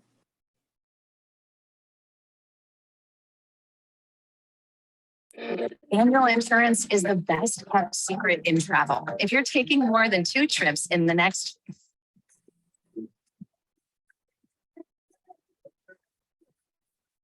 Hey everyone, Mike Mulligan here. Thank you so much for joining me today. I'm a certified orientation and mobility specialist, and today I'm going to be talking about an easy and quick way to enlarge the font on either an iPhone or an iPad. So this can be really helpful for somebody who's visually impaired or low vision and benefits from having larger print. So I'm going to give you a quick introduction on how to access this. It's quick and easy. It doesn't require any downloads of apps or anything. It's already built into the iPhone and iPad through their accessibility features. So I'm going to give you a quick demonstration here and show you just how it works. Okay, so let's get into a demonstration here. So in front of me, I have an iPhone X, and this is going to be what I'm going to be using for the demonstration. But enlarging the font can be done on any iPhone or iPad. This is just what I happen to have. So there are 2 different ways to enlarge the font. And I'm going to explain why there are 2 different ways in just a second. But I'll show you both of those ways in this demonstration. So first thing is I want to point out that when you enlarge the font, there is really a few applications that this works in. So it doesn't enlarge the font with every word on the phone, but it works with the Mail app, it works with Contacts, it works with Calendar, Phone, Notes, and other apps that support dynamic type. So the app has to have that support function for this enlarging of the font to work. So now I'm going to go into the first way to enlarge the font. So what you're going to do is you're going to go to Settings. So you find the Settings app, you tap that, and then I am looking for where it says Display and Brightness. So once I find Display and Brightness, I'm going to tap that. And there's a few different options here with some pretty cool features, but I'm going to be looking for the one that says Text Size. So I'm going to tap Text Size. And now at the bottom of this screen, there is a little toolbar or slider where there's a white circle. And if you tap that, you can slide it right to make the font bigger, or swipe it left to make the font smaller. So to the right is larger, to the left is smaller. So I'm gonna put it all the way to the largest and back out and go to a text message. So now my text message text is much larger than it was before. But for some people, that still might not be large enough. So Apple knew this, so they added another function or a way of enlarging the font even more. So I'm going to go back to my home screen, tap Settings, back out of this one. And now I'm going to look for the Accessibility tab. So once I find that, I'm going to tap that. And now I'm looking for the Display and Text Size under the Vision Accessibility Features category. So I'll tap that. And now that I've tapped that, I'm going to be looking for where it says Larger Text. So once I find that tap larger text. And now, again, there's another scroll bar at the bottom that you can swipe left and right. But the first thing you're going to want to do is toggle this on. So normally it's not toggled on. So to toggle it on, you tap that, turns green, and now you can use the scroller. And look how big that gets. So it's much bigger than the normal text size increase. So if you go to the accessibility features, you can really add some size to what you're doing. But as you can tell here on the home screen, the app text names are still the same size, so it doesn't change that. But if I open the text message, it's quite big. So this is really a good way, at least for some of the apps on the phone, to get the text larger and make it a little bit easier to read if you benefit from large print. So hopefully that was helpful. So that's just 2 ways of easily enlarging the print. And I would recommend just finding what works for you, what fits your need, and just try it out and see if that'll work for you. Thank you so much for joining me today. I hope this video was helpful on learning how to enlarge the font on either an iPhone or an iPad.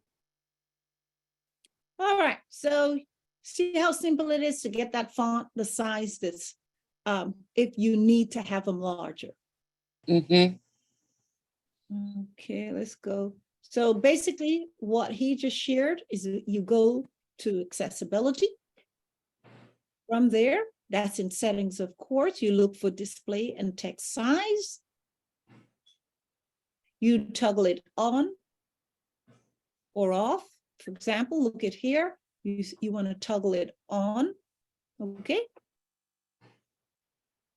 And that's how, now if you were in your email account, you want to enlarge the text there while you're creating an email, look for this at the very top of your email, and you could change the text size also from small to large or vice versa, depending on what.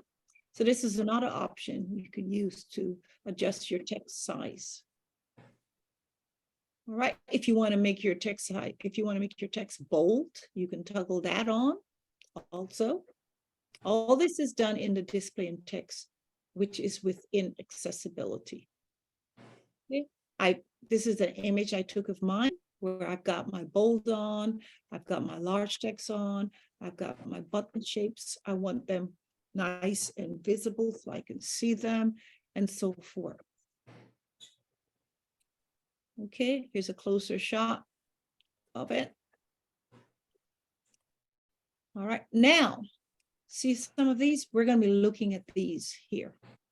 Physical and motor, that's coming up next. And you'll be getting your reminder. I'll explain to you what they are in a little while. But I'm actually doing classes on those. And here they are. They're coming up. I'll actually, in these morning classes, we'll actually set up your voiceover. We're going to set up your voice control if you need to. Assistive touch. We'll show you how to airdrop things, how to set up the accessibility for those with color blindness. You'll learn how to use the detection mode in Magnifier on your iPad. It says you can use your iPhone or your iPad with an LDAR to help you identify when people and objects are near while moving around. You can use people detection, door detection, or image description in Magnifier to get rich descriptions of your surroundings, including text and symbols around the door, how far away you're standing, and even how to open it. This is coming up on how to. Again, I'm going to show you how you, with VoiceOver, you can actually set it up during that class. You're going to learn in another class how to use dictation and edit text with voice control. So you can use it to edit your text. Yeah, you can edit emails with voice, dictation, notes, messages, anywhere else you can type. You can be using this feature on your iPad so you don't have to use your fingers. So we're going to actually be doing this one morning. You're going to learn how you have to, your iPad read to you. Yeah, your iPad, we're going to be looking how we can get your iPad to read to you. We're going to look at how to use live captions on FaceTime on your iPad. We're going to be looking at that. Here's some of those accessibility features. We're going to look at guided access limits on your device to a single app and lets you control which features are available. We're going to look at, again, the voice control. This is another feature. Assistive touch, which we talked about. We're going to look at switch control. That allows you to switch to select or drag items, type, or even freehand draw. Just use a switch to select an item or a location on your screen, then use the switch to choose an action. And so those are all the various, so the next 3 weeks in the mornings, we're going to be looking at each one of these, how to and setting, actually have you set it up. So check your reminders to see which ones I am doing that morning. I haven't really, I'm still creating the courses, learning the different features. I've been writing them for the last 2 weeks. And so now I'm actually going to present them starting this Friday. And that's at 10:30 on Mondays and Fridays for the next 3 weeks. Different areas of accessibility you'll be learning. And the class is going to be interactive to the point where I'm actually have you doing it while we're in Zoom. Okay. Teresa, you're singing. I'm singing? Sounds normal to me. Teresa. Yes, me too. You're not hearing me? I'm here well. Oh, okay. Oh. Our library trainings, we have tomorrow at Anacostia, 1800 Good Hope Road, 1:30 to 4:30. Monday, June 26th, Bedding, and that would be 12:30 to 3:30. And then Tuesday of next week, Mount Pleasant, 1:30 to 4:30. And then Wednesday at Southwest from 12:30 to 3:30. Call 202-800-6868 or email library@wildtech.org to reserve your time slot, because it's one-on-one and the trainer only wants to work with one person at a time. They want to give that each of you your undivided attention. So to have that, you must call. Miss James. Yes. This is Rosetta Archie, dear. Is going to the library a requirement for this course or this program? It's optional. Okay. It's for those who don't feel comfortable learning virtually. Yes. The option of going to a library. Yes, ma'am. Thank you so much. Okay. All right. Miss Teresa. Yes. I was on at the beginning of the meeting, but I didn't know how to get my sound. So therefore I didn't. I listened to the whole thing and I thought I'd wait till it was the end of the class. So you're saying that we attend this class and we also attend the class in the morning at 10:30 to get hands-on? Yeah. So what I do is basically tell you what's going on with your iPad in the afternoon classes. And if you want to learn in-depthly how to, I do sessions in the mornings on how to. Okay. Does that make sense? Does that answer your question? Yeah, Gladys? that answers. My name is Gladys Reed, by the way. You knew? Yes. Yes. Welcome, Gladys. Thank you. Yes, ma'am.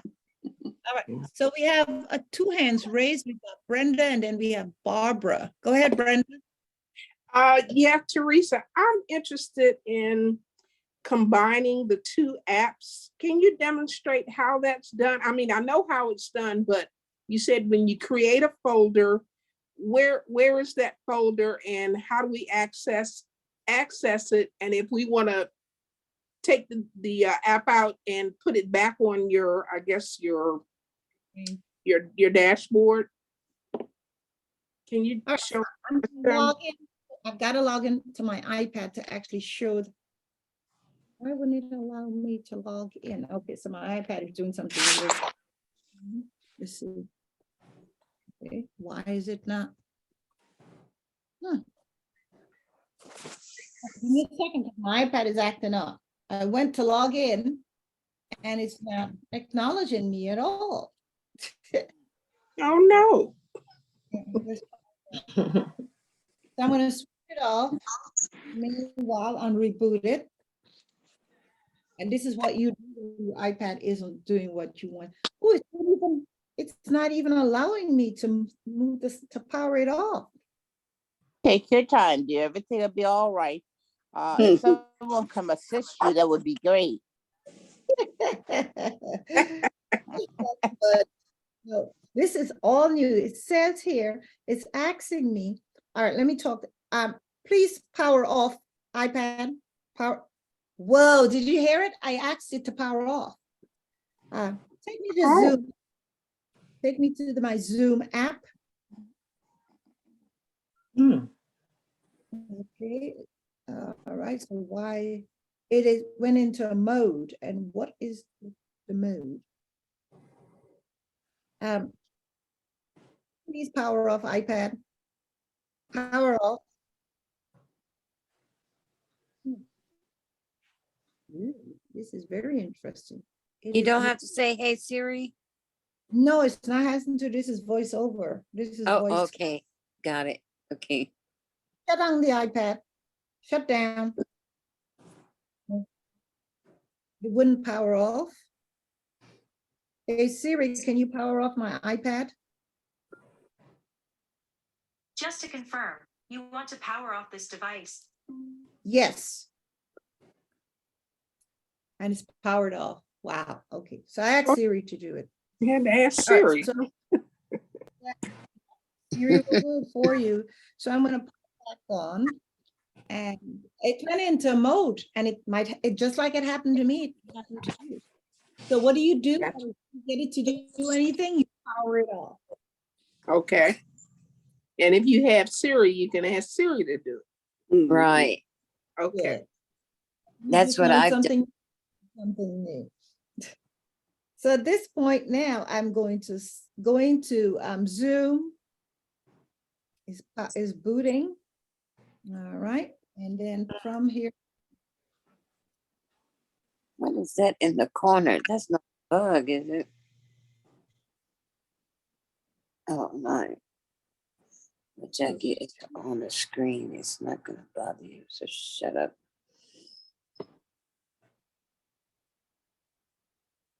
Siri, start Zoom for me.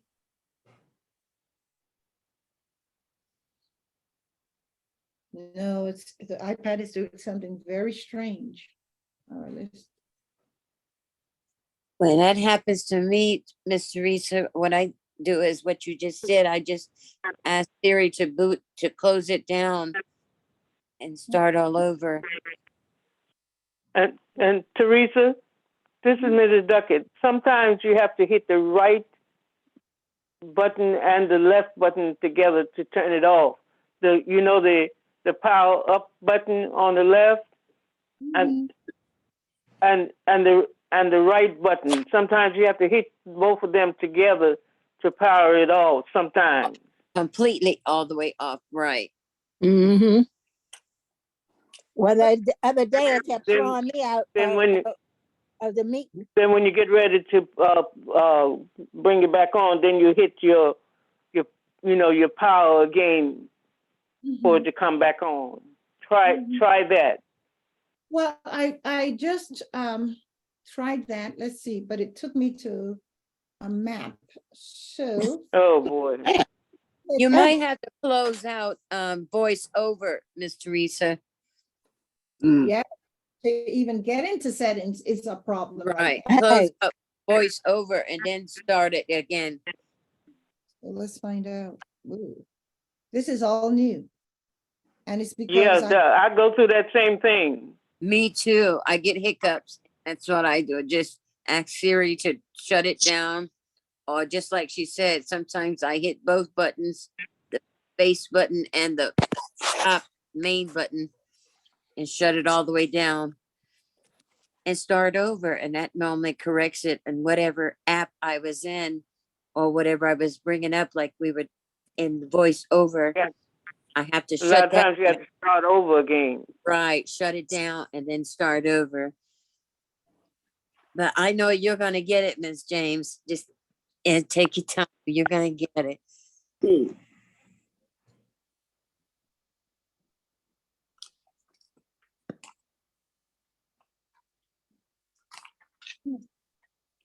Wow. Yeah, allow me to. I rebooted it. This is gonna take more than I've never experienced this before. It is not allowing me to use any of the features right now. I can't even get it. Power off. Brenda, Yeah. the folder, the combination of the apps that you want to be together, it will appear on your home screen. There'll be smaller icons, but you'll see it on the home screen. Yeah, that's what I was getting ready to And tell that you. will be the folder. Yes, that's a folder that you just made. I know because I don't know how I did it, but all of my icons went into separate folders. There's like 4 in each on the home screen. So I have to look closer to pick out like YouTube or any of the others, but it will appear on your home screen. That folder will appear on your home screen. Okay. I'll try. I'll try. Okay. Thanks, Ron. All right now. Come back. Okay. Okay. Come back into the meeting while I figure out what's going on with the iPad and answer a few questions. Okay. Make sure you use your iPad because it's show and tell right now. Okay. Thank you. All right, so Alex is going to come back on and show you how to, and I'm going to figure out what's going on with this iPad. It would not allow me to go past, it wouldn't even allow me to access any apps whatsoever. Yeah, they get hiccups like that. But you're gonna figure it out. I always say when we get into a stump like that, we learn what not to do. Or how to do it again. Yeah, This is a dictation thing. I was playing with either way, we're learning. He's coming back on, Alex. Okay. Did somebody have a question? Yeah, Hello, Brenda, Dana. how do you take 2 folders, 2 apps and merge them into a folder on your home screen? Okay, no problem. Thank you so much for that. So let me go ahead and share my screen, and then I'll be able to show you all. We also show this at the library as well. It's always great to get a live demonstration. So if you're on your iPad, you see I have these apps right here on the home screen. One, because I wanted to keep it just like how you guys have your devices. You have none of your apps are in a folder. But let's say that, hey, I don't want this full screen of apps. I just have one folder so everything doesn't look so, that's out there. It's not muddled because I like it this way because it's just very simple either way. To go and find. Yeah, if you want to put some apps together, this is what you do. So using your finger, you hold the left or the right side of your iPad where there's no icon, just the background, and you use your finger and hold until your app starts shaking. So when they start shaking, that's when you can then move them around, whatever you'd like. So if you wanted to move an app to another screen, like you would hold this app or whatever app, and then you can move it to another screen if you would like. So even just one or all the way, you can even create a new screen if you wanted to do that. But if you wanted to group the icons together, all you do, let's say, look, we have Facebook, Instagram, and Twitter. So those are all social media apps. So if I wanted to group them together, I would just hold one app and then drag it over the other one. And you see now the 2 apps are in one folder. So again, let's move Instagram now into this folder. So I use my finger and drag it over. And now you have created a folder of apps. So when you're inside of the folder, you can also rename it to whatever you'd like. So I would just write like social media. Depends on what you'd like, whatever your preference is of naming the folder. Stranger. So there's the name. You tap anywhere to get out, back to the home screen, and if you can see, there's the word top right. When you get done, see now that is a folder. All of your apps for whatever group that you'd like are in one folder. As you can see, I have. Wait a minute, has a shade up at the top. Yeah, for right here, you see for DCPL apps, all of the apps are in one folder. I put them all and together. what holds that up? Miss Adele, we can't hear Alex because you're on the phone. Yeah, and then so again, I put all of the DC Public Library apps in one folder. So that way you have easy access to any of them as long as they're in that folder. Same thing with productivity. I have some Google apps, like my work app, other apps. And then for like entertainment, here I have Netflix and Paramount Plus. So it just depends on what you'd like to put in groups. So again, like games, I have all these different games in one folder. It just depends on how organized that you want to be. So for me, it's like some apps I put together, some I don't. So it's up to you. Okay. And Alex, to take them out, you just tap the folder and then tap on the app and it'll go back to your screen. Folder. Okay. Got it. Yeah. Okay. Yeah. I got it. You can put stuff in the folder. You can put stuff out of the folder. So it's really easy to do it. And one other thing, so you see how I have Zoom right here. And then for our apps, I have Zoom right here. You can have an apps icon in different places if you so choose. You can do that by using your finger. You swipe down until you get to the search. Okay. When you get to the search, you can type in that whatever app's name, and you see it says Top Hit Zoom. I can place my finger on it and then drag my finger and add the icon to the home screen. So I can have Zoom here, I can have Zoom here, I can have Zoom anywhere. So you can add or remove icons as much as you'd like. Okay, great. Thanks, Alex. Alex. Yes, and I want to make sure I get to these hands first, okay? Okay, I'm sorry, because I was going to ask you a question about this, but I'll wait. Oh, okay, I appreciate that. Put it in the chat too. I can read it while you do it. I just want to try to get these. My hand is hurting. That I can't do too much with it. Okay, I'll come back. Hi, Miss Anita. How can we help you? Have you started sending out the Target cards? That's what I want to know. I never got one. You're going in and out, Miss Anita. I can't hear you. Can you hear me now? Yes, try saying that again. I was asking you about the Target cards that I was supposed to get from Miss Anita. That's not on us. You just got to wait from a call from us for the next. Okay. Okay, that's all I needed to know. All right, thank you so much, Miss Anita. Next up is Miss Carmen. Hi, Miss Carmen. How are you? Go ahead and unmute. Doing pretty good. Can you hear me? Yes, ma'am. How can we help you? Yes, I was watching it as to how you combine. Just 1 minute. Just give me a minute. How you combine two apps into one. So you wait until they, on the home screen until they all start shaking, and then you slide the one that you want to the ones that you want to combine with each other. Yes, Carmen, you got it exactly right. It doesn't matter which one you put on the other, as long as the both of them are together. So again, if I wanted to put this app on the other, again, you can hold the screen until everything starts shake, and then you can drag the app over the other, and it creates a folder that you can then rename to whatever you'd like. Okay. Okay, and if you want to separate them, what do you do? You just do the opposite. You hold until they start shaking, and then you can take it out of the folder if you'd like. Uh-huh.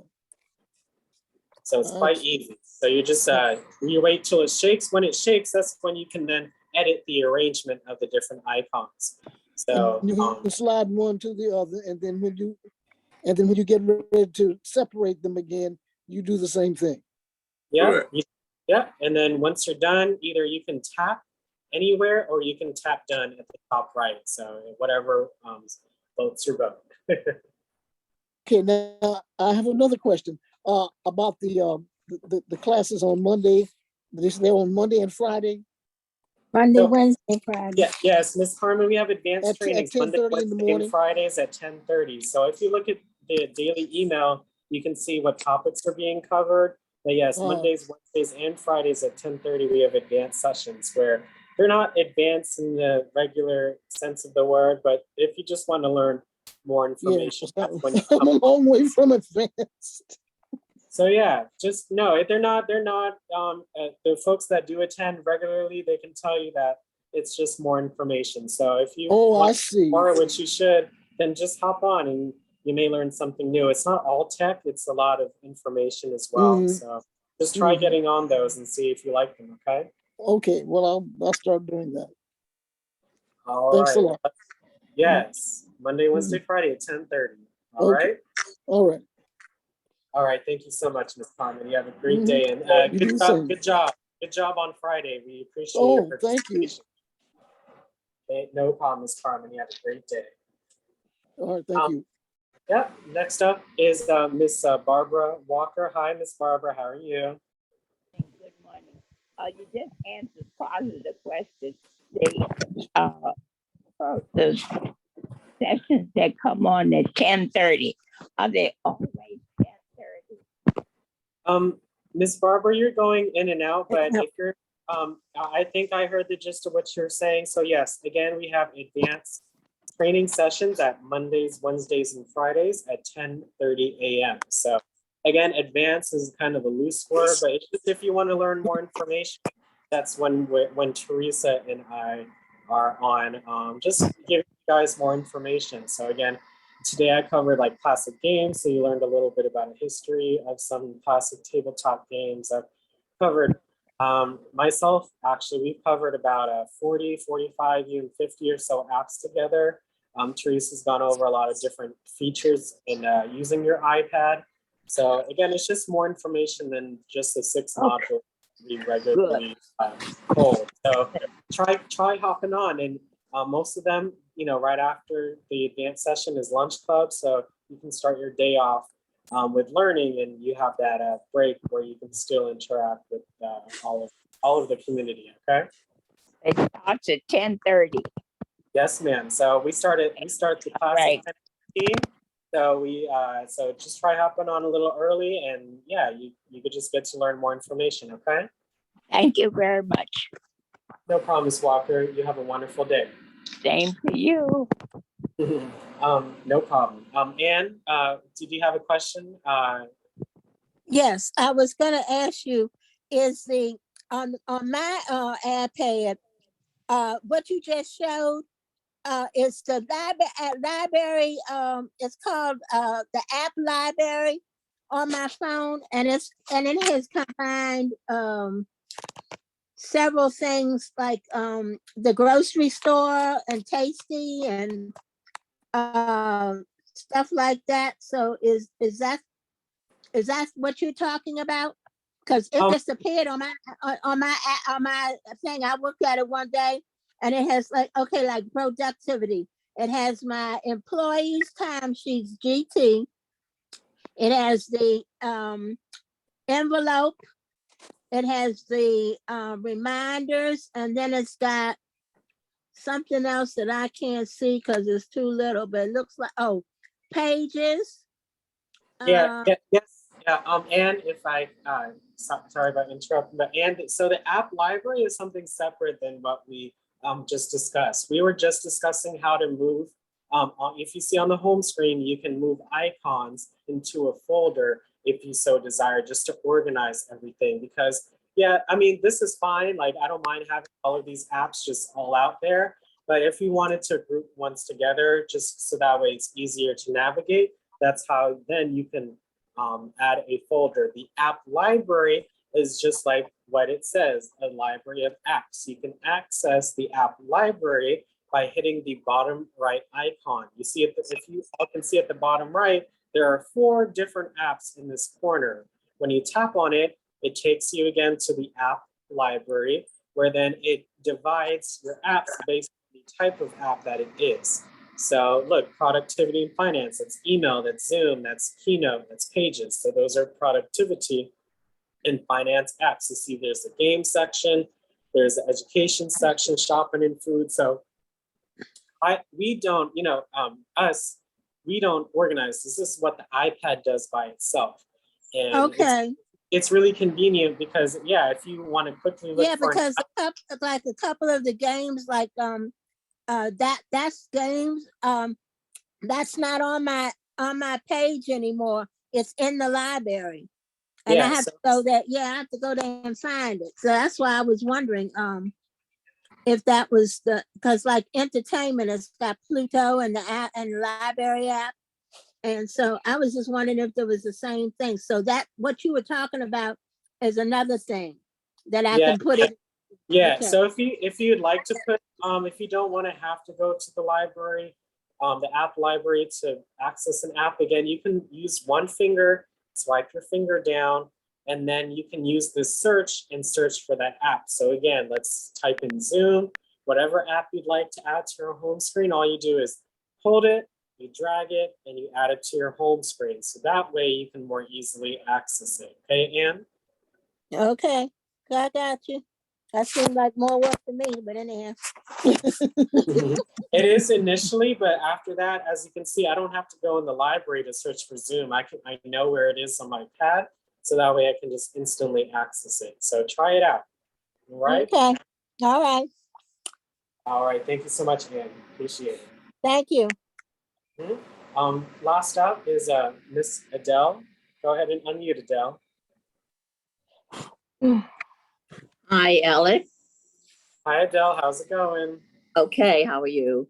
I Good. just want to ask, when you were doing selecting an icon to put on in with another one, and you might have 3 or 4, how do you know what you have in there? I saw it when I was looking at the screen. I did see some of the icons had a number 2 or number 3 at the top on the right. Is that telling you how many icons are included in that particular one? No, that's a really good question, Adele. So if you see a number on the top right-hand side of an icon, those are called badges. So if you can see at the bottom left, you see my mail app. That badge lets me know how many unread emails I have. So it just depends on the app and it meaning certain things. But if there's a badge, that just lets you know that, hey, there might be a new feature, there might be some things you may have to resolve within that app or something. So it's app to app. But if you see that number, that's just giving you an indication that you may need to do something. You might not need to do anything at all, because those emails, those 40,007 unread emails, that's staying 40,000. But if you see that number growing, that means that you receive new emails. For the calendar app, you see that there's the number 11. That means I have 11 calendar invitations.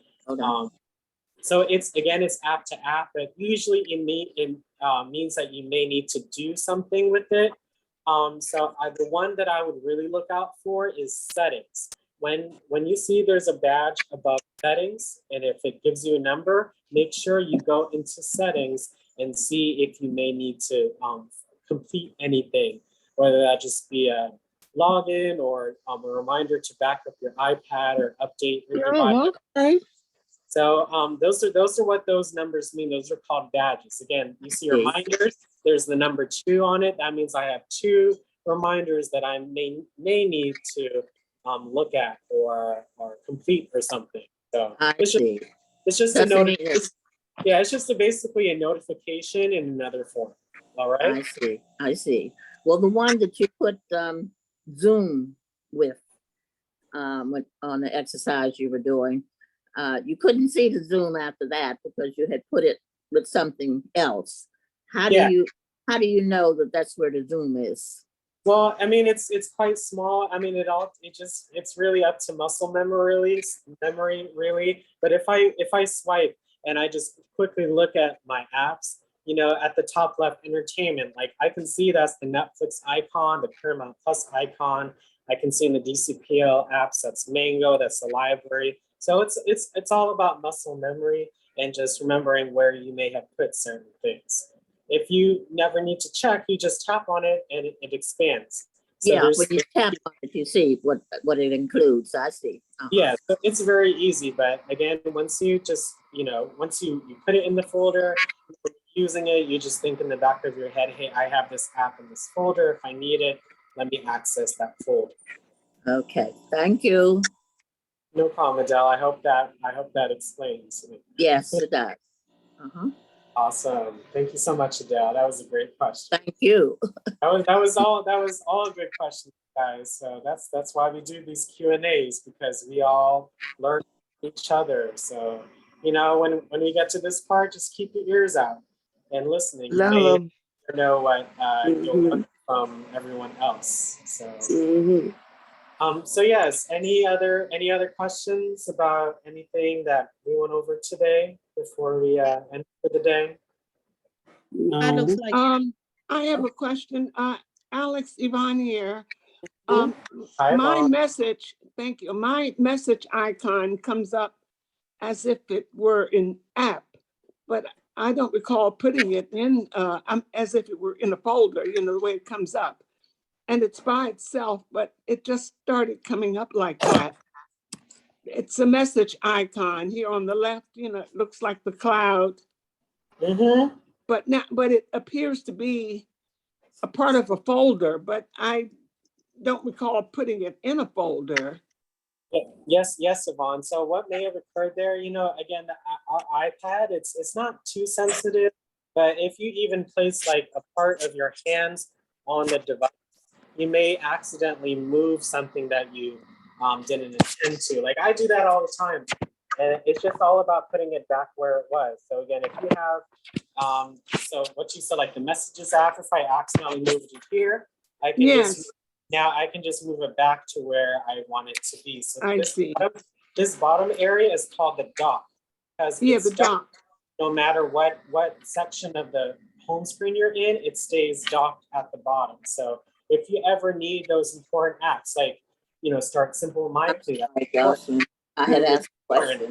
Photos is important, Safari is important, Mail is important, etc. So you can put any of the important apps that you may need to access times a day at the bottom.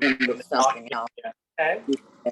Absolutely, I understand, because I see in some of these folders, you might have the number 3 where there are 6.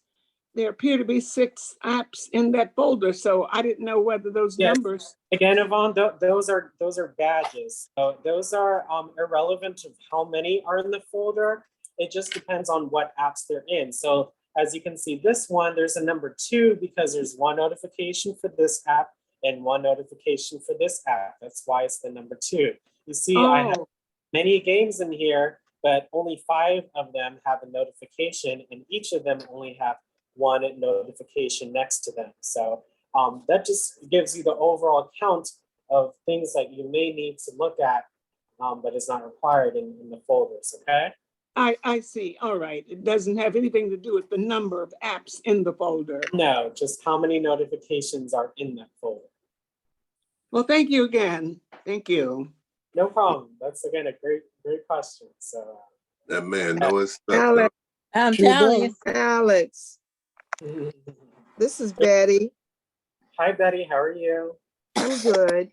What is the 311 icon? District District 311. 311. Yeah, so that's one of the apps that came onto your devices. So you can access their information or what they can assist you with through that app. So They who? 311. Yeah, it's city 311. services, DC It's- City Services. Yes, the mayor's command center. The Yes. mayor's command center. Yes, Yeah. thank you. All right. I didn't have the words for it, but yeah, 311. You can That's what it is. all the different services. You can put in requests for like broken trees or broken power lines or something. You can report- Bulk trash Bulk pickup. Trash pickup. Mhm. Yeah, Bulk they trash help pickup, yes, you can do that. They help with many different I've used things. it. So that's one of the services that the department agent thought would be useful for you Yes. all. So the Oh, preloaded. okay. Motor vehicles, if you have any questions, Department of Motor Vehicles. You have to log in. It's very easy to navigate. So it's there. For check that Thank out. you. Okay, Miss Betty. Yes, thank you so much. You can Okay. also call the number and someone will answer. Yeah.